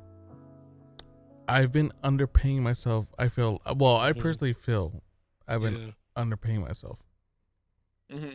Or underpricing myself rather. And because I feel like I do pretty good. You do pretty good, Gary. Good photos. You have been. But underpricing yourself, Papa. Sometimes I'm just like, I need the exposure. I'd rather have the exposure to get more clients, you know? Right. So I'll That's take fine that. with video editing. I always do it for free. Yeah, Dookie. It's waiting for my So idea. I don't ever charge anybody. I just do it for free. It's the hard. But I know that's art. why it's free, so it's gonna take a while. I know. I do need The to get what? some payment because content creation is my sole income currently. Yeah. So I do need to get paid for it. I would do it for free because I love making music. Do you have like a Sometimes I website don't. or anything that we can link? Yeah. I don't have a website. You can Do you just have a contact like? me. Oh, dude, create a Bandcamp or something like that. I do have a Bandcamp. I'll have to think about that on how people can contact me or find me. But yeah, no, it's but I started to be like, now, okay, so it's $20 base. I'll use VIs, virtual instruments, so like my synthesizers and stuff, or instruments on there because I use really good. I use the same stuff that, you know, movie producers like that they use, and I have access to that full libraries of sounds and instruments, and more than I can count. And I'd probably spend hours just going through all of it. But then people are like, well, I want guitar, and I'm like, Can't do it. Live instrument, I'm probably gonna charge a little bit more for. Oh, you want vocals? You want personalized vocals on this track? That's more. Yeah. That's gonna be because vocals are one of those, like, vocals and live instruments are those things. Like when I'm doing a VI and I'm doing MIDI, you know, there's ways you can go in, like, I hit that note wrong. Let me just trim that down, drag it out here. It'll still be the same velocity that I hit it at, but it'll be more in time. Right. Obviously, if you want to have more of that live feel, I'll leave it. But if it's really off, I can go in and just manipulate a little You bit. can do move it over. vocals. But vocals is like, vocals and instrumentation is a completely different process with recording. So it's like I gotta write the piece, and then I also gotta record it. And recording it, I could be taking just like 4 bars, and that could take 7-8 takes. And by that point, I'm spent. My fingers are sore. Gotta take a break. Like, and then vocals are a whole separate thing. 'Cause you can only your voice is only good for about 4 to 5 takes, and then you're shot for the rest of the day. You gotta take a break, come back. Maybe you can do another 4 or 5, but then you're piecing together what's good, what's bad, and stuff. And it's a way more of a process. People than don't if I was just understand that. Sitting down. Yeah, people don't understand that. They It's really don't. Just like think about fucking rock music. Everyone has to record their individual instrument to the sound, and then the singer has to go in and go on it, and it's just like take out the And take. sometimes they do live recordings. Like they like go in, just have like they have the mic set up and everything for the band, and they'll have the singer in a booth, and they'll just do takes. And that gets hectic because you're not going with like the this now Right. recording in separate tracks. You're doing this whole band, and you can isolate them, but the takes that the band does, if someone messes up, that's a whole take ruined. You gotta Then you start gotta, like, over. Yeah. You gotta do a whole nother take. And no, it's a time process. Like people spend to like make albums. And when I worked in LA for a month, I was working at a recording studio there. I got a nice little demo done. It was by Robbie Rist, who's actually cousin Oliver from the Brady Bunch. He's in he has a punk band and stuff, so I didn't know who cousin Oliver was. Well, I met the man. He's also the dude that got killed by the Hollywood sign. The bus driver got killed by the Hollywood man. sign. Oh, God. Jesus Christ. It's I went from Sharknado, nice by to the way. bad. yeah, I remember you told me that. Yeah. Yeah. My mother always said Hollywood would kill me, and then the H from the Hollywood sign falls on him. It's like poetic. But Yeah. no, the yeah, I worked with him, and he was telling me like, no, to make an album on an indie label, you're spending $5,000 to make That's an a lot. album. You were spending $5,000 to make the me. album. Oh my God, you got one of the stickers? I need Yeah. one of those. Shake, put the link in the podcast link down, please. We got stickers. People love the bunny. We got a neat bunny. His name's Yeah. Sloppy. And then neat, show the shirt. Yeah, what that was a bad time. We're about to have a bad time. We always Yeah. have it. We We also have bad time. mugs. We also have mugs. I have a mug. I drink from it occasionally. We always have a bad time here. But yeah, no, music production is just a whole process, and I totally get where people come from because they want to take the easy route with AI, right? And what's funny is this person that wronged me so much actually asked me, had the audacity. I was like, okay, we're not gonna see eye to eye on this, whatever. But he's like, I just want to support my community. There's another streamer. I want to support my community, and I was like, but you're alienating the artists in your community that would do shit for free, and you'd be promoting their work. So you're alienating half your community probably, who have given up, been beaten down, and trying to do what they're passionate about and love and what makes life worth living. Like right now, you're basically telling me that 30 years of my life are pointless. That's a third of my life. Damn, 30 years. That means you known this person 30 for a years. long time. No, 30 years of making music. I've only known this person Oh, for 2 gotcha. years. Oh, okay, gotcha. I've only not even 2 years, but Okay, gotcha. and then I was close enough to them where I was chilling in a VC with them, and this person asked me, like, well, have you thought about pest control? And I was like, what the fuck, dude? Pest control. And anything to like not see the point and to promote AI. And it got to the point where he was asking me if I thought about doing YouTube videos. And then he had ChatGPT. He asked me for my idea. I told him my idea like a fool. He drew it up in ChatGPT. There's your notes right there. Oh, and if you need ChatGPT to make you a script, there's your script for the video. And then he said, oh, do you need artwork for your thumbnail? Had AI drop a thumbnail. Oh, and then if you need background music for you to talk over, and then he went to a thing and he showed me how AI just generates a song. And I was like, dude, I told you to stop 3 times. He kept going. Anyway, how it ended, he made a completely AI video. That was my idea. That's Oh, crazy. man, You got that's robbed. Crazy. Yeah. You got robbed. You for no the longer idea. He even talk he to even this used person? AI. He even used AI for the voice, and then said he had a speech impediment. But this dude streams. I'm like, dude, come That's on. Crazy. I have seen said video. It's not very good. That's crazy. It's so bad. But anyway, so I have absolute no love for AI. It does not belong in any creative field at all, in my opinion. If you want artwork, make it. Actually make it. Go ahead. So I've used AI since I do photography, right? So Mm-hmm. AI has helped me to remove backgrounds. Okay, that's a tool. So yeah, it boils down to being a tool. Yeah, because I did a photo shoot. I did a quinceañera photo shoot. Are you familiar with a quinceañera? Yes. Okay, so yeah, I did the quinceañera photo shoot, and then it was a very small place, and it was a very small area I could shoot. So I chose the location, and I started shooting, and then there was so many people in the background. So I was like, fuck. I was like, let me try this AI, the Adobe AI, and then in Lightroom, and it worked. It fucking worked well to remove the background. But Yeah. like you mentioned, it's a tool. I'm not trying to You didn't generate the photo. exactly. Right? No, Like, you I didn't- took the yeah. photo. I'm just trying to Right. help. 98% of what you put out is AI generated. Something is wrong. Oh yeah, Yes. for sure. Like, Yeah. I will go and say is I don't think it's AI, but I will use in music, like doing a live take on something like this guitar. Like, let's just say this guitar riff I did was perfect. Like, it had the right timbre, it had the right tone that I needed. Like, I was picking my heart out, right? Like, and it's just like one or two notes that are off that throw off the beat and everything. And I will use a software that will find the beat or the note, and it will adjust it just like in those points. And I will use that on occasion, but it's usually only two notes out of the thing. The other thing, I was actually talking with Shake about this before we got started, was mixing and mastering, because I've been struggling with this new master of this new track that I'm trying to release. I'm supposed to release one this month.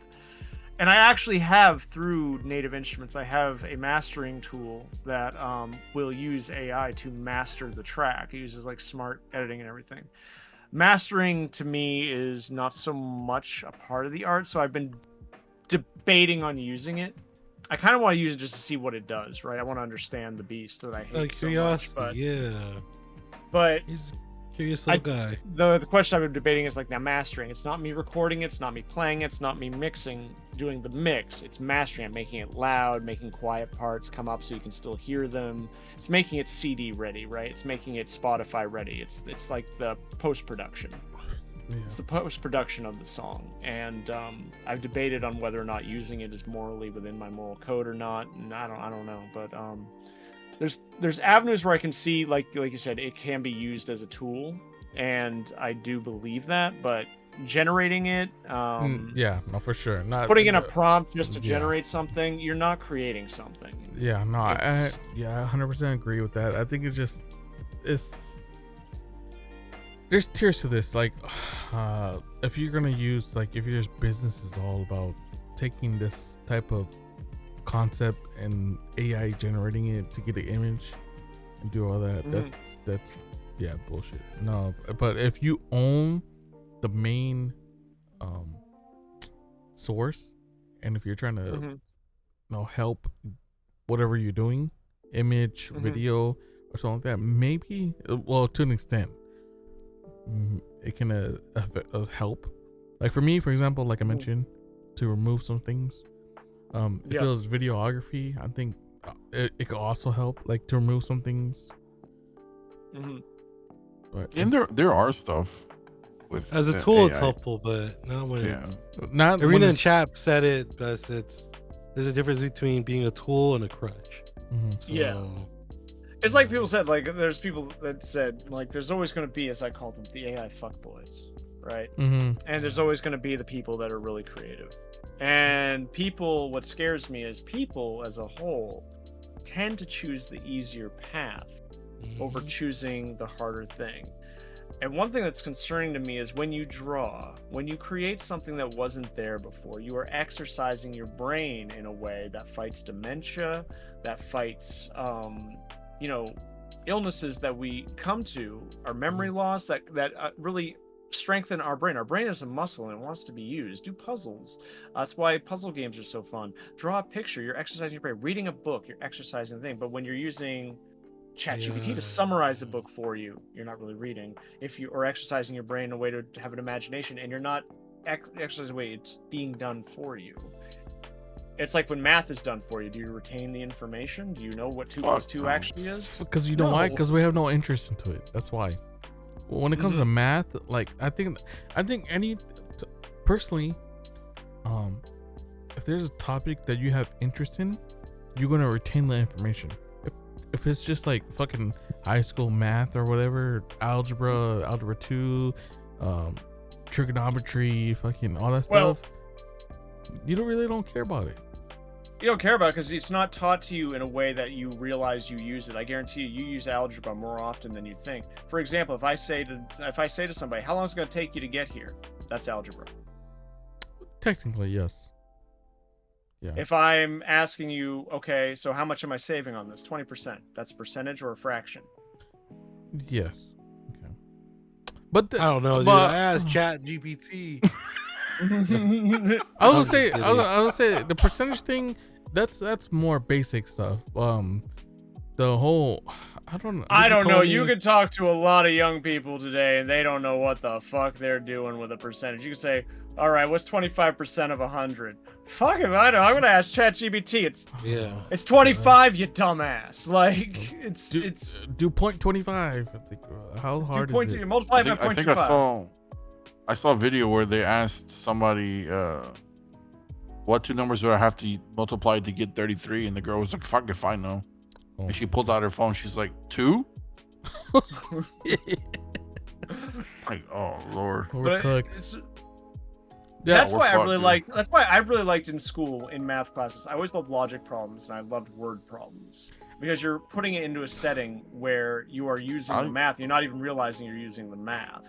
I love math. Oh man, Mhm. I was so my degree was in computer engineering and Yeah. dealing with all those fucking I can't even think of it right now. All the formulas, and I'll be right there. that shit drove me nuts. I was like, okay, so you get this, and you get this. So what's the formula of this? I'm like, Mhm. Anytime I have to sit down and anytime I get paid, I have to sit down and allocate my money to the appropriate accounts and the bills and stuff like that. I honestly have a spiral where you see me doing everything by hand. I don't use calculators. I don't do nothing. The only time I ever use a calculator is to double check my work. But always chicken scratches of just doing math and stuff like that. I don't know what it is. Math was my strongest subject. Always will be my strongest subject. But that's just how I am. Every time somebody's like, "Oh, I'm look at my account," I'm like, "Fuck, shit, I'm broke. God damn it!" I'm like writing shit down and stuff like that. So it's funny. I don't give a fuck about math. But you know what I do give a fuck about? Destros, About this podcast. ending Destros, this podcast. Destros Now, has and ending this podcast because we hit the 3.5 hour mark already. bro. We almost Oh, have fine. 10 minutes to 4. Oh 4.5 yeah, so hours let's go in. ahead and wrap it up. In other words, moral of the story: Mhm. be creative, ladies and gentlemen. Yeah, be creative. Yeah. Don't depend on AI for everything. Yeah. Use it as a tool, not as Use a crutch. ChatGPT as a tool, not as a thing to control your fucking life. Yeah. And I'm the kind of Listen. person that when I ask Google something and Google AI fucking spits out an answer, I always double check. Double with check. Yeah. A real Are life you source. sure? Gotta Yeah. ensure Yeah, it, I always yeah. double check with the real life source before I'm like, before I Yeah. take your. Well, they do So- link you to the source that it's pulled from too. Which is oh, does nice. it? I never Yeah, used I, it. I think for a while It's it small. did. There's a little link button Yeah, that's it's like at at the the end of the bottom. paragraph, and you're like, gotta click on it, like, oh, that's the site. Yeah. One of And the then you get a things bunch for of me- pop There it ups, is. and you're like, oh god. But One of the things for me, hold on. One of the things for me as a video editor, I don't want to see, and I know a lot of the younger video editors, I wish I could bitch slap the shit out of all of them. yeah, hell yeah. Really want is they want AI to just edit videos and be done in like 30 seconds and stuff Hell like that. no. It's not I gonna work. do not want It's not that. gonna work. They- What am I paying you It's for? not gonna work. Somebody is building a Empire. program where all you have to do was just put in your what you want out of Your the edit, prompts. and you send them the clips, and they will cut it and add effects and everything for you. I'm like, dude, if this becomes mainstream, this becomes common, video editing is fucked. It's over. It's over. Well, you're already seeing advertisements now. They're just AI videos. Ogre. That's true. That's very true. 90% of the shit that's on TikTok for me is all fucking AI videos now. AI is so garbage. I personally don't like AI either. Funny, but Oh, you talking about, yeah, the AI Stop it. videos? Yeah, the Yeah. AI videos that Oh, yep. we've been sending each other, those are Bigfoot funny. ones. But those don't, I mean, I guess they kind of affect us, I guess, because we enjoy it. We're fucking Mhm. consumers of it. they're funny. But like, I don't think anybody. I think these platforms need to really crack down on like monetization and stuff like that. Like, if your videos heavily AI, like, you shouldn't get any money off of it. Yeah. I agree with that. Yeah. No, especially Like what for, Mr. Beast was doing with the thumbnail generator. That he canceled it. He cut because he got too much backlash on it. Oh yeah, for sure. Yeah. But that's So- what happened for us, the consumers.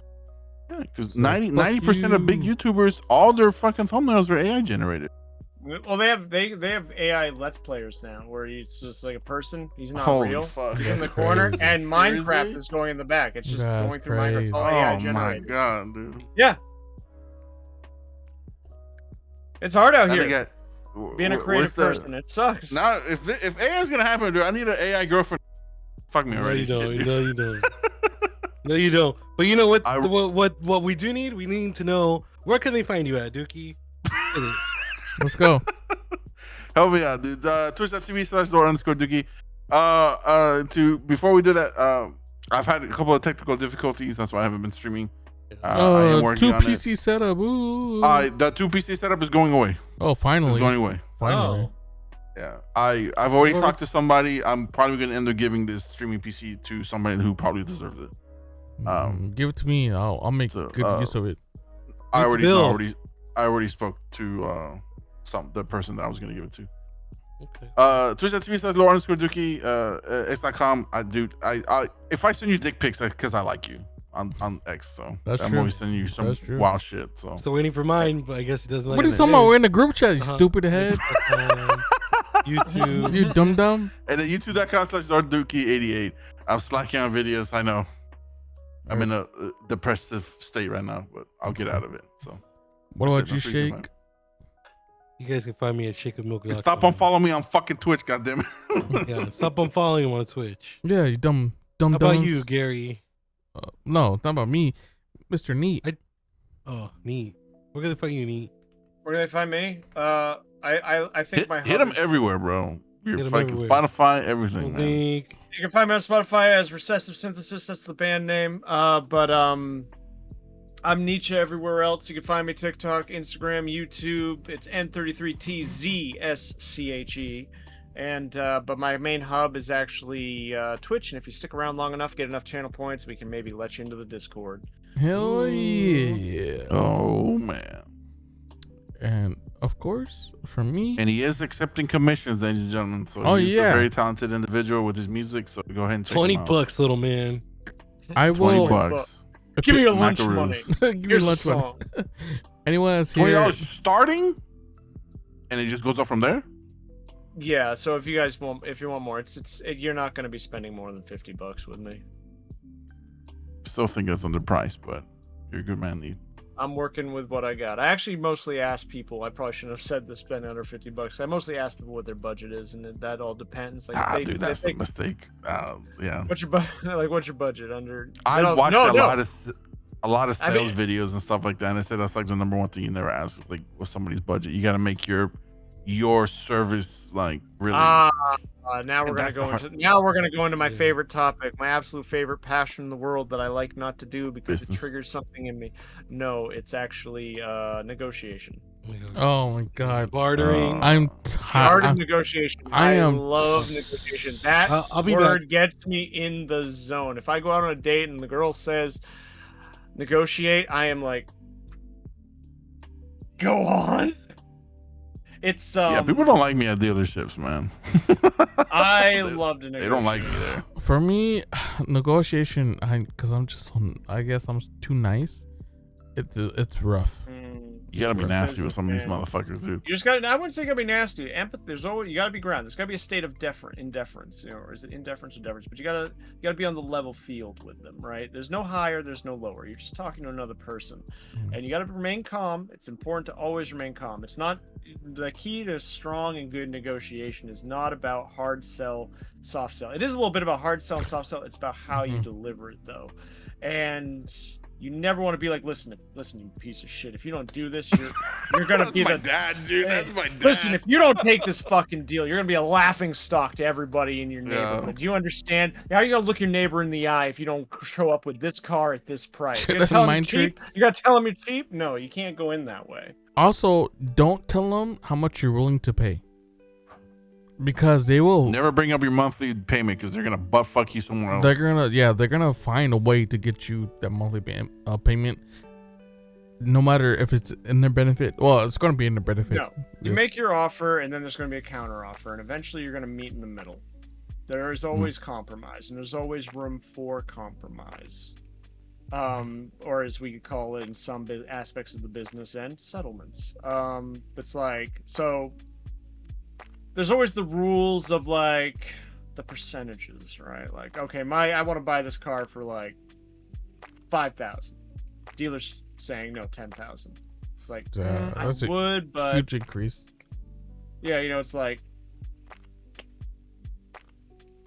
I'll give you 6,500, and like lowest the dealer will come back to you, maybe say lowest I can do is 9,000, and then you just play the game from there. And somewhere in the middle you're gonna meet. One of you's gonna break eventually, but you're gonna be paying less. They're gonna be still making a profit from it because they're jacking up the price. Cars are like double what they are, but what they bought them for. You gotta remember the interest too. I think they make a lot of money off the interest, so they can't the finance company's making money off the interest. The dealership makes their cut from the sale.